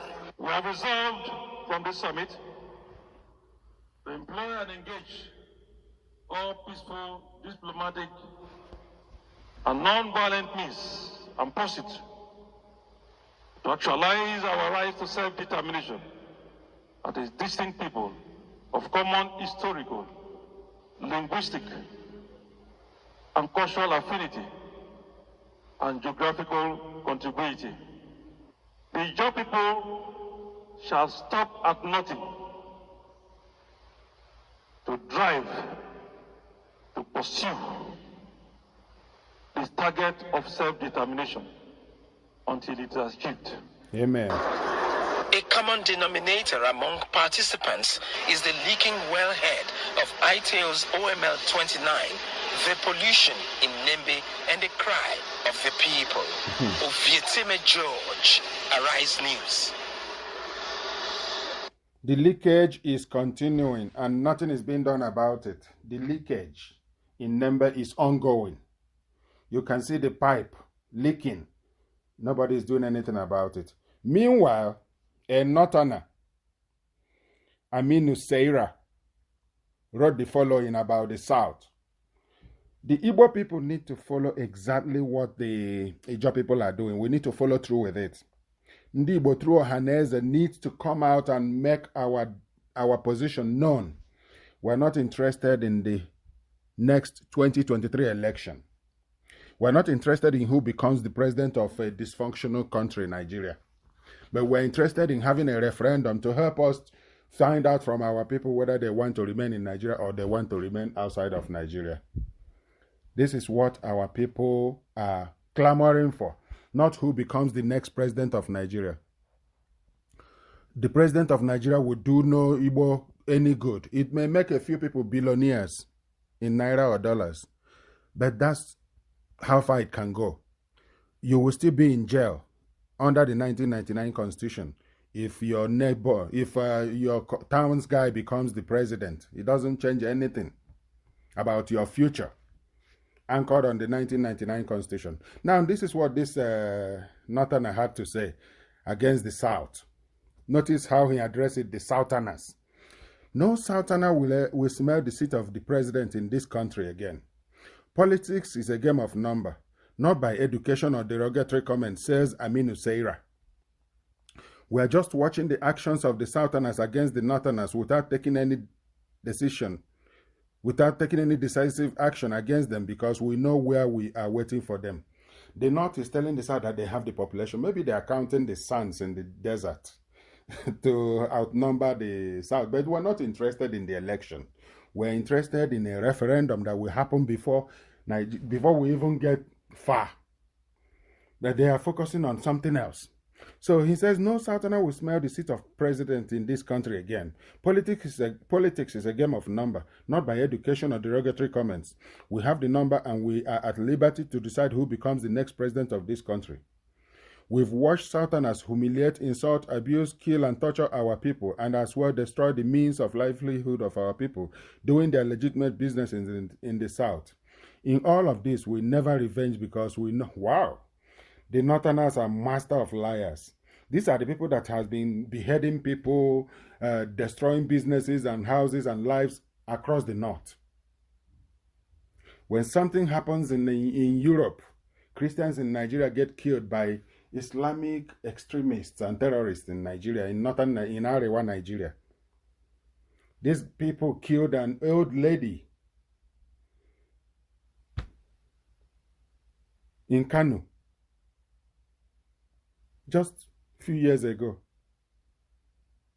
They killed a teacher in Bauchi for removing Quran in the hands of a student that was using it to cheat in an exam. They killed that teacher, a Yoruba lady. Now they are telling us that they don't do nothing to the South. Wow. Anyway. Any Southerner planning to contest the presidential position of this country will receive the highest humiliation and embarrassment he has never seen all through his life. These people hate us with passion, including our religion, and you don't expect us to allow them rule us. This is in line with Ahmadu Bello's position that the South must be treated as a conquered territory, with the minority in the North as their slaves to do whatever they wish, and never allow the South to have the rule over them. That's what this guy, Aminu Seira, is repeating here. We are meant to be at the top, not beneath, right from the origin of this country. We've not been defeated in an election, and it won't happen in 2023. They should continue destroying their region with sit at home while we are planning ahead of them come 2023.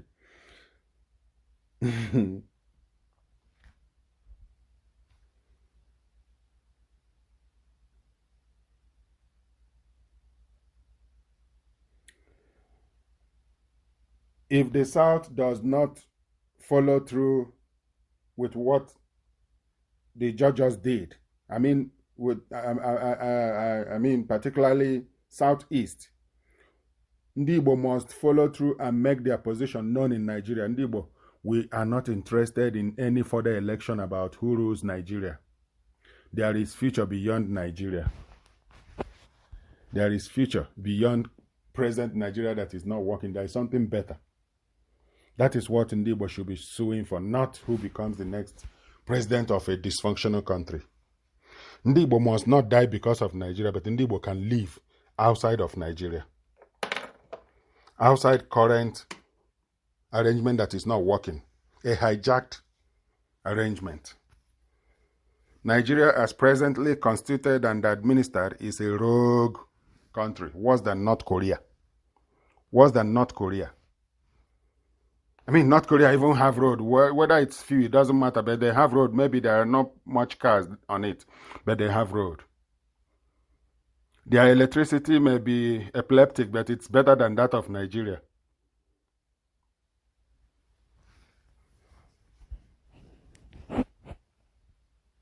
Referendum is loading. Referendum, multi-regional referendum is loading. The land everywhere at every level. Somehow Buhari's regime has ushered in death in such a manner that no longer shocks, saddens, or some occasions, but never shocks anybody. On the streets, on the farms, in the villages, in towns and cities, in the woods, now schools and colleges. Even in churches, death has become a national totem, hanging in the Nigeria space and signifying the most tragic period in the country's history since the Civil War. If only current National Assembly had teeth and were alive to its responsibilities, for being fully rubber-stamped, the NAS shares in no small way the failure of this government. From all indications, the Buhari presidency has been at least complicit in various forms of death, and NAS has stood idly by and at times cheering when one hears a senator, Smart Adeyemi, on the floor of the state calling for Nigeria to invite a foreign power to take over internal security responsibilities of the government. One wonders if such a call was coming out of mischief or ignorance, or if the Murumiri pandemic has hit the Senate. Which country outsources its sovereignty to a foreign power? Which foreign power is willing to send its boys and girls without cost to die patrolling the streets and woods of a foreign land? The Senate knows, or ought to know, that the impeachment and removal of even a threat thereof of a very incompetent president will bring a big change of attitude and policy, and some serious crackdown on insecurity with banishment of debt as a totem of our national policy. Such a change would be for the better, but sitting there with heads buried in the sand, speechifying hollow and meaningless anger insults our intelligence. Death came to Bowen, a school in Lagos, because the kids there see death on television every single day. It became the new normal for them. Here is Smart Adeyemi and what he had to offer. In fact, let's begin with the child that got killed in Lagos school.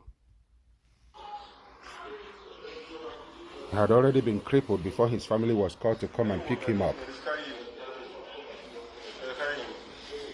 He couldn't stand on his feet before dying in a school where he's supposed to be taken care of.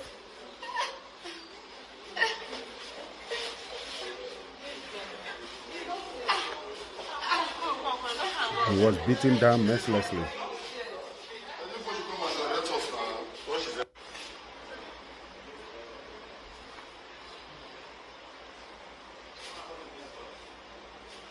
Nigeria is a death trap.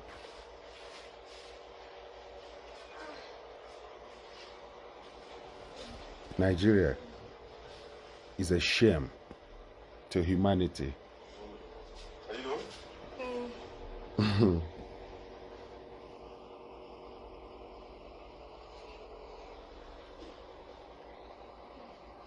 Let's get to Smart Adeyemi's contribution to this. I rise to support the motion. I'm Smart Adeyemi. and I represent the good people of Kogu West. And like Mr. President, we attest to it. I personify the masses of this country. And each time I speak from the language of the man on the street. Mr. President, insecurity is a serious problem today in Nigeria. And there comes a time when you cannot but speak the truth, irrespective of the sentiments you may share. Today, Mr. President, all of us have been threatened. Our families, our nation, our state. Order, order. A lot have been said this morning, Mr. President, and I want to thank you for giving us time to speak expressly on this issue. Like my sister was saying, there comes a time when talk will talk itself. There comes a time when truth will become like a torchlight in the midst of silence. So you are forced to talk. Mr. President, we need not run away from the fact that more than ever before in the history of our nation, this is the worst instability we are facing.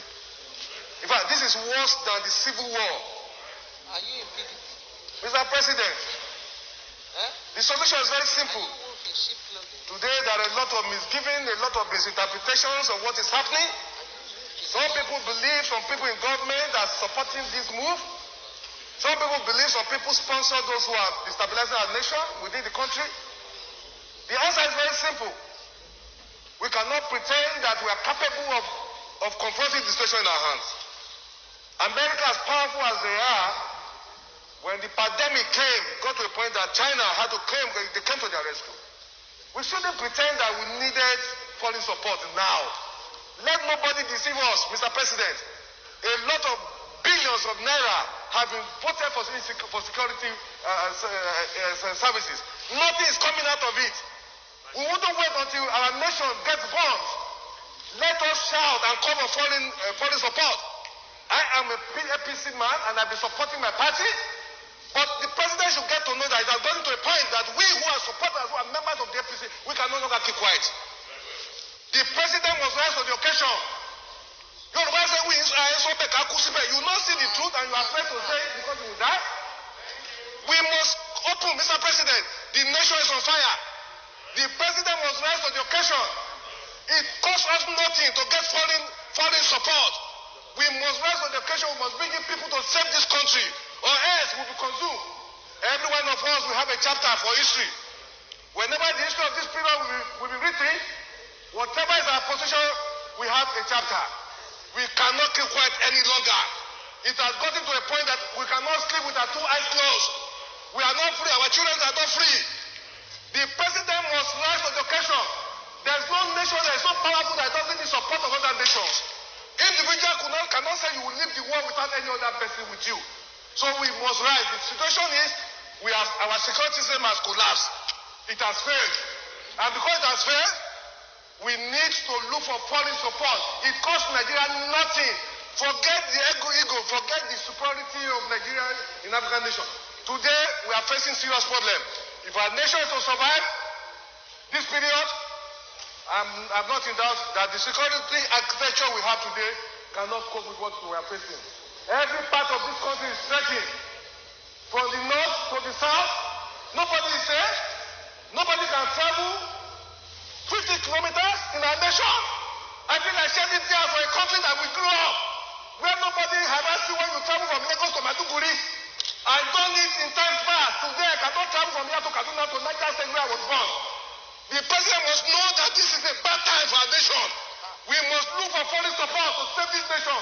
This is my position, Mr. President. We must rise to it. There are killing people in the east, in the west, in the south, in the north.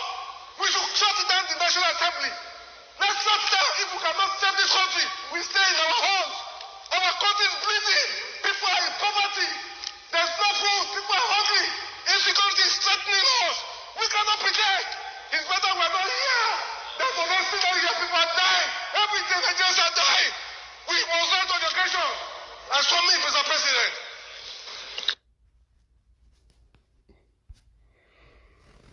We're still dressing the surface of the wound without dealing with the core symptoms. Nigeria's problem is the constitution. Let's subject this country to referendum. It's a peaceful call. It's a democratic demand. Skirting around it cannot heal Nigeria. Skirting around it or trying to avoid it will not fix Nigeria. What will fix Nigeria for the long term? Referendum vote. And that's what Ninas is calling for. It will happen in the Middle Belt, in the Lower Niger Territory, and in the Oduduwa Nation. This is the most patriotic step to take. Unfortunately, do those in government have any chest for this? Are they even thinking? Or they are partying every day like nothing is going wrong with the country? Well, your guess is as good as mine. They're not in alliance with either of the southern region, either with the Yorubas or with the Igbos. But without which they cannot do this, rule the country. The problem was that Awolowo was a highly principled man. Okay. You didn't talk to Awolowo about squalid deals and fixing things. Awolowo was not that kind of person. If you read his books, this man was a world statesman. And his young lieutenant, Chief Enaharo, was brilliant, absolutely brilliant. However, they did do a deal with Zik, Dr. Azikiwe, from the East. Dr. Azikiwe, there was this big problem in Nigeria. It's the same big problem in America and in Britain. How do you get funds to fight elections? The candidates in Nigeria had no money, but they did have marketing boards, which were a kind of semi-nationalized industry. And they borrowed money from the marketing boards. But there was a suspicion that Dr. Azikiwe, who has formed his own bank, the African Continental Bank, was actually bankrupt. But he was borrowing very large sums of money from the marketing boards and not necessarily repaying the loans. We knew this. We had a great secret service. All the politicians' phones were tapped. All the politicians' mail was opened. Everything that any major politician did in Nigeria, we knew in hours. We watched. We knew all that was going on. Are you saying, in essence, that Dr. Azikiwe took money? He was blackmailed by the British to do our bidding. We told Dr. Azikiwe that he could go to prison if an inquiry was carried out into his bank and his financial circumstances. However, we would not want to be vindictive if Dr. Azikiwe was cooperative in helping forward the plans that we had made in the best interests of Nigeria. Dr. Azikiwe had nothing in common with the northern politicians. He loathed the northern politicians. But Dr. Azikiwe went north and did as he was told. And what he was promised was this: the real power, effective power, would be in the hands of the northern emirs. However, it would look great if the president was Dr. Azikiwe and he was given a field marshal's uniform and an admiral's uniform. He asked, please, could he have a row of medals? But they said, well, no, that was a bit difficult, to get the medals. So when the ambassadors started arriving, he was known to be asking people from foreign countries, perhaps they had a medal for his uniform. We thought this was terrible, but it was said that this happened. He was very vain. And for a time, he functioned as first the Governor-General, and then when Nigeria became a republic, as the president. But he had no power. And when he did try to tell the army, he said, I'm the field marshal, the army has got to do this. They said, hey, you're just a ceremonial figure. You have no power.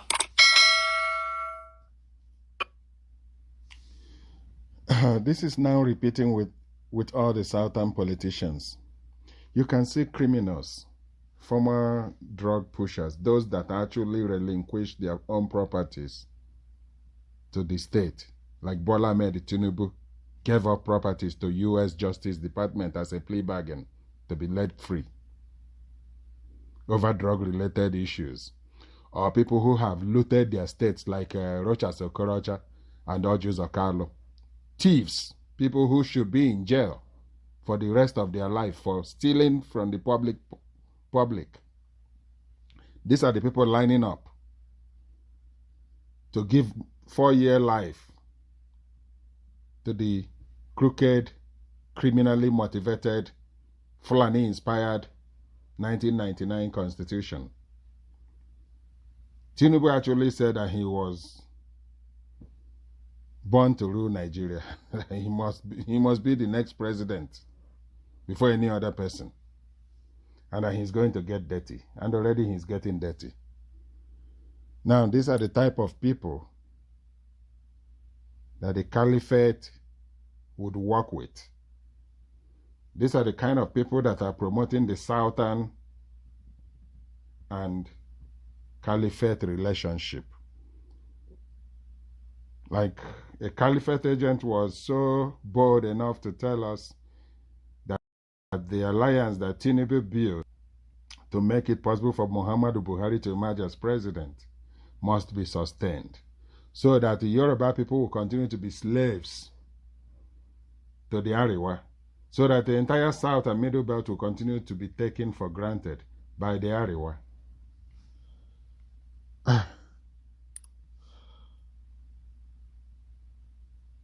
They are either rushing to Buckingham Palace to receive signature or approval of the Caliphate, or Caliphate to receive turban, scarf to cover their head, like we have seen Ojus Okalo, Rotimi Amechi, Rochas Okorocha, Bola Ahmed Tinubu.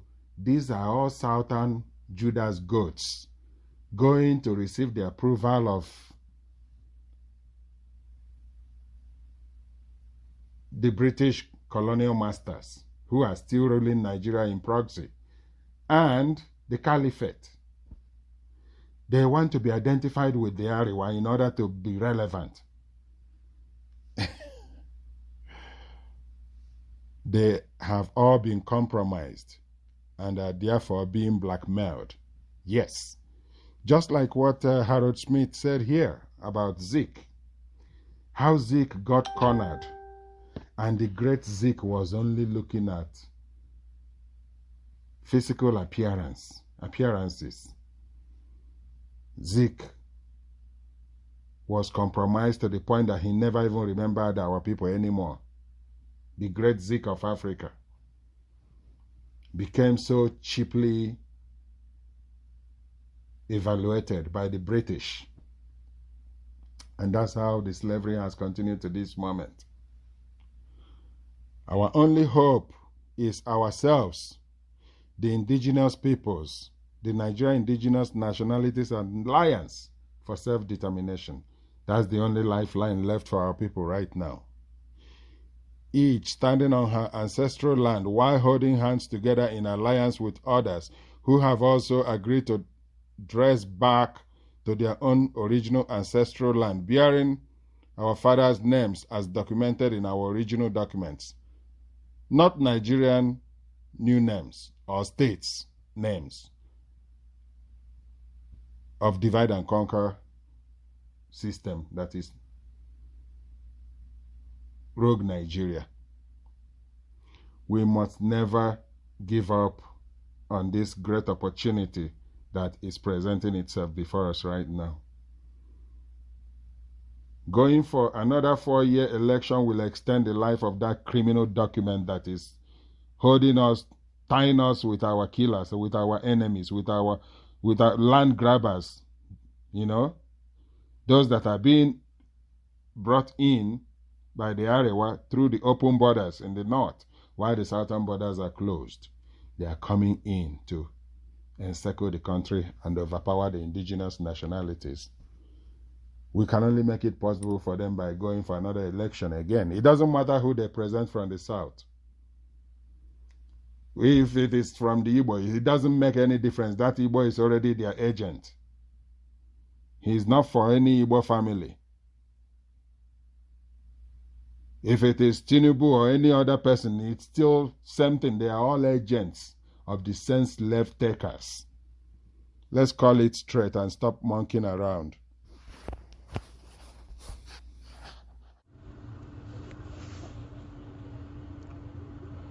The era of the angry black man is becoming the black responsibility era.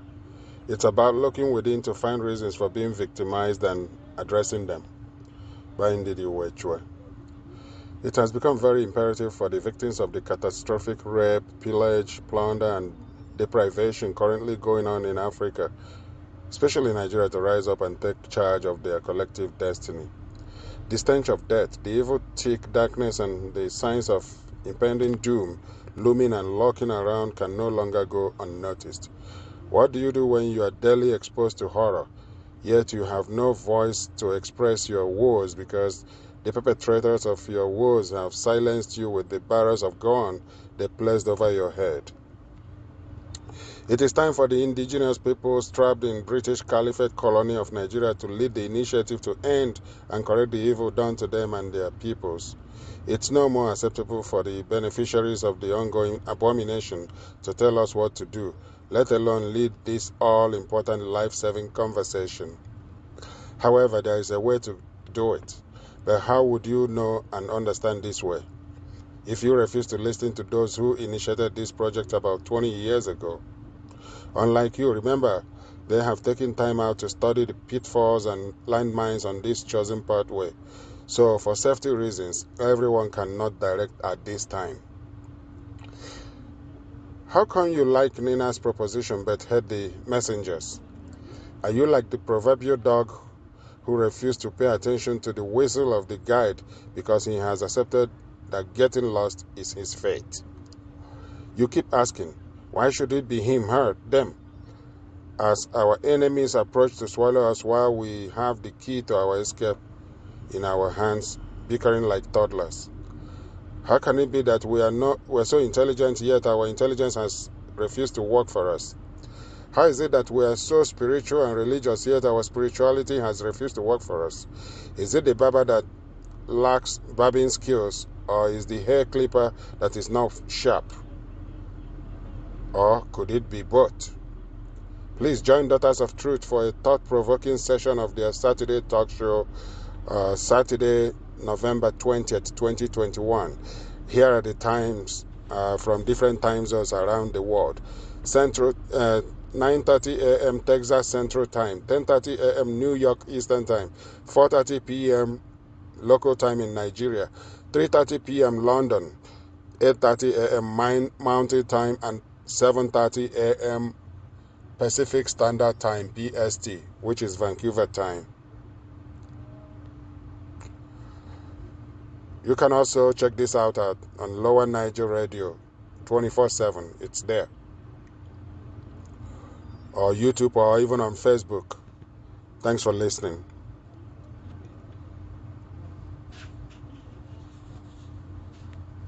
Southeast, our own homeland, our own base, the place that makes us indigenous. Accusing some Yoruba leaders of supporting Kanu, he said, God will punish them and throw them on into the pit of hell. They are urging you, fooling people to destroy our land. Sunday Boho is there. They are not destroying Lagos, Oshobo, and Ibadan, or anywhere else. But they are telling you to destroy Igbo land, and you are happy destroying our land. He also heard some unprintable insults at Obasanjo for allegedly supporting Kanu. I am an Igbo man. I've never denied, and I will continue to be. Me too. You are not more Igbo than me, so stop this nonsense. I will chase you everywhere, every corner of the way, and bring you to book, and I'm doing it. I don't just talk. My mouth and my hand and leg work together. I told you I would destroy IPOB. All the best of IPOB are with me. Those other people will come and join me too because they know I stand on the platform of truth. I support Asari Dokubo here 100%. He makes perfect sense. It's reality. Dokubo's outburst comes as a rumor circulated on the social media quoting Obasanjo to have said, "With what I saw at UK Parliament, I can boldly say that Nnamdi Kanu has gotten Biafra." It was posted on Tuesday by Daily Times Nigeria on their verified Facebook page with a picture of Obasanjo attached. However, this piece of information cannot be confirmed. This was reported by Sahara Reporters. I mentioned Maxwell Adeleye, who was secretary to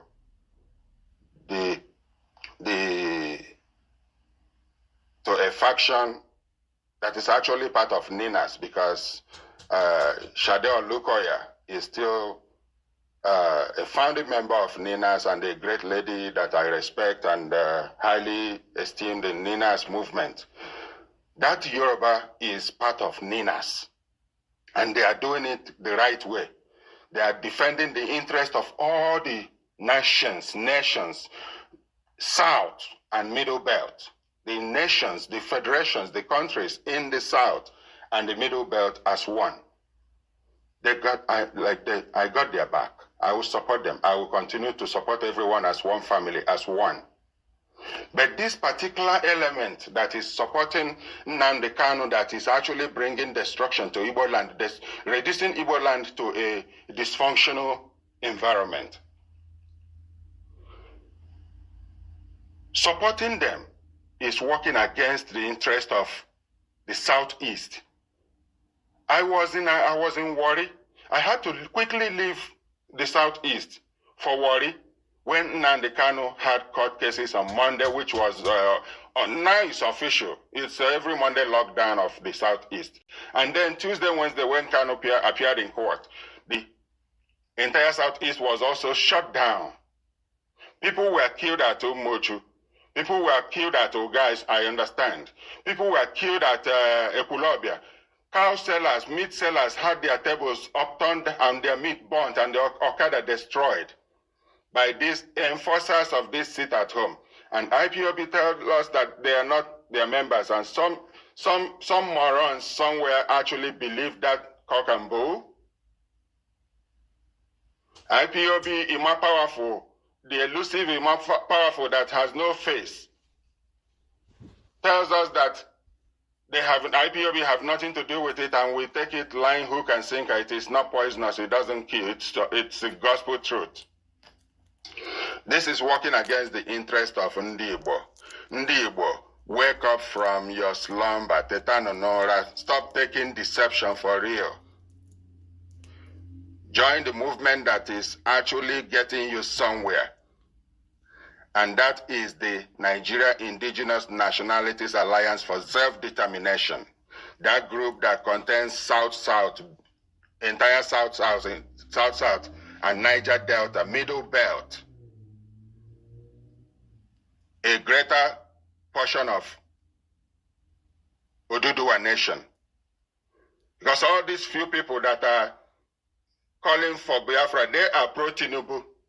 Maxwell Adeleye, I dare you to make a release against Bola Ahmed Tinubu. Make a news release, calling out Tinubu as an ex-con, like ex-convict of the United States justice system. Call Tinubu out on that. If you are real, if you are going for genuine actualization of Oduduwa nation state, just like we are looking at Lower Niger Territory as well as Middle Belt nations, imagine, simultaneously through binding multi-regional referendum. Have a nice day. This has been the voice of Lower Niger Territory. I must add that anyone that is calling false messiahs for us is not with us. They are against us.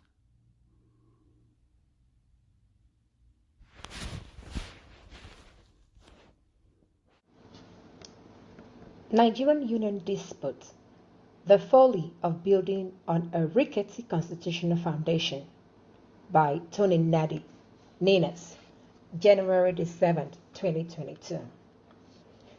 Responding to media questions about what seems to be a mobilization by political parties towards the 2023 round of national elections under the disputed 1999 Constitution, co-convener and coordinating secretary of the Nigerian Indigenous Nationalities Alliance for Self-Determination, NINAS, Tony Nadi, wrote as follows. Knowing what we know now about the fraud of 1999, enacted by Decree Number 24 of 1999 and christened the 1999 Constitution, and seeing the monumental failures of the Nigeria erected upon the rickety foundation of that fraud, as well as the mind-boggling miseries of Nigeria trapped in what has become a union of death, it is most obdurate to continue the construction of Nigeria on the basis of that constitution, which has been repudiated and rejected countrywide. Those still planning to go to another round of national elections in 2023 under the fraudulent of 1999 Constitution are actually compounding the treason initiated by Abdulsalam Abubakar and his confederates in 1999, and are therefore the worst enemies of their own people.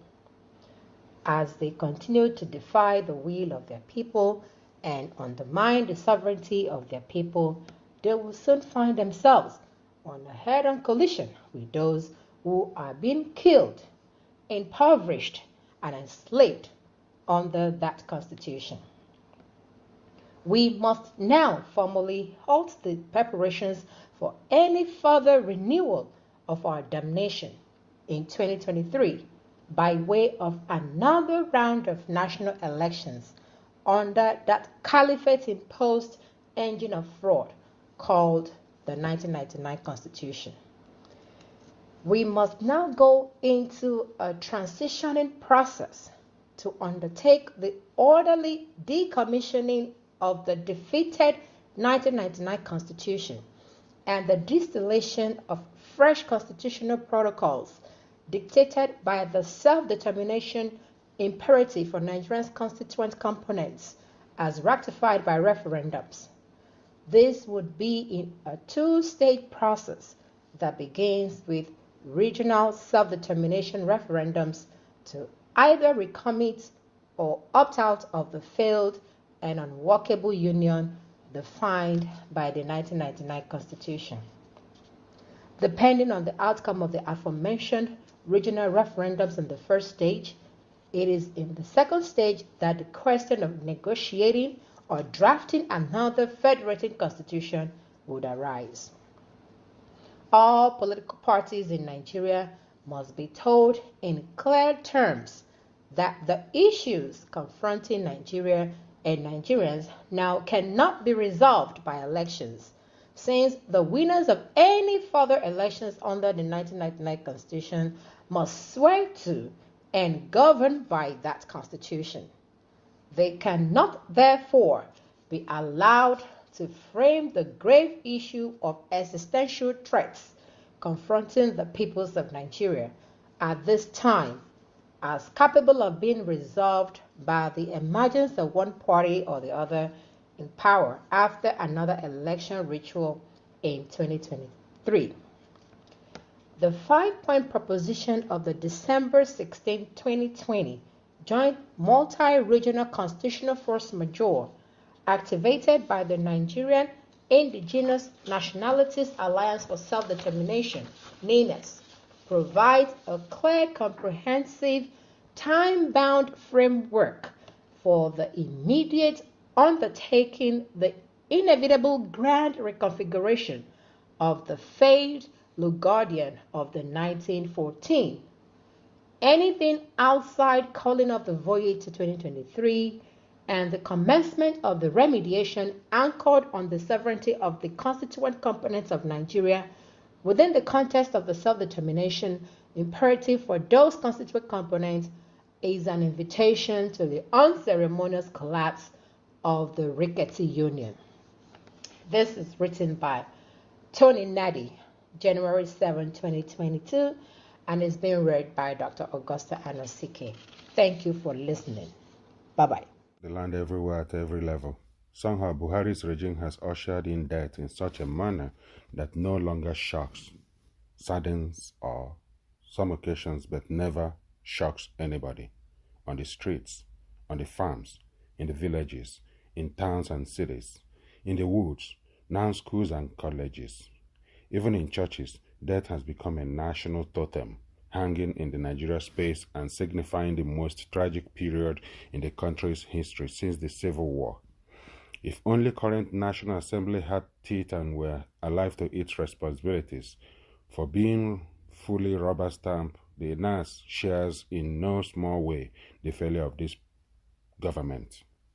From all indications, the Buhari presidency has been at least complicit in various forms of death, and NAS has stood idly by and at times cheering when one hears a senator, Smart Adeyemi, on the floor of the state calling for Nigeria to invite a foreign power to take over internal security responsibilities of the government. One wonders if such a call was coming out of mischief or ignorance, or if the Murumiri pandemic has hit the Senate.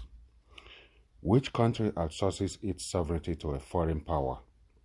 Which foreign power is willing to send its boys and girls without cause to die patrolling the streets and woods of a foreign land?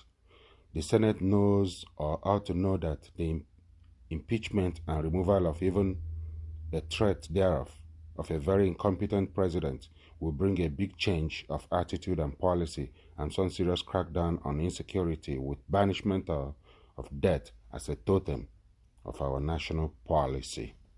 Such a change would be for the better, but sitting there with heads buried in the sand, speechifying hollow and meaningless anger insults our intelligence.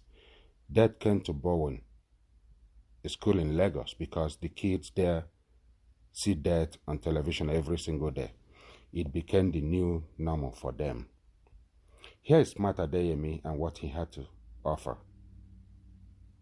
In fact, let's begin with the child that got killed in Lagos school.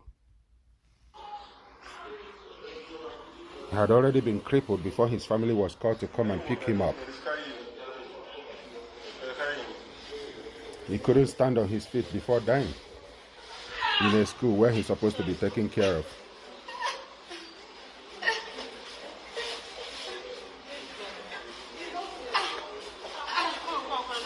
He was beaten down mercilessly.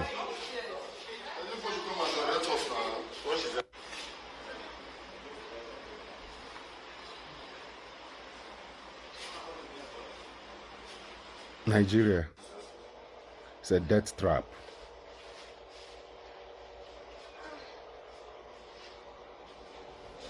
Nigeria is a shame to humanity.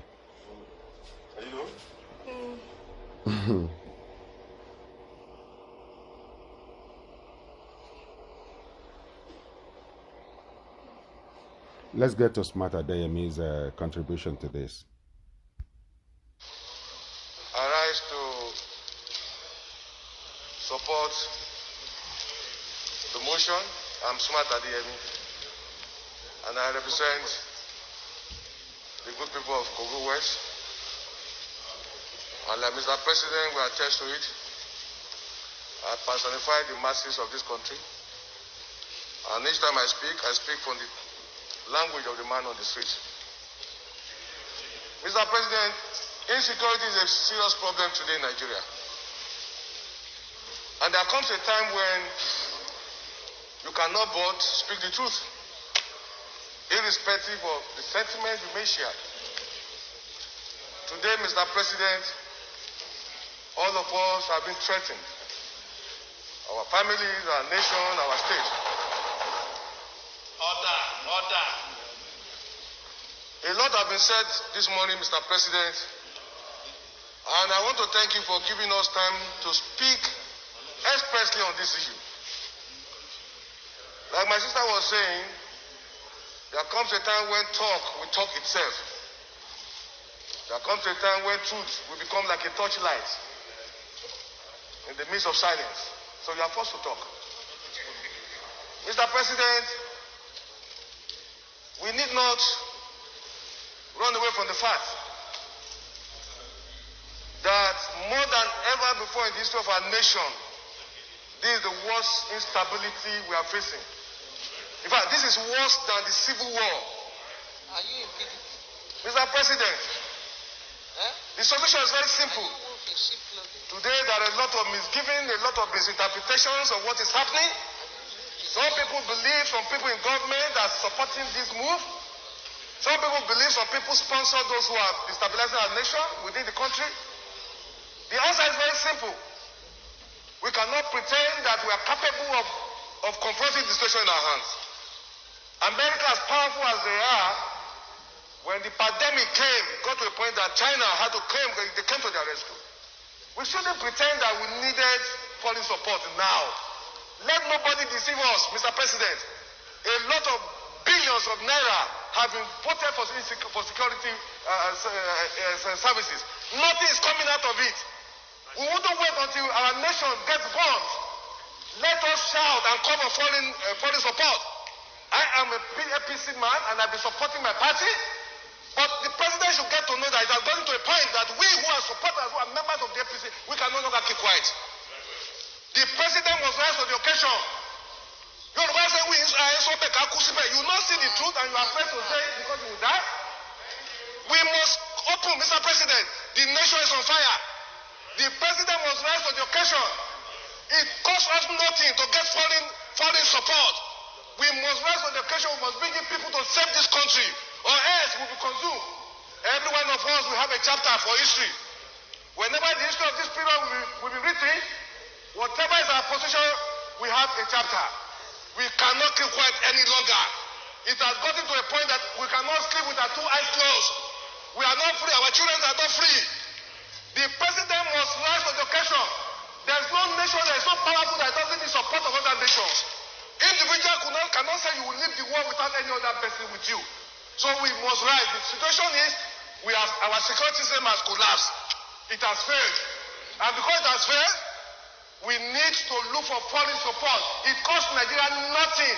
Forget the ego, forget the superiority of Nigeria in African nation. Today, we are facing serious problems. If our nation is to survive this period, I'm not in doubt that the security architecture we have today cannot cope with what we are facing. Every part of this country is threatened. From the north to the south, nobody is safe. Nobody can travel 50 kilometers in our nation. I feel like shedding tears for a country that we grew up, where nobody harasses you when you travel from Lagos to Maiduguri. I've done it in times past. Today I cannot travel from here to Kaduna to Niger State where I was born. The president must know that this is a bad time for our nation. We must look for foreign support to save this nation. This is my position, Mr. President. We must rise to it. They are killing people in the east, in the west, in the south, in the north. We should shut down the National Assembly. Let's shut down. If we cannot save this country, we stay in our homes. Our country is bleeding. People are in poverty. There's no food. People are hungry. Insecurity is threatening us. We cannot pretend. It's better we're not here. That's the next thing that here. People are dying. Every day Nigerians are dying. We must rise to the occasion. As for me, Mr. President.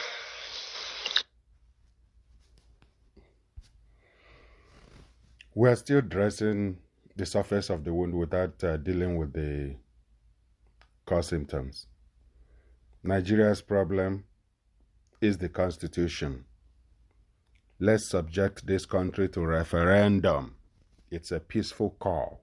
It's a democratic demand. Skirting around it cannot heal Nigeria. Skirting around it or trying to avoid it will not fix Nigeria.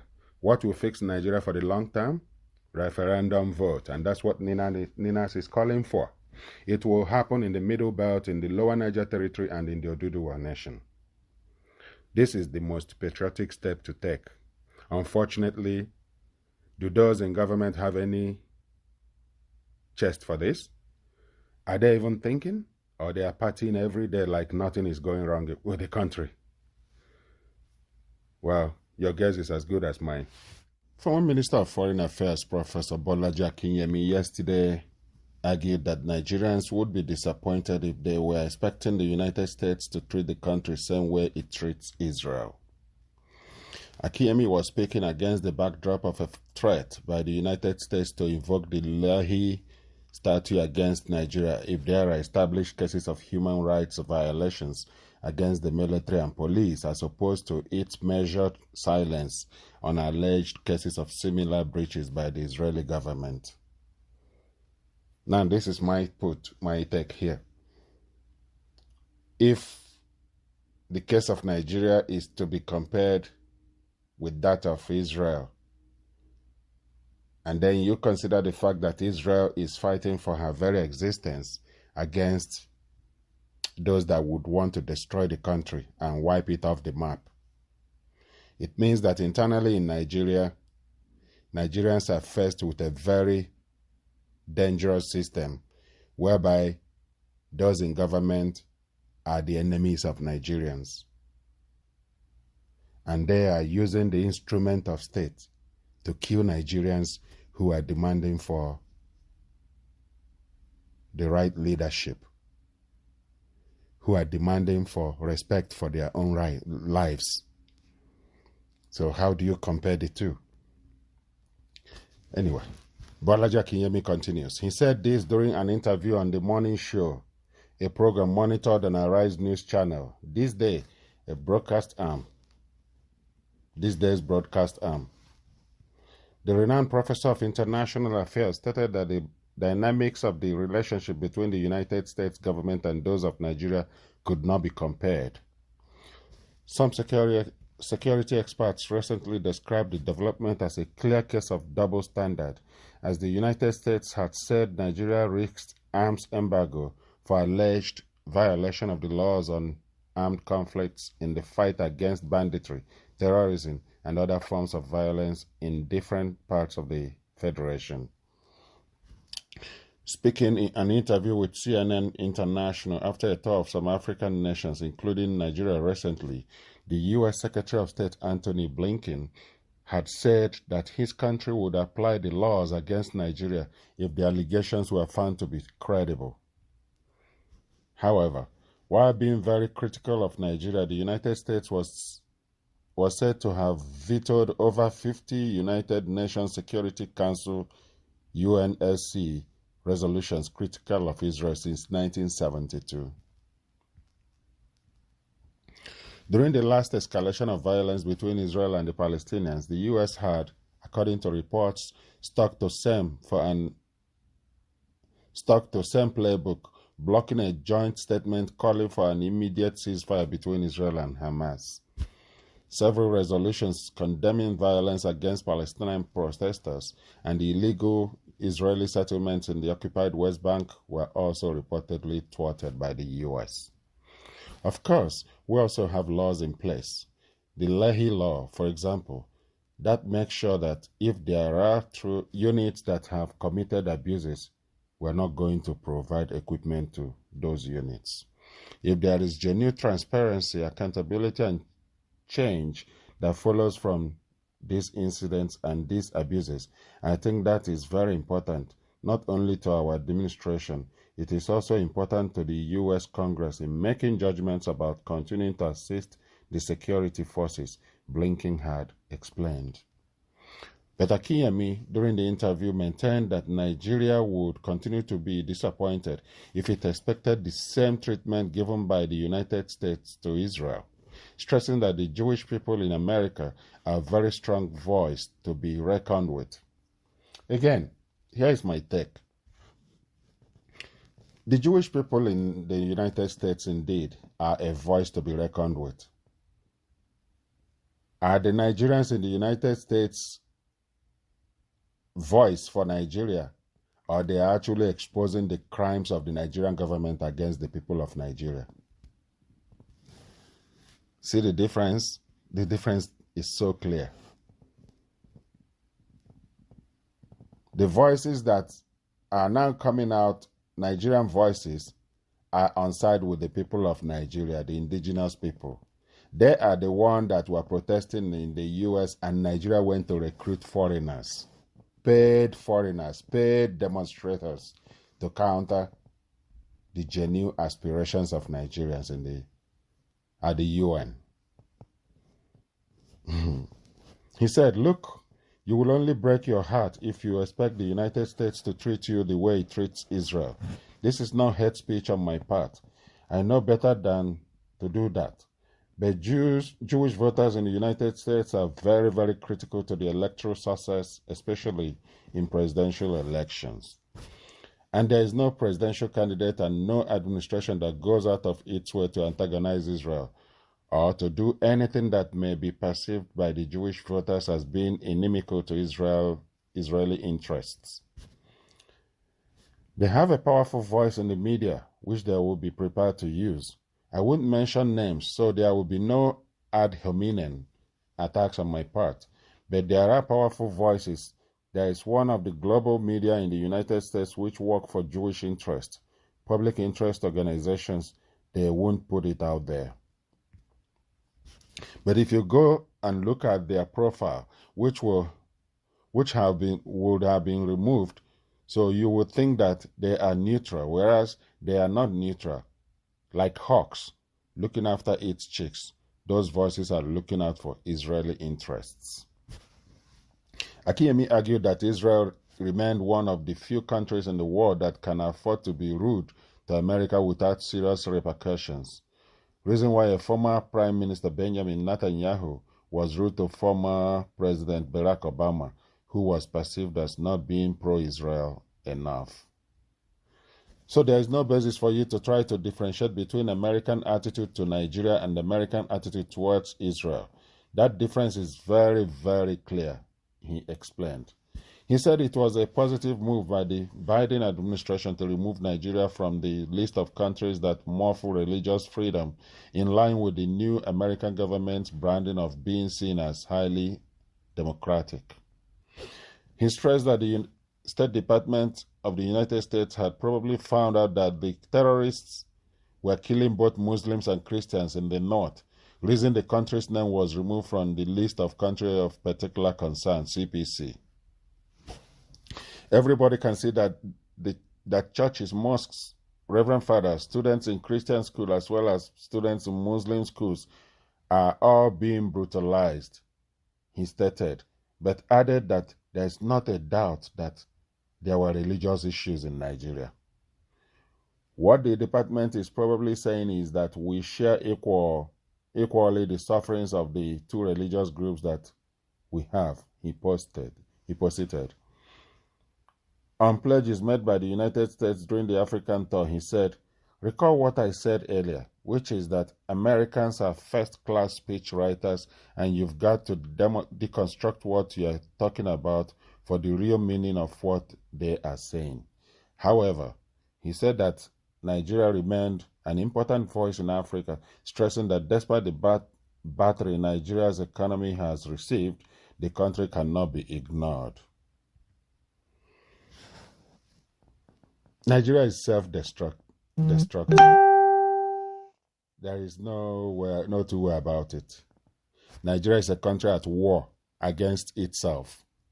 Current government of Major General Muhammadu Buhari is the #1 enemy of Nigeria, because they are working overtime to set the country on fire, while thinking that they are flexing, that they are fighting to remain relevant. With the work NINAS is doing, the old issue of trust and suspension among the ethnic nationalities has been reduced to the barest minimum, as every indigenous ethnic nationality has been empowered to obtain her sovereignty and run as fast as possible to establish their people's self-determination. Things have changed and are changing. It's new dispensation. It's a new era. As we organize our people according to the UN standard of operation, once an information comes out, please let's think of how we can benefit from it as a people. Once your people are okay in their ancestral land, collectively we will be okay and empowered to drive out all aggressors. The indigenous peoples have the common core value of all men being born equal and have right to life. The aggressors do not. So please let this be the focus and let's fight this bloodless war together and fast too. Thanks. Check out Ninas on Facebook, on YouTube, on the internet, www.ninasvoice.org. We came out yesterday, May the 2nd, to a statement purportedly coming out from one Peter Afunanya that says is a spokesman of DSS, threatening everybody who says who is doing anything that will threaten the unity of Nigeria and the sovereignty of Nigeria and government and all such nonsense.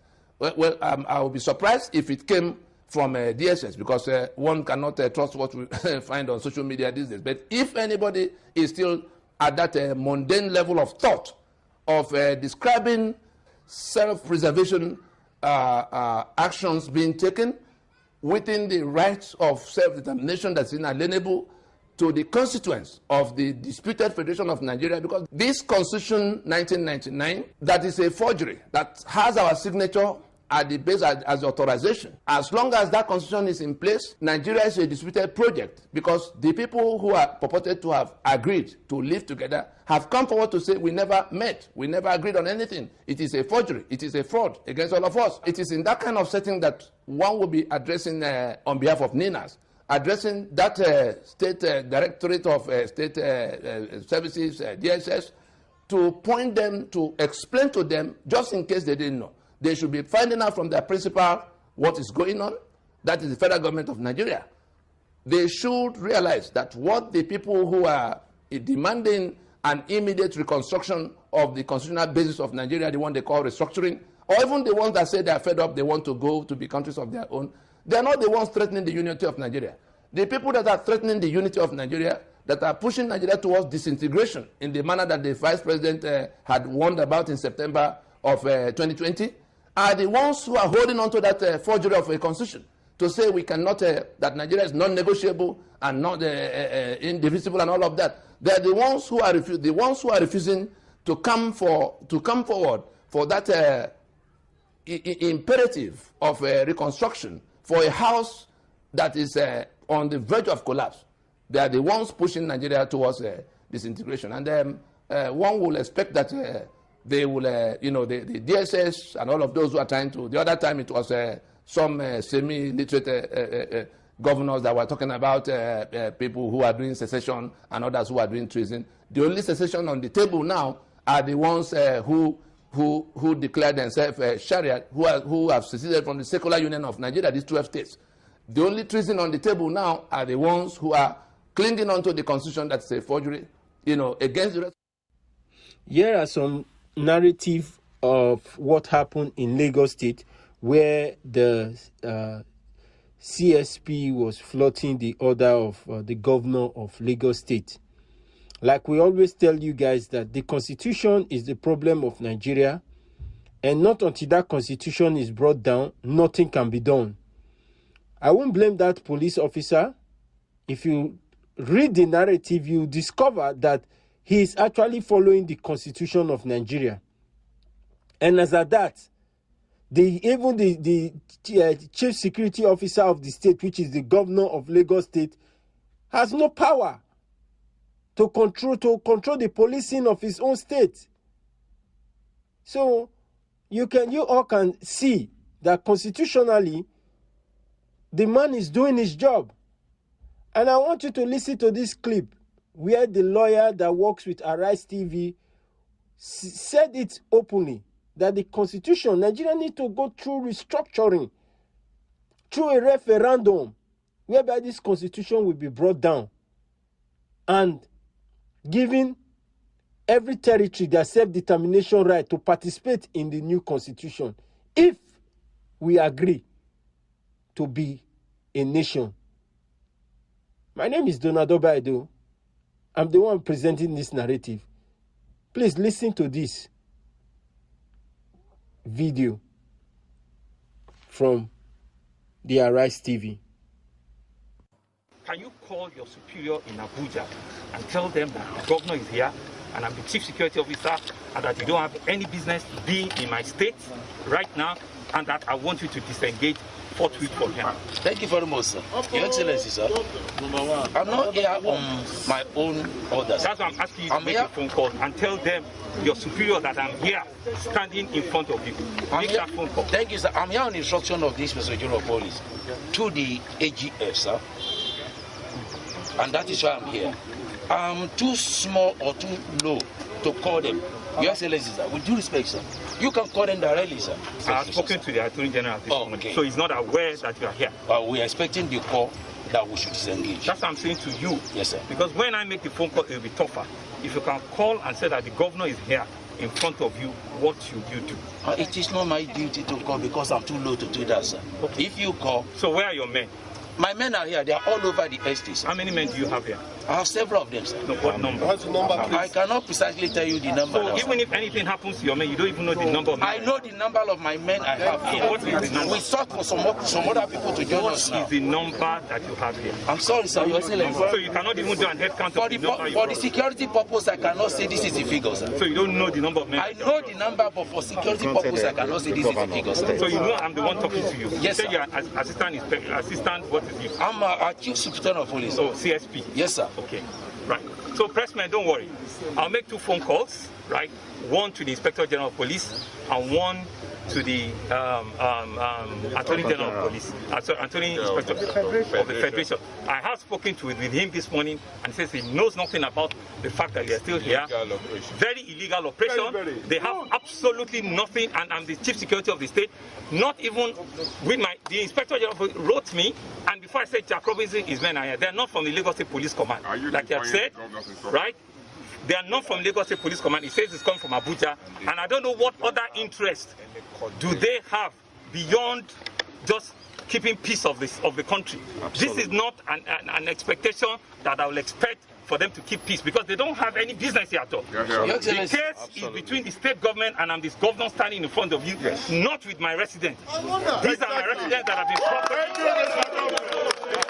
happen. The importance of restructuring. The fact that the 1999 Constitution serves no one, even those who feel that it serves them, are completely mistaken. Very interesting. If you get a commissioner of police and you tell him as a governor, give him an instruction, he will tell you, oh, I'm going to go away and do some preparations, but he's not doing any preparations. He's gone to call the Inspector General of Police, and if the Inspector General tells him to go ahead, he will. If he tells him not to go ahead, then he won't. And really, that is constitutionally backed. The issue is not any kind of disobedience or disgrace by that police officer. He is actually doing what the Constitution requires him to do. Our problem, as always, is the Constitution, and we have to amend it. It just shows, and how are we ever going to make any progress? This is why insecurity is rife in this country. And do you know that even the Constitution that we use today, which is the 1999 Constitution, denies what is called a no-autochthony.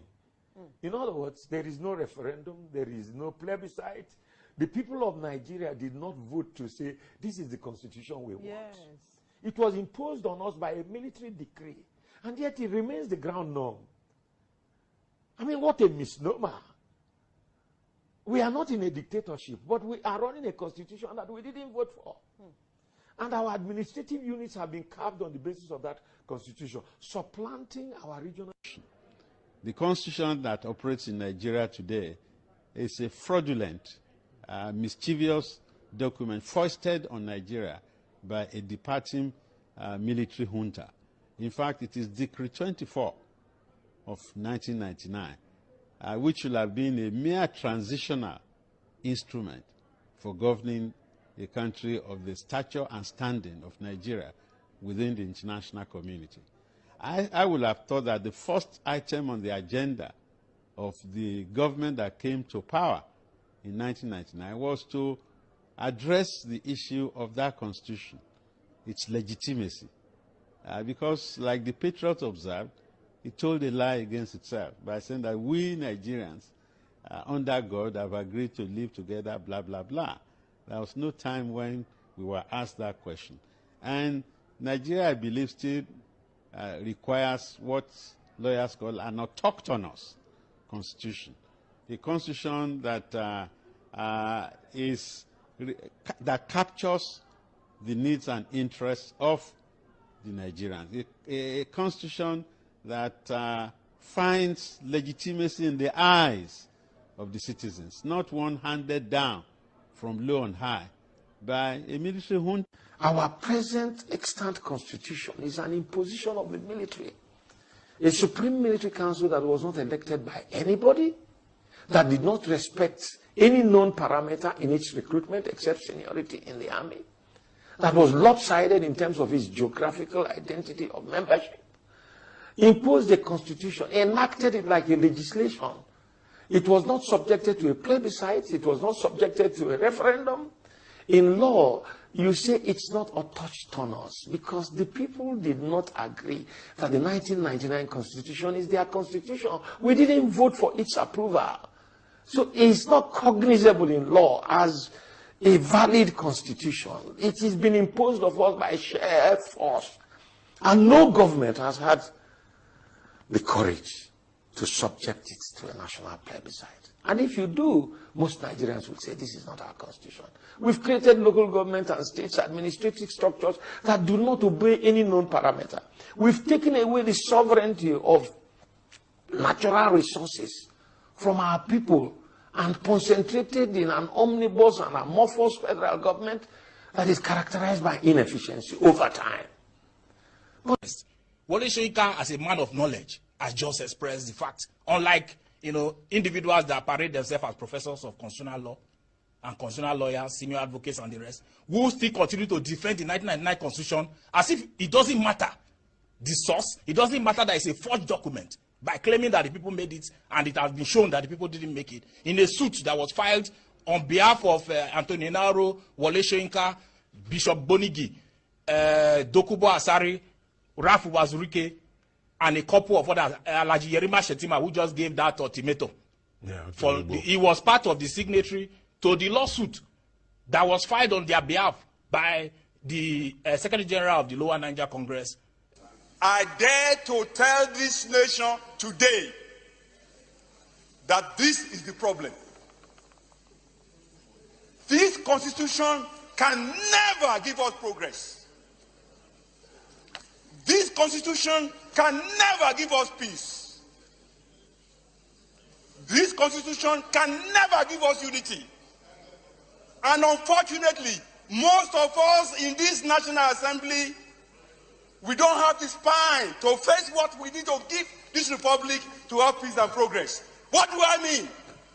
This constitution has 68 items. 68 on the exclusive list. This constitution has only 12 on the concurrent list.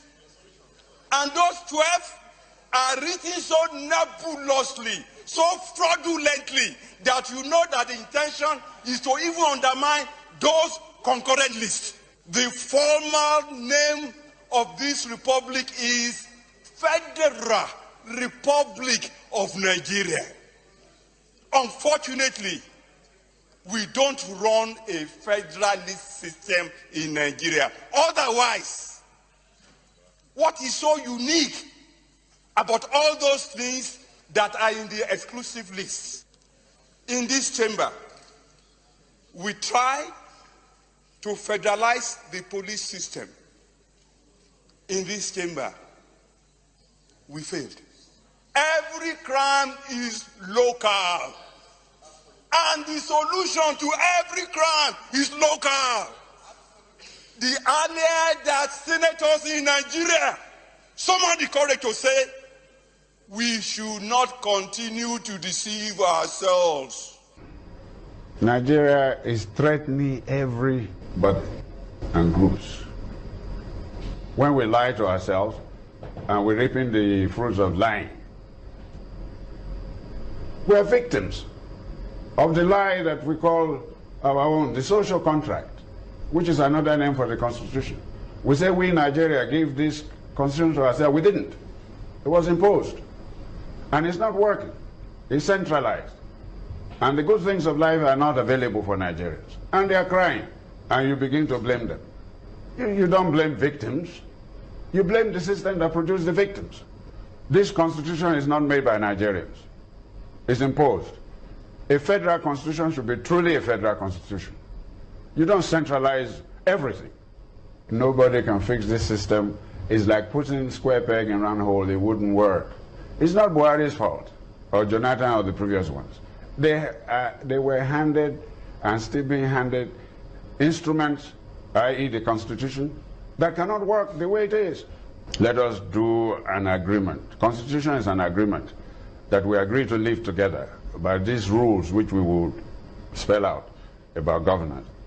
This current one is a fraudulent one, and it's giving us victimhood because we never did it, and they say we did it. If somebody says you did something that you not do, is that not a lie? We went to court, the case is in court, praying the court to say, look, the Nigerian people never did it. The court kept adjoining, part of the problem we have. The case is still in court. Inauro started it. A lot of distinguished men and women up and down this country had their signature there. The case has not been taken. All right, we'll also anchor at that point. Dr. Amos Akingba is in Adeko and Afeni Ferry Chieftain. We appreciate your talking to us this morning. It's my great pleasure.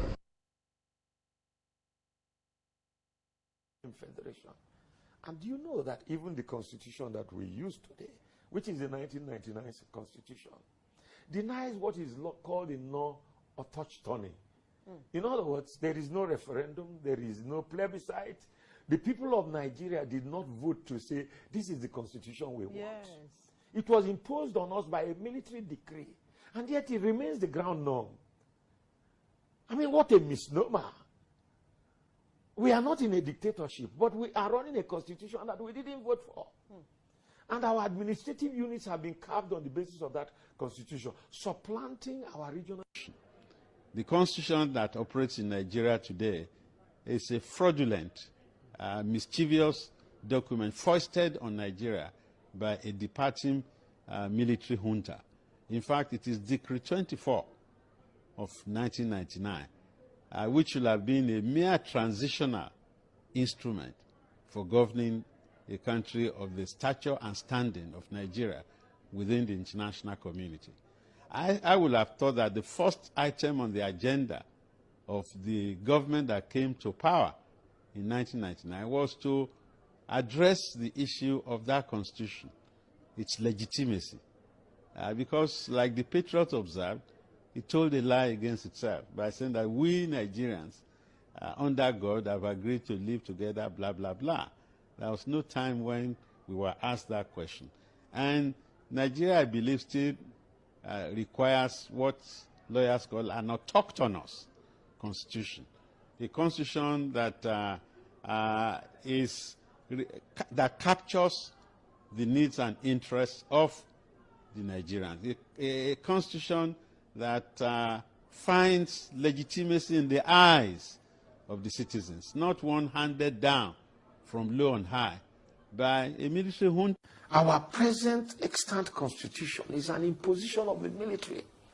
A supreme military council that was not elected by anybody, that did not respect any known parameter in its recruitment except seniority in the army, that was lopsided in terms of its geographical identity of membership, imposed a constitution, enacted it like a legislation.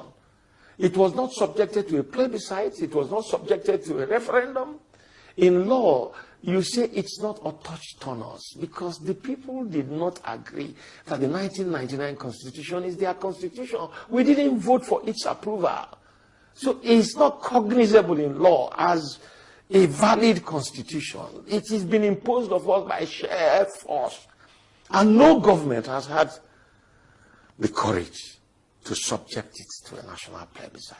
And if you do, most Nigerians will say this is not our constitution. We've created local government and states administrative structures that do not obey any known parameter. We've taken away the sovereignty of natural resources from our people and concentrated in an omnibus and amorphous federal government that is characterized by inefficiency over time.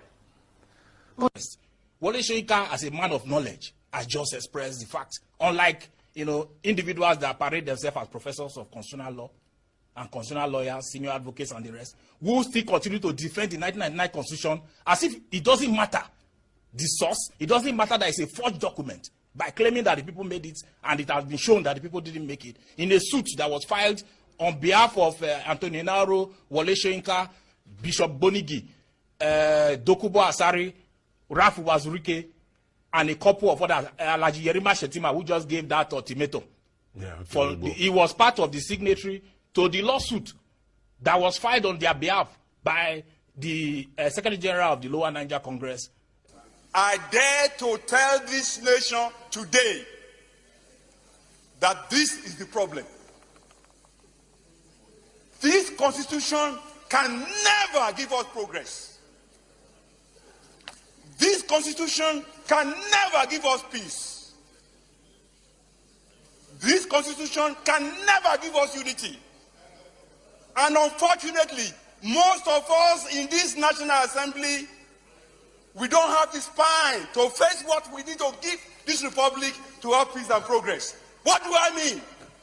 This constitution has 68 items. 68 on the exclusive list. This constitution has only 12 on the concurrent list. And those 12 are written so nebulously, so fraudulently, that you know that the intention is to even undermine those concurrent lists. The formal name of this republic is Federal Republic of Nigeria. Unfortunately, we don't run a federalist system in Nigeria. Otherwise, what is so unique about all those things that are in the exclusive list? In this chamber, we try to federalize the police system. In this chamber, we failed. Every crime is local. And the solution to every crime is local. The earlier that senators in Nigeria summon the courage to say, we should not continue to deceive ourselves. Nigeria is threatening everybody and groups. When we lie to ourselves and we're reaping the fruits of lying, we're victims of the lie that we call our own, the social contract, which is another name for the Constitution. We say we in Nigeria give this Constitution to ourselves. We didn't. It was imposed. And it's not working.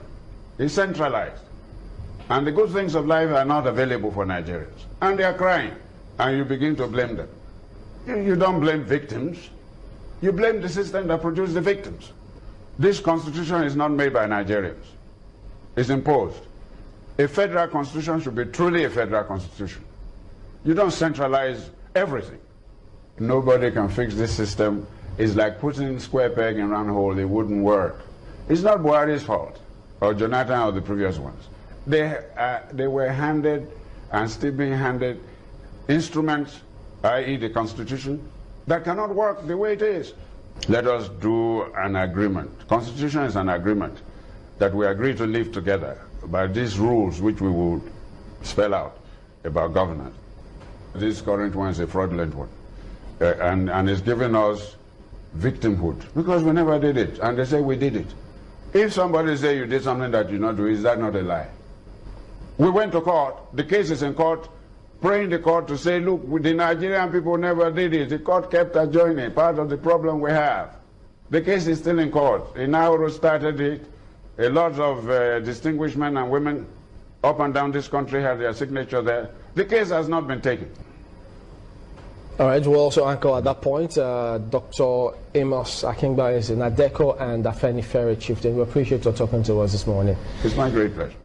While the government of Nigeria is doing everything to destroy the country, to humiliate especially the Igbo people within the country, another group, the IPOB, has become essentially partner with the government in making sure that the lives of our people are messed up. That's why you have sit-at-home orders that are being enforced by criminals who were released from prison illegally. And they are roaming the streets, shooting and killing people, going about their normal businesses, disturbing lives, making sure that our people have no peace, that our people have no plan. In fact, next week they are planning on having people shut in from Monday through Thursday. Those days, Nnamdi Kanu will be appearing in the court for scheduled hearing. Now you wonder, is this group working for the good of Igbo people or for the destruction of the Igbo nation? Your guess is as good as mine. Because we've allowed failed state leaders to call the shots in our country, everything has been destroyed and reduced to nothingness. Poverty, insecurity, among other challenges, is what our people are beset with these days. And yet they consider themselves messengers and deliverers of our people. Noam Chomsky had this to say: education is not memorizing that Hitler killed 6 million Jews. Education is understanding how millions of ordinary Germans were convinced that it was required. Isn't it amazing that some members of IPOB actually find grounds to justify the nonsense they are doing? Sometimes they go into denial mode, but we know what's going on. We can't be fooled. Education is learning how to spot the signs of history repeating itself.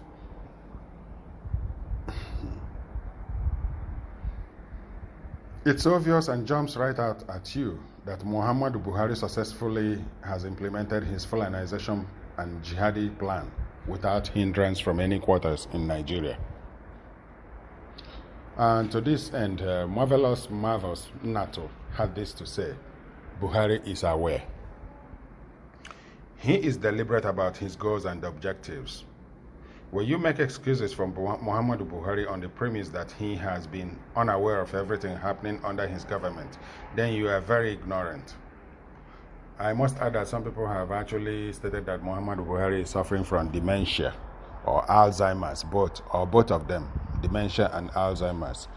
Unfortunately, we have people who are calling the shots using his name, and they are running the country aground, doing all sorts of criminal activities in the name of government.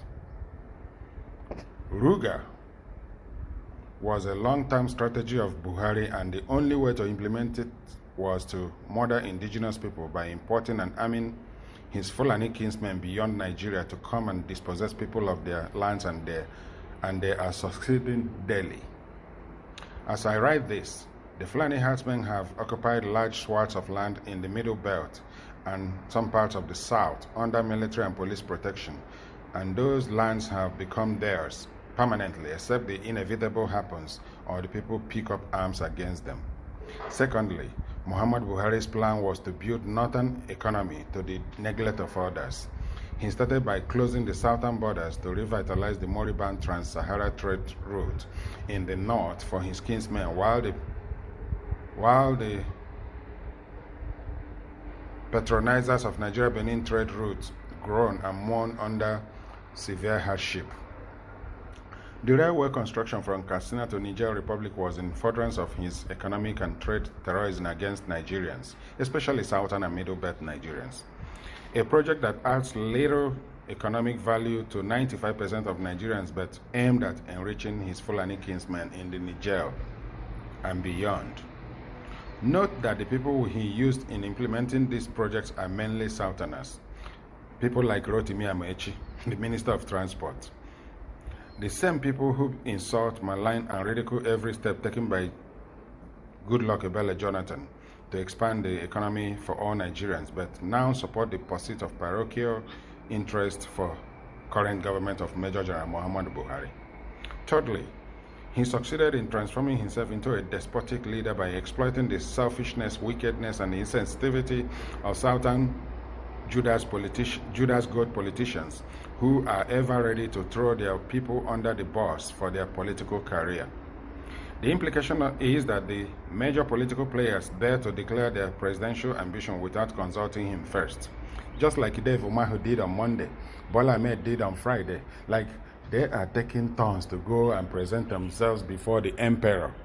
They are looking to become the next president of a country that is moribund, a country that needs nothing other than constitutional reordering, like regional, multi-regional constitutional vote that will have to happen in this country if peace were to reign in the land. These guys have no idea what is happening. Yeah, they dare not declare their presidential ambition without consulting him first. Buhari is the Lord who will determine who to run or who not to run. Finally, he managed to fool you into thinking that he wasn't aware of all the extrajudicial murder going on in Nigeria by the official Fulani security, that is the Nigerian army, the Nigerian police, the DSS, and all other security arms that are engaging in extrajudicial killings. Buhari is not ignorant. He is a deliberate murderer, a strategic wicked fellow. How can you claim that this man is unaware when he has deliberately and strategically taken everything for his kinsmen and turned you into a slave? Buhari appointed all the major security heads to be Fulani for them to rule this country, to run this country aground, to render the entire citizens slaves right in our ancestral lands. Don't make excuses for Muhammad Buhari through your ignorance. And again, I repeat, education is not memorizing that Hitler killed 6 million Jews or that Nigeria killed more than 3 million Biafrans during the Civil War. Education is understanding how millions of ordinary Germans and Nigerians were convinced that it was required to do so. Education is learning how to spot the signs of history repeating itself in 2022. Now, what's the solution? The solution is embracing the gospel of NINAS, the Nigeria Indigenous Nationalities Alliance for Self-Determination, the message that gives hope, the message that restores vision to the blind people of the southern and middle belt Nigerians, to seek, to press, to demand for a binding multi-regional referendum that will lead to breaking of chains, the breaking of the bondage upon which our people are presently held. Thanks for listening. This has been the Voice of Liberty, the Lower Niger Territory Radio. God bless you. Here is a quick reminder to everyone in Nigeria or outside Nigeria, everyone related to the country. The powers to make a new constitution, are in the hands of the indigenous peoples. It has nothing to do with National Assembly or any part elected or government appointed or imposed persons. Constitution making has two stages. The first stage, number one, is referendum or vote by the various regions to agree to be in the same union country with indigenous peoples from other regions. This referendum is explicitly the business of each region and again has nothing to do with so-called National Assembly or federal government. Stage two, number two, if the referendum vote is in favor of federation to form a country, different regions now, to form a country, then the indigenous peoples will elect among themselves those who will represent them to craft the constitution in conjunction with representatives from indigenous peoples from other regions. That's how countries are brought together, like different countries, different regions, different provinces, different states come together to form their own country, to form a larger union that becomes country. Otherwise, those individual regions, they are nations on their own without the union. If the referendum vote is in favor to federate, to form a country, then the indigenous peoples will select among themselves those who will represent them to craft the constitution in conjunction with representatives from the indigenous peoples from other regions. The crafted constitution will be subjected to national referendum before it is adopted as a binding document. Again, this process has nothing to do with National Assembly or government appointees. This is how other countries that are doing well today are. This is how they came to be.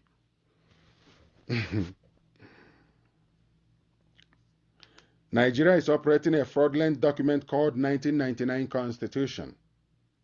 To obtain a properly made constitution, the two stages described above must be followed, and a transitioning body is required to oversee these two stages. The transitioning body will be selected by the indigenous peoples themselves, and not by any National Assembly or any government, state or federal. No. It is the people. It starts from the local. Just as they say all crimes are local, the power to control any space is local. It is the people.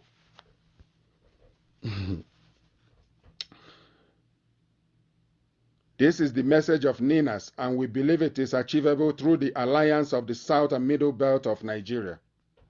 Everyone is therefore encouraged to join NINAS through your regional platforms, blocks, example, Lower Niger Territory, represented by the Lower Niger Congress, Middle Belt Forum, representing the Middle Belt, and the Lanomo Odua, representing the Southwest. If, as it will surely happen, the blocks vote not to be part of any union called Nigeria, then the indigenous peoples within that block can choose any name they want to bear. But it must be a name which is agreed by all and not because a particular section wants that name or that they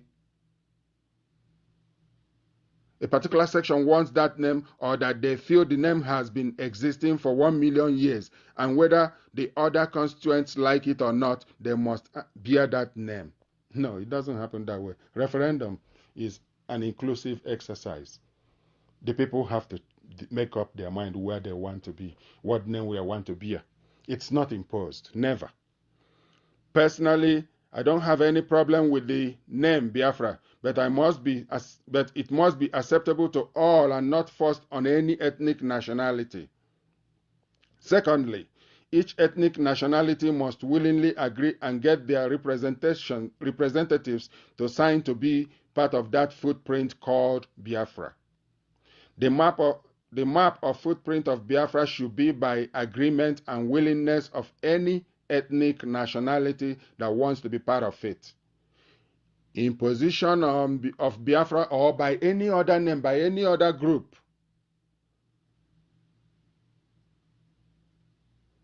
should be by agreement and consent, willingness of any ethnic nationality that wants to be part of that nation. No imposition will work. It's just like Nigeria. Nigeria cannot be imposed upon the people. And so also no other thing can be imposed after we get out of Nigeria or as we are trying to get out of Nigeria. So it's still power to the people. And that is what NINAS is all about.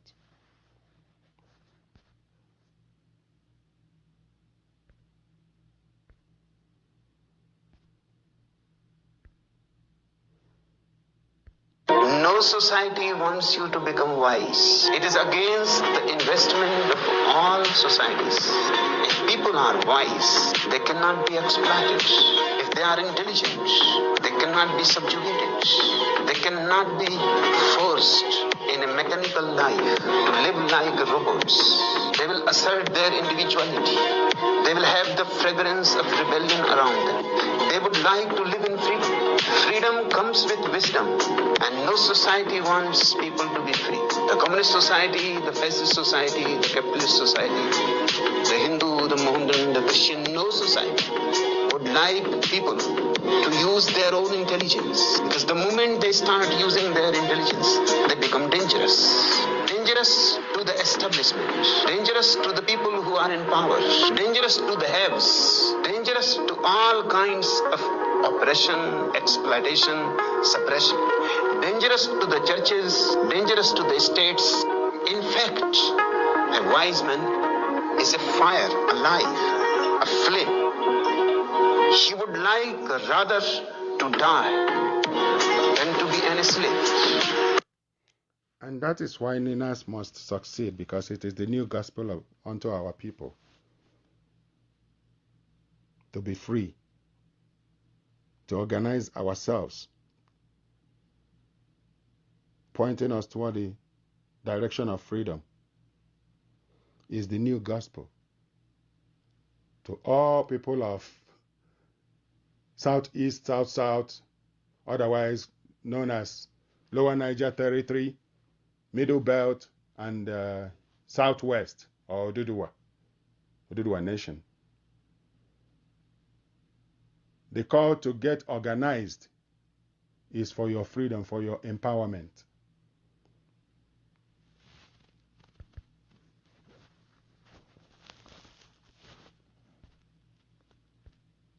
That's what it's all about. Nina's got it covered. Check it out at www.ninasvoice.org. ninasvoice.org. This has been the Voice of Liberty, Radio, Lower Niger Territory.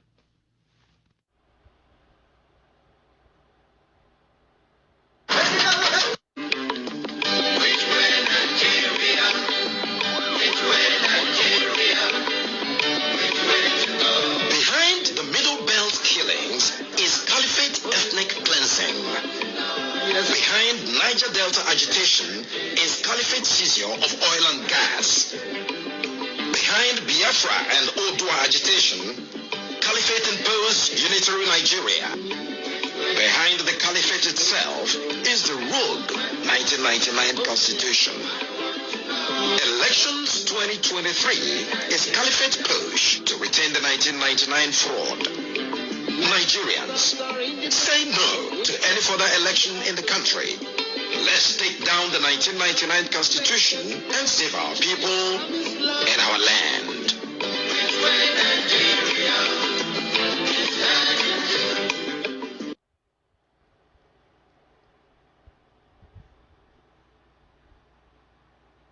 The country is not burning for nothing. You probably have heard in the news in the last few days that a lady from the north, a Muslim lady, got crowned Miss Nigeria. And the reaction of the north is to send their Sharia police to arrest the lady. We are not in one country, and so we must part ways. Here is the parable of Europia, written by Femi Olufumilade. It touches on the very heart of the problem. Meanwhile, Ninas has given us the guideline, the processes that must be followed to get out of this mess called One Nigeria. Because we don't belong, really, we don't belong with the Arewa 12 Sharia states. We do not belong. And we do not in any way impede them in following after their religious dictates. But the other question is, why are they standing on our way? Why are they being such an obstacle to seeing Nigeria peacefully sorted out? Why are they standing in the way of a lasting solution to the existential problem of Nigeria? Why are there such a clog in the wheel of progress of the nations being detained in one Nigeria under the 1999 Constitution? Imagine Hizbah arresting the parents of the Kanu girl who just won Miss Nigeria pageant. Those Islamists in the north of Nigeria are qualified to be a separate country governed by Sharia. That's what they all want. They are just like Afghanistan, if I may add. Don't mind the pretension to being some sort of liberal nationalists. It doesn't exist among them. They all want the Sharia, including the professors.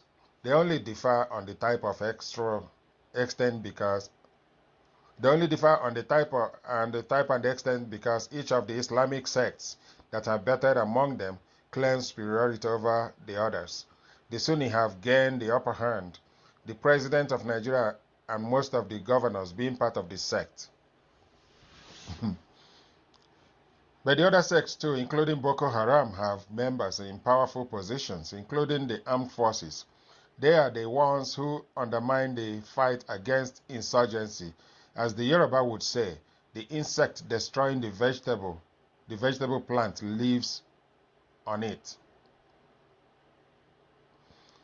Let them have an autonomous nation with their preferred and chosen constitution based on this Islamic law. I mean, we are very, very free-minded in this matter. We wish the North what they wish themselves, which is Sharia state, like Somalia, Afghanistan, that's Yemen. This is who they want to be. If eventually they decide to be like Saudi Arabia or Kuwait or UAE, we also wish them all the best. But we need to go through referendum to sort things out and get things going the right direction, at least for our people.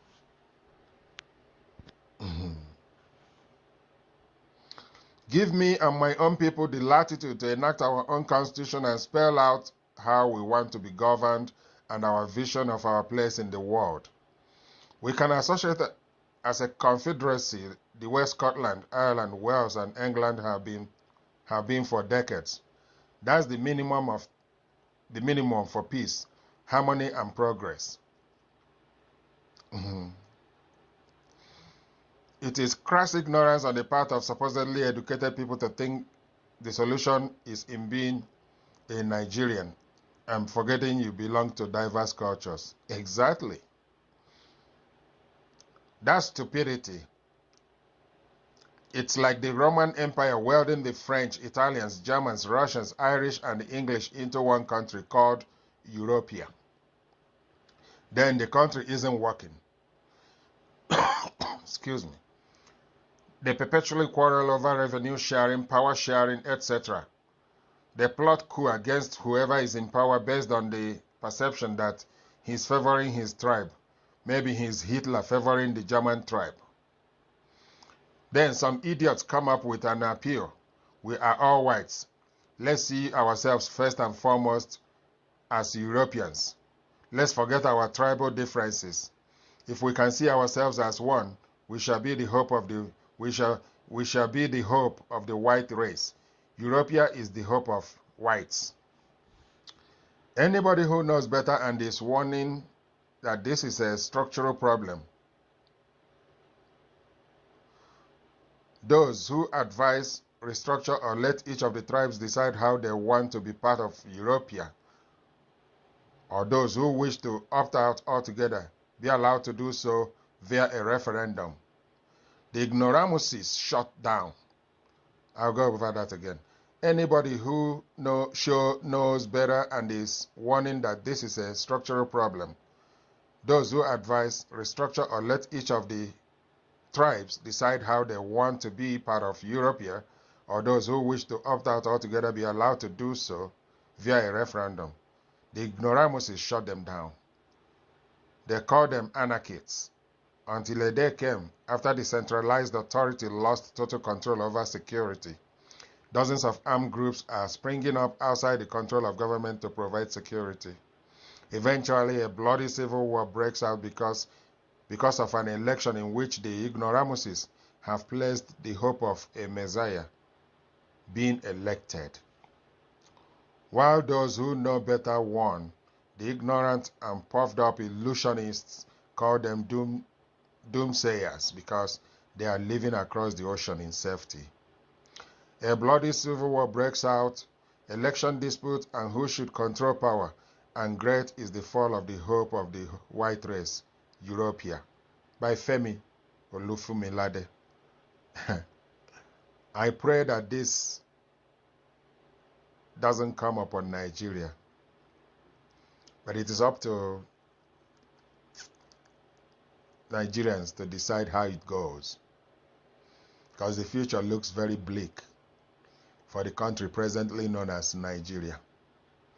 The future looks extremely bleak. Very, very bleak.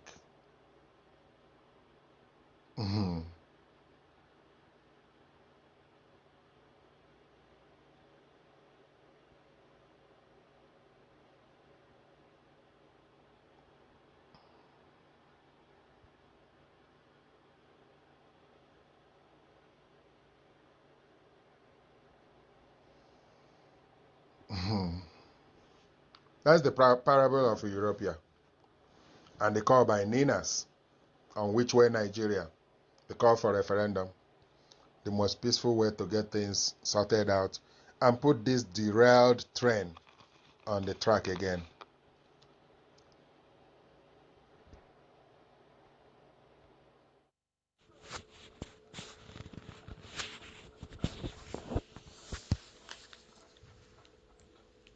Did you know that Peter Afunanya is DSS spokesperson, Onyema Nwachukwu is Army spokesperson, and Frank Mba is police spokesperson?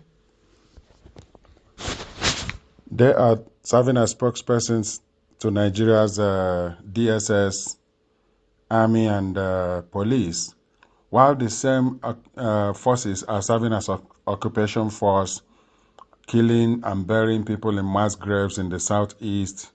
They are joining the Fulani in making sure that the population of the southeast is reduced, and that not just southeast, but in the south, southwest, and middle belt, they are continuing on genocide across Nigeria. These are the things that will see to Nigeria's end, and we want nothing other than a binding referendum that will take place across the Lower Niger Territory, Oduduwa land, and middle belt, to decide our future moving forward with Nigeria.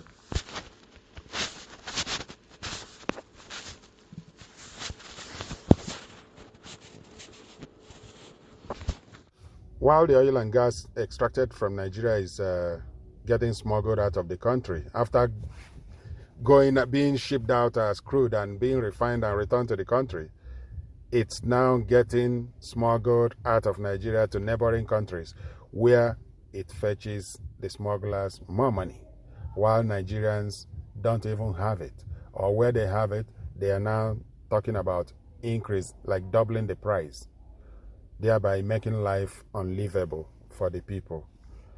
So this is the country that some people want to die for, instead of going for referendum. Let's head to Cameroon now, where traders are making huge profits out of selling Nigerian fuel illegally. Smugglers sell the stolen petrol at significantly lower prices than conventional service stations do. Our reporter Blaise Iyong spoke to illegal vendors and their customers in the city of Marua in northern Cameroon. Official petrol stations like these are losing business to illegal fuel traders in Cameroon. Stolen fuel from neighboring Nigeria is readily available for trade in the country. For 7 years, Abdulaziz Aduka has been selling illegal fuel in Marwa, northern Cameroon. The 27-year-old says he sells at least 1,200 liters of petrol daily.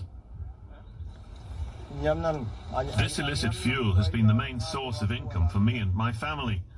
I'm able to put food on the table and take care of my family's needs.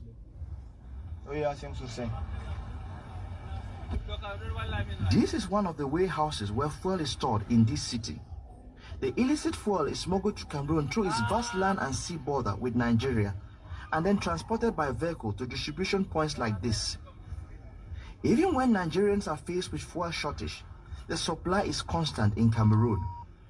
Cameroon produces its own fuel, but the stolen Nigerian petrol is far cheaper here. Motor taxi rider Sylvain has not been to a petrol station for 6 years. This fuel is very cheap, and that's the reason I prefer to use it. At the petrol station, sometimes, not even sometimes, the price is always fixed around 664 CFA francs. However, the illicit fuel is sold for 350 francs, maybe 400, or when it's expensive, it can be sold for 500 francs. And that's why I use the illicit fuel. Though the sale of smuggled fuel is illegal in Cameroon, the trade is done in the open. It's hard to walk 300 meters without seeing someone selling fuel in most parts of the country. Abdurrahman Ali makes $40 from selling fuel in a good day. He says the authorities simply turn a blind eye as long as vendors like him are able to make an unofficial payment.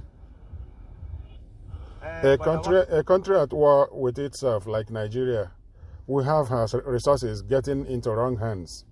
Just like the Nigerian government fell into wrong hand, so also other Nigerian resources has fallen into wrong hands from the 60s till this moment. And that's why Nigeria is not at peace. That's why Nigeria is bleeding for referendum, multi-regional binding referendum to be conducted by the United Nations. Until this takes place, well, this kind of development will continue to be a common feature. Nigeria will continue to experience disquietness at all levels. Let's head to Cameroon now, where traders are making huge profits. The authorities simply turn a blind eye as long as vendors like him are able to make an unofficial payment. We have people sent by the city council who take money from us and allow us to continue the trade. We pay a little under $4 every month. These are Cameroonians Once this speaking. fee is paid, we're allowed to do business. Cameroonians, No one comes here to stop us. Cameroonians trading We're on not Nigeria's worried about fuel. anything. That's what happens to a stolen third Nigerian country. fuel that enters Cameroon is not known. But according to local media reports, the illegal trade is about $5 million a year. It is said to provide good income for smugglers and local vendors.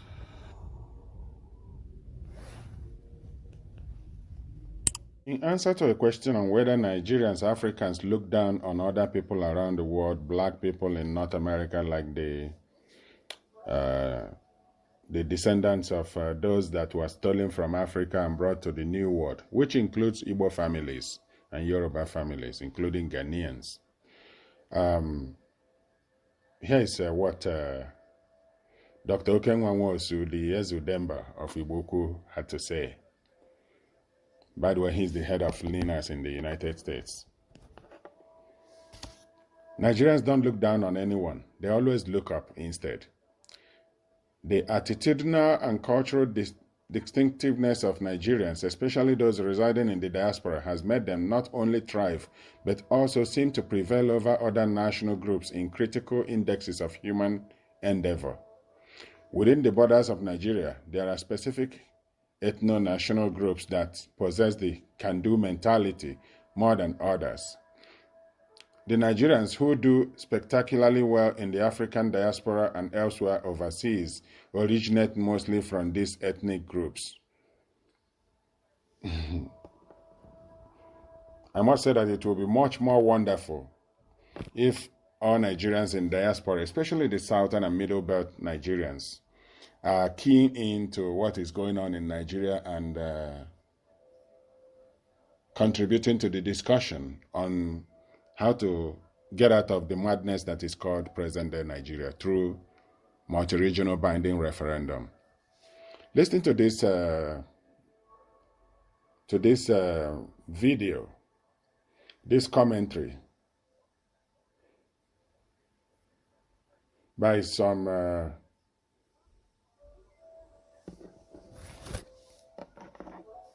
some speakers in the United States who are of Nigerian heritage, most likely from the East or Southwest. Point to that. Do Africans really look down on black American people? No, I think Africans, I would say specifically for Nigerians. Nigerians are proudful people. We look down on other Nigerians. So it's not even, and it's not even that we're looking down. We're just always looking up. Mm-hmm. And so if you're not in our purview, we don't see you. That's a word. So it's perspective shift. And so for us, like I tell people all the time, like, because it used to be like when I would meet other African Americans, like they would know nothing about me. Like, oh, so you African? So what, you think you better than us? And I'd be like, listen, man, we think we better than everybody. Because my father would be like, if the black man does it, do it better. If the white man does it, surpass him. If the Asian man does it, finish him. It's just like, okay. Like, that's like the household I grew up in. It's like nobody's your competition except for the person that you're trying to advance over. So it's just like, who is in your purview? Get them out. Like, why are they even there? Like, why did you even give them an opportunity to be better than you? That's the mentality you should have, though. And so that's why I'd be tripping when people were like, oh, so you smart? Yes, yes, yes. I worked hard to be smart. Like, getting a B, I would cry. Because my mom would literally be like, so the person who got an A, what were they doing? And why were you not doing it? Like, I don't know. They just know math better than me, Mom. But it was just like, that's unacceptable. We came over here and gave you opportunities, so do better. And it was like, you're not wrong. Yeah. And so I think to have the perspective of, do you think you better, or do you think, it's just like, no, I'm just trying to be my best. And if everybody had the I'm trying to be my best mentality, we wouldn't be worried about who thinks they're better or not. Gotcha. Yeah. Pennants were presented to each other by the opposing captains before the start of the game between the Nigerian Football Association team and Marine Crosby. The Nigerians spurn the use of football boots, but they have no qualms about taking on a team which uses them. When the game got going, the crowd of 6,000 could make interesting comparisons between the two styles.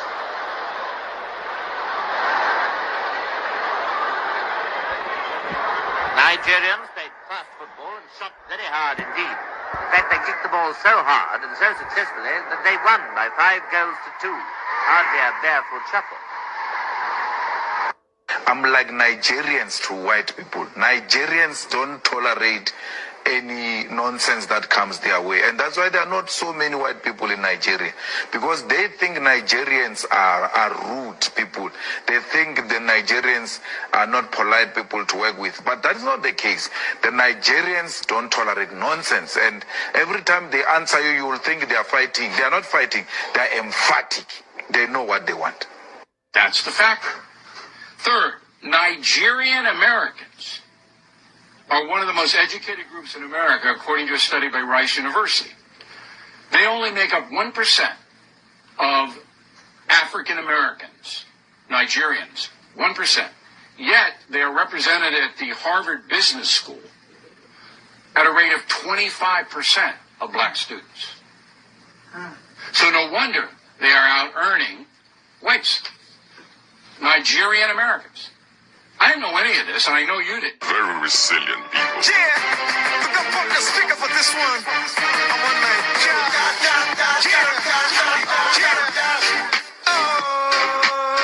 It's your boy, John Mix, baby. Terry G. Indeed, Nigerians are 1% of the African American population, but they attract the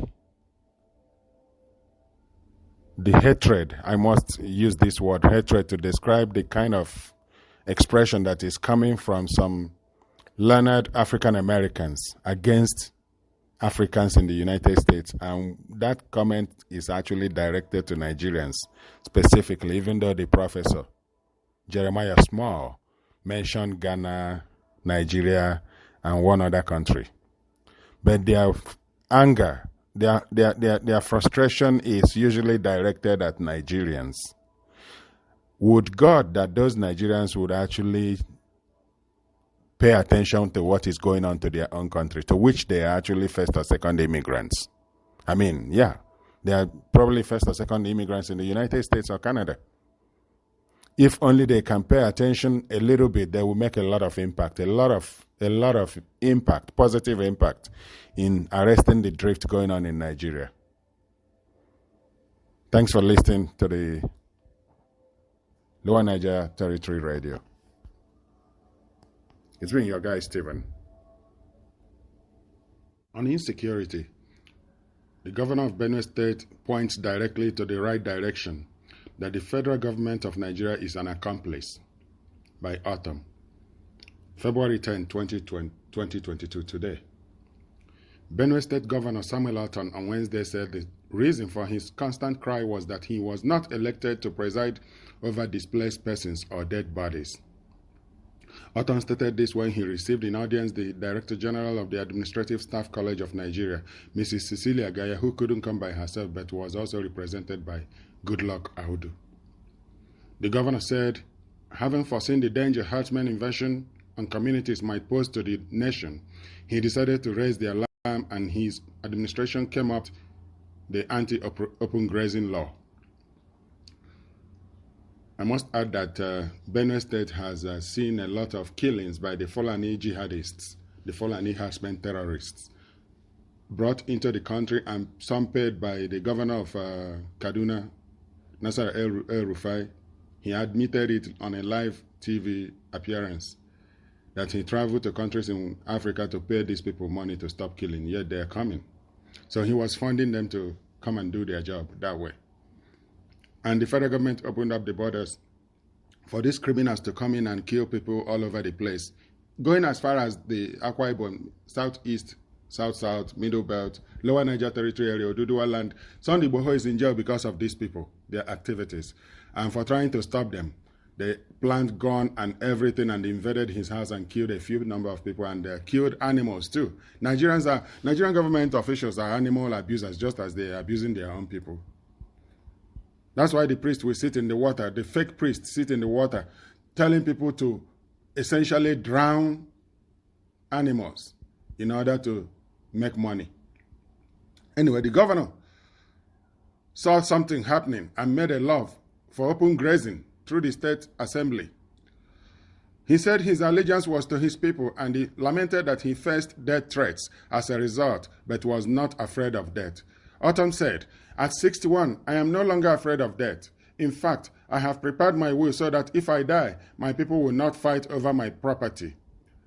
God bless your heart. I feel so sad when I try to make public what is happening in Benue State and across Nigeria, I must add, and people castigate me and insult me, but I remain committed to serving my people.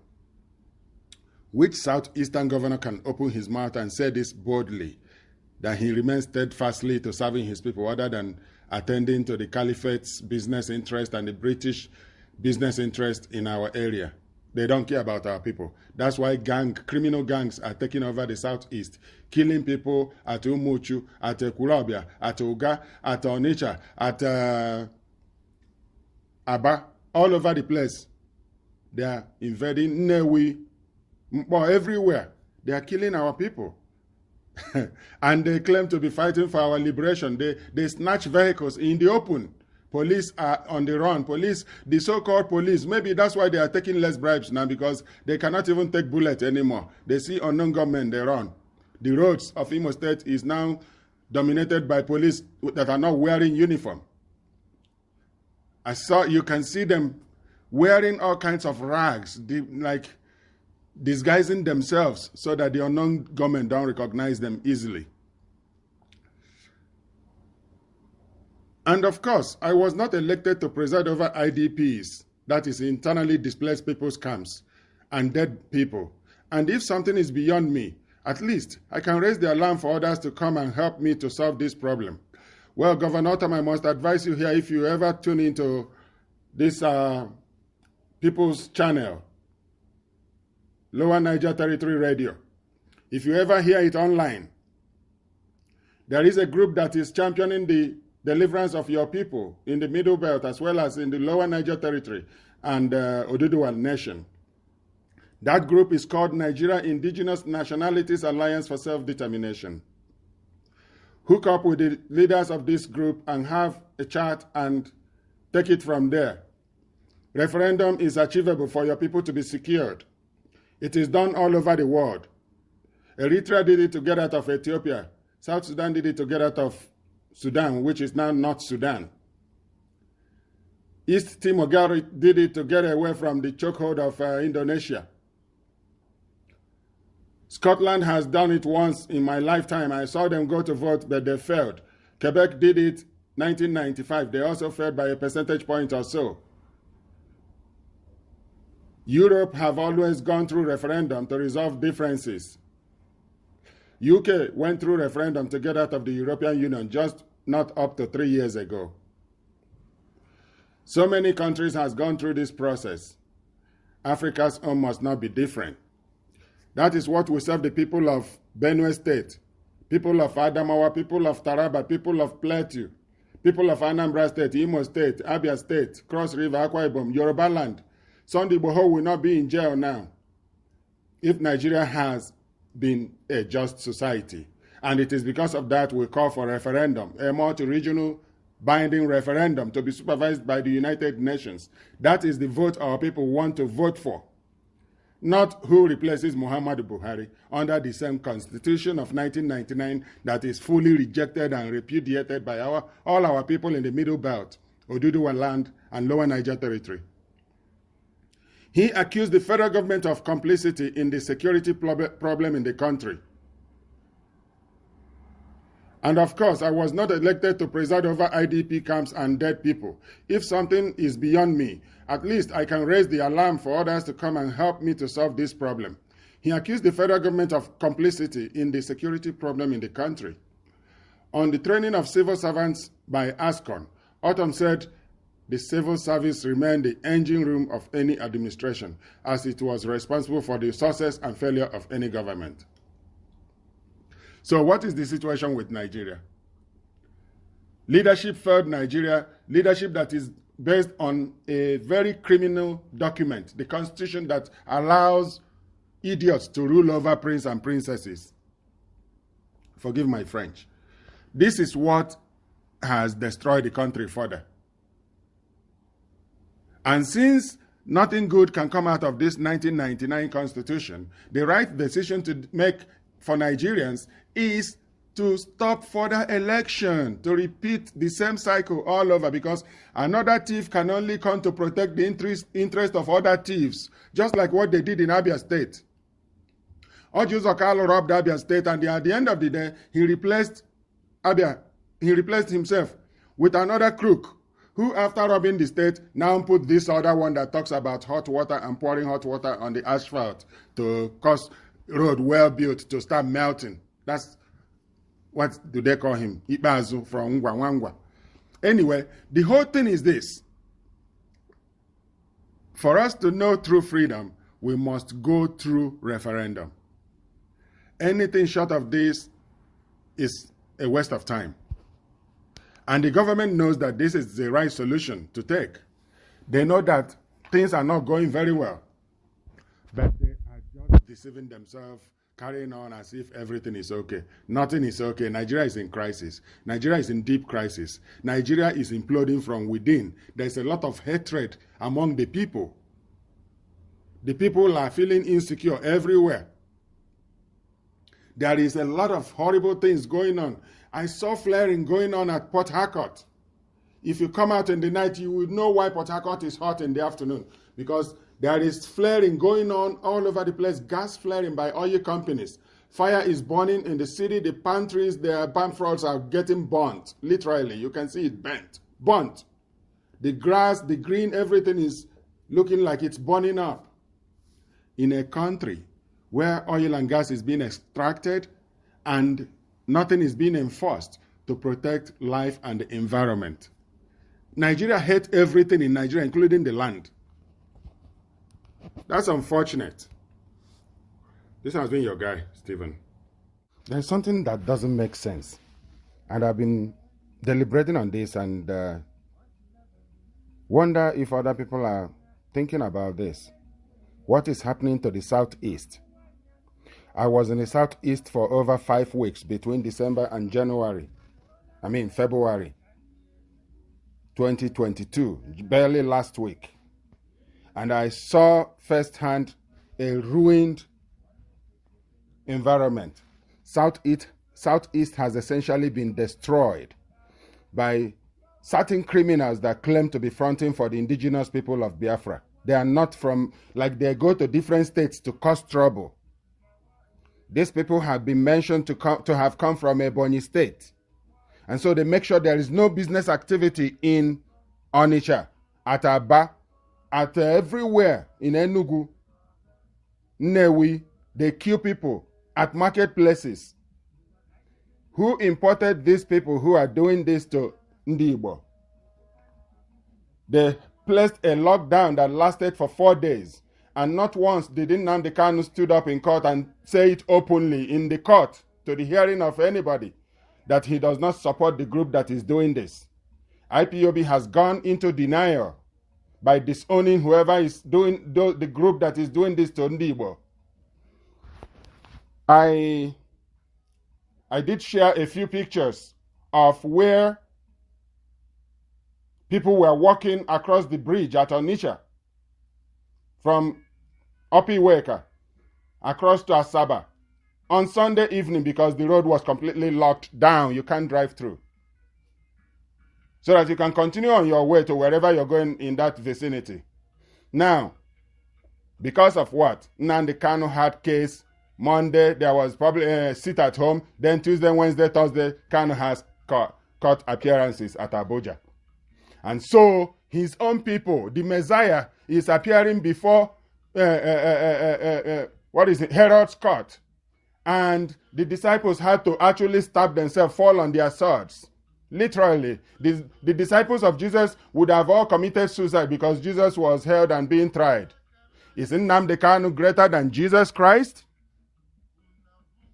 Why are they destroying Alibo? Who is this Ima Powerful? Ima Powerful should show up. Let him show his show his face. Let's know who he is. Where does he live? Why are they releasing statements to rule our people, controlling the mind of brainwashed people who have no job? It appears there is a declaration of class war in Alibo, that some people, some criminal elements within the Igbo system are going to declare war on the rest. They want to make Aba uninhabitable. They want to turn Onitsha into the new Aba, where they are doing all sorts of destructive activities.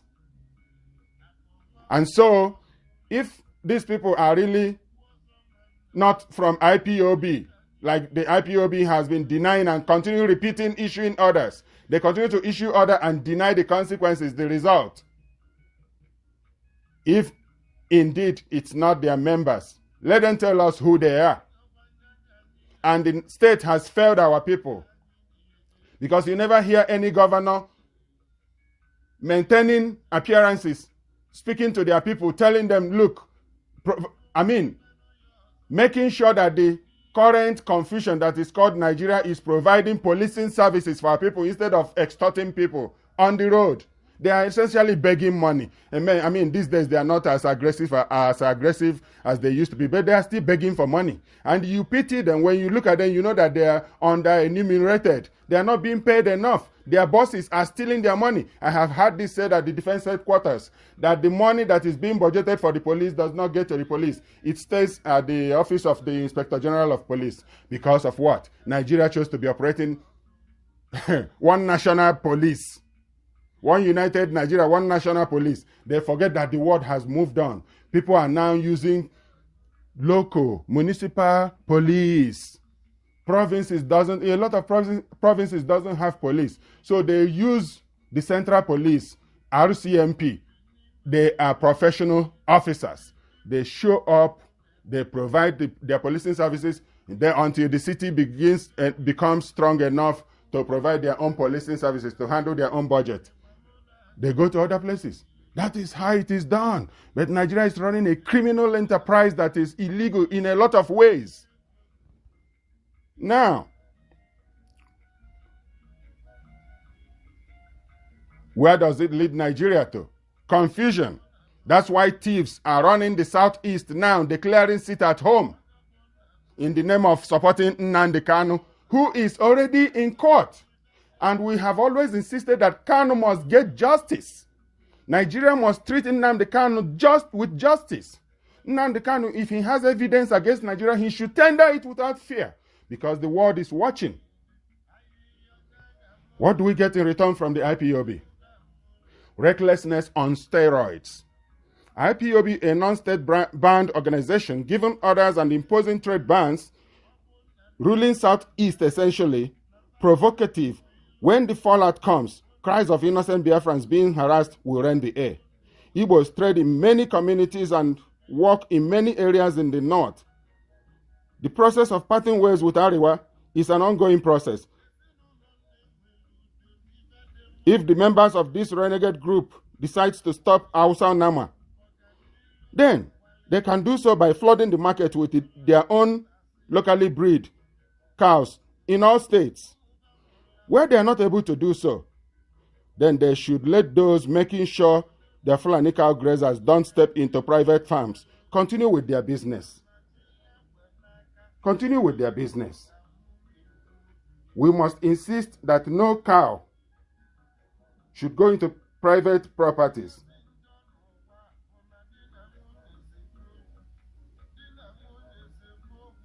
That's fair. So long as they don't encroach into other people's properties, that's their business. People have to do their business until we're able to produce enough muturu cows, the big ones, those big, beautiful cows that are not as violent as the Fulani cow. Why then do we try to antagonize our people by telling people that by this time of the year they will stop eating cow meat? Are you selling chicken or you're producing fish or what are you doing? IPOB members, I don't know anyone that has any farm, animal farm. Let them showcase it. Let them share. Let them share. Let's see if they have it. Why seek to destroy our people? I don't hear Ohaneze, any faction, saying anything now. IPOB or other elements must cease and desist from engaging in violent acts against anyone or groups in the Southeast. What they are now doing is distorting real work ongoing to get Nigeria fully sorted out. We can send the Fulani and their Igbo partners packing by going into cow business ourselves. Grow more cows of the big Efi Igbo type. Price it lower and kill the Hausa Nama businesses. And we will send these terrorists going. They will go home. Once we do like that, they will be gone. You know? But we cannot destroy our place. We cannot destroy our place because of Nnamdi Kanu and a few renegades, a few crooks who think that they are running our place now. Like, what is going on? We can do this for a number of years, and those that foreign cow importers will either join the Mutru cow business or find another thing to do. We can go after this in a more organized manner. Let the IPOB go into farming. Farming of all kinds. Vegetable, anything. Or they should just leave Alibo in peace or relocate to the Ariwa or live altogether for Cameroon, where they are fighting also for breakup. This IPOB should go to Cameroon and help Cameroonians. When they finish, then they can know what they'll do. They should leave Alibo. I mean, this has been your guy, Stephen, speaking, just expressing how frustrated and weak I am with Nigeria. Nigeria is such a sad commentary on what a country is supposed to be. Very shameful, very sad country. Please, I want to apologize to our listeners up front. The reason I have been mentioning the rogue franchise that has destroyed essentially our place, that has caused Nigerian military to be wearing rags along the road from Port Harcourt to Anambra State. You will see them even beyond. You will see Nigerian police essentially not showing up in uniform. Instead, they are scared of the unknown gunmen. Places like Olo are completely destroyed. You will see broken glasses as you come to an intersection in Olo where Nigerian police and other security agencies are extorting our people, taking money from them right at the middle of the road. In fact, they are using POS to transfer money to Nigerian police and the Nigerian Civil Defense, Custom, Army, immigration and prisons. You can name it, anything that is bearing arm in Nigeria. They are on the road collecting money from Port Harcourt to anywhere you're going in the southeast or south-south. But in Olo in particular, the place is destroyed. Olo is the epicenter of the war that is going on between Nigerian military and members of the ESN and unknown gunmen and known gunmen. All those things, all those people like holding people on the middle of the street and snatching their vehicle and continuing wearing red gowns or black gowns or blue gowns, all kinds of things going on by our own people, on our own people. I mean, that's against what other people are very envious of the Igbo people. The Igbo people are known to be very productive people. That's who we are. People may wonder why I'm mentioning Nnamdi Kanu and the IPOB and the joke they're playing on our people. It's because I just went through the whole experience firsthand. You know, here's a simple definition of economic activity. An economic activity is a process that, based on inputs, leads to the manufacture of a goods or the provision of services. The very things others are envious of Igbo people is what the IPOB using ESN ex-cons who escaped prison at Owerri or somewhere there in Imo State. They are using unknown gunmen, including the Nigerian military and police. They are joining in the game. And what you're seeing is that there's a lot of insecurity in our place. To go from one place to the other, you will see a dozen or more police checkpoints along the way. Within 30 minutes drive, you can see another police checkpoint from the one you are standing on right now, like 300 meters away.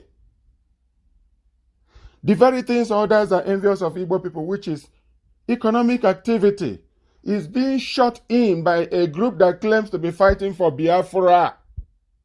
Our people on Echezikwe Chiche, like Ndibai or this in Zuzu. That the people that are destroying you wouldn't be the people trying to save you from current danger in Onia, which is Nigeria, because Nigeria is a dangerous place to be.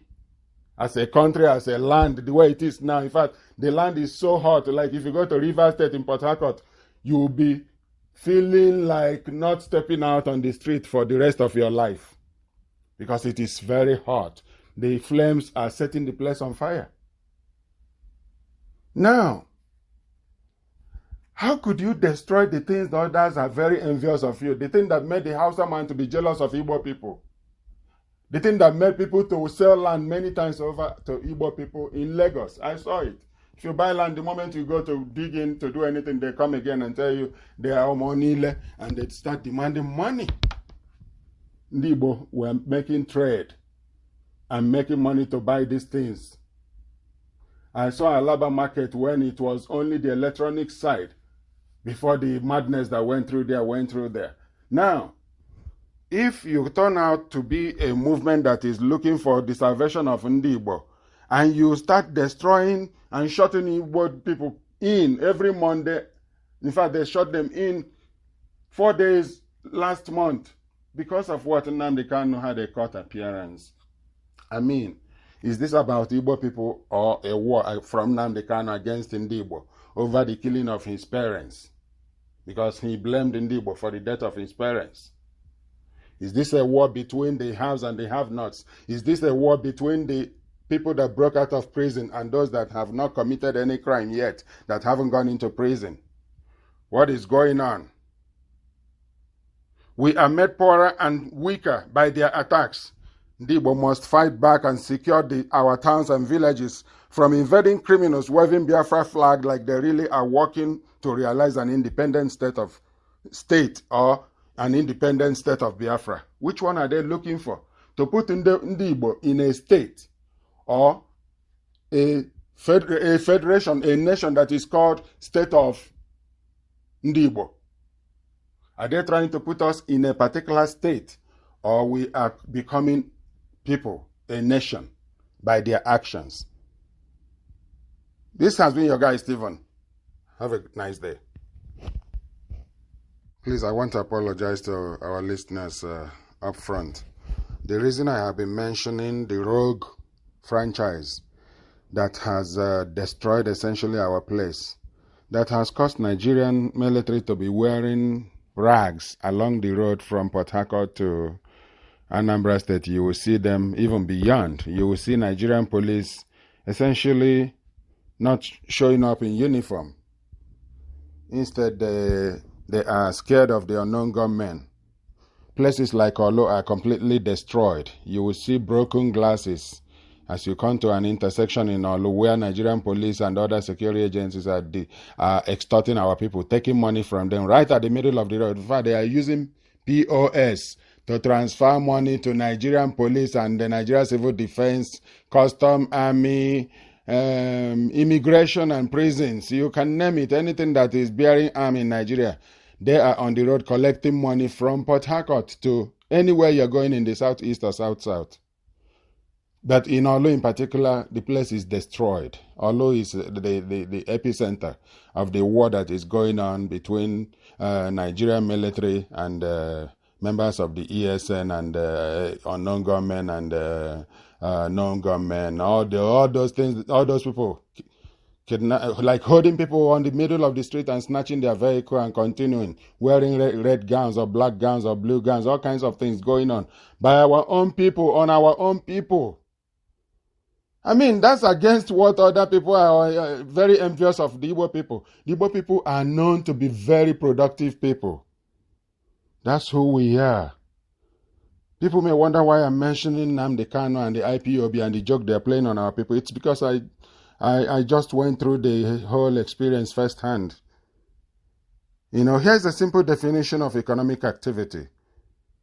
An economic activity is a process that, based on inputs, leads to the manufacture of a goods or the provision of services. The very things others are envious of Igbo people is what the IPOB using ESN ex-cons who escaped prison at Owerri or somewhere there in Imo State. They are using unknown gunmen, including the Nigerian military and police. They are joining in the game. And what you're seeing is that there's a lot of insecurity in our place. To go from one place to the other, you will see a dozen or more police checkpoints along the way. Within 30 minutes drive, you can see another police checkpoint from the one you are standing on right now, like 300 meters away.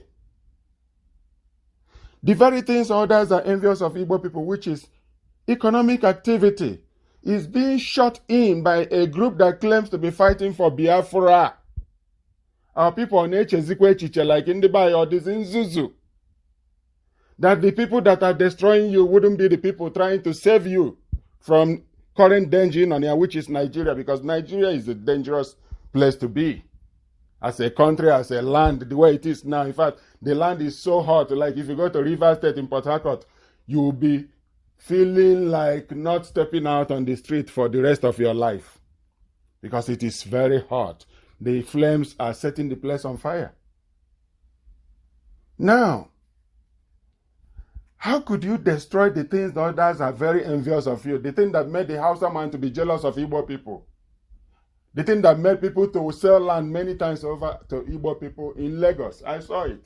If you buy land, the moment you go to dig in to do anything, they come again and tell you they are Omonile, and they start demanding money.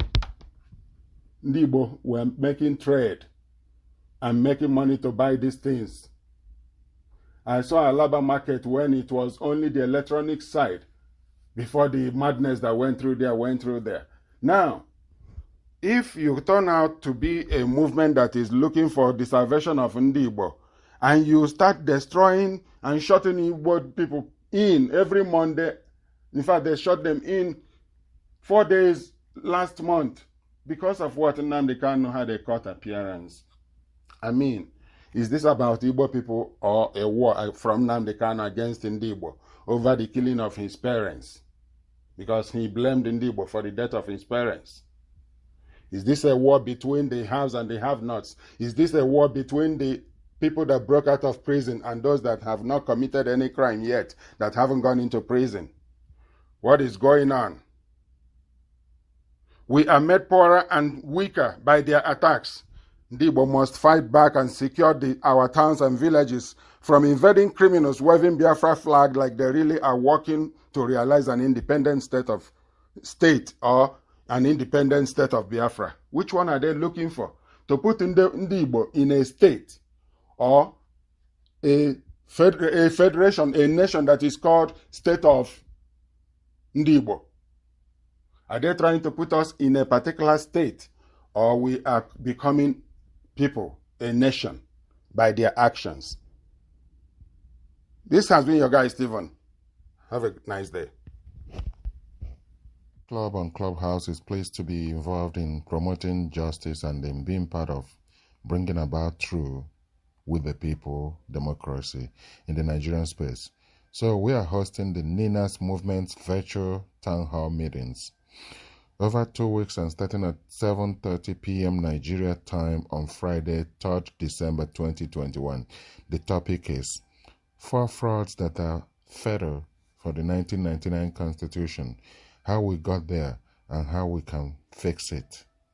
Session 1.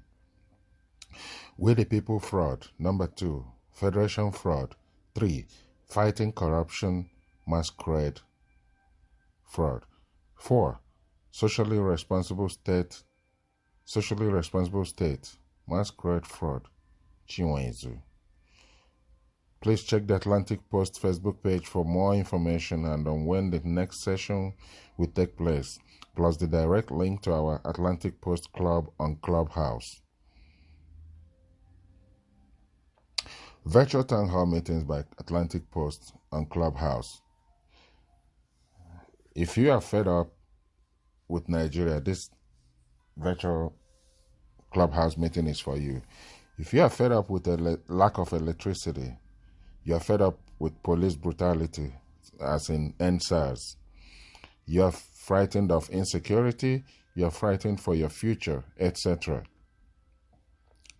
Atlantic Post Club on Clubhouse is pleased to announce that we are hosting Nina's Movement's virtual town hall meetings for 2 weeks period, and the topics as listed earlier is the 4 frauds that are fatal for the 1999 Constitution.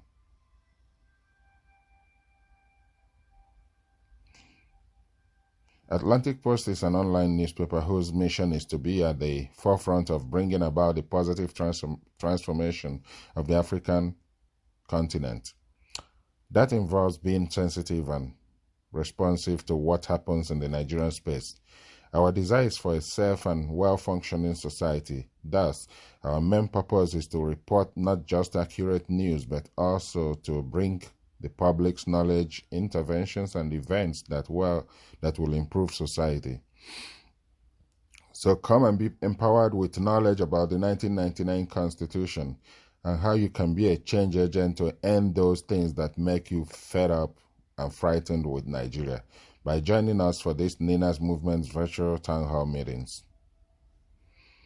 Links to the meeting can be found at www.clubhouse.com/club/Atlantic-post-club. For more information, please visit the Facebook page, facebook.com/Atlantic-posting. Thank you. Speaking of the indifference of Africans, especially those in diaspora, to what is happening in Nigeria, I did reference a Nigerian who has been living in North America for over 45 years, telling new arrivals into British Columbia or elsewhere that they should forget about where they come from and live their life fully here, because he believes that's the best way they can resettle in a different country and be themselves. People from other countries are doing the same thing. They are going back to their home countries and getting rid of whatever property they have there and moving over to their adoptive countries for good. That's what this guy is saying. But this American professor, Professor James Small, has a different perspective. He believes that it is selfishness, it is lack of wisdom, lack of foresight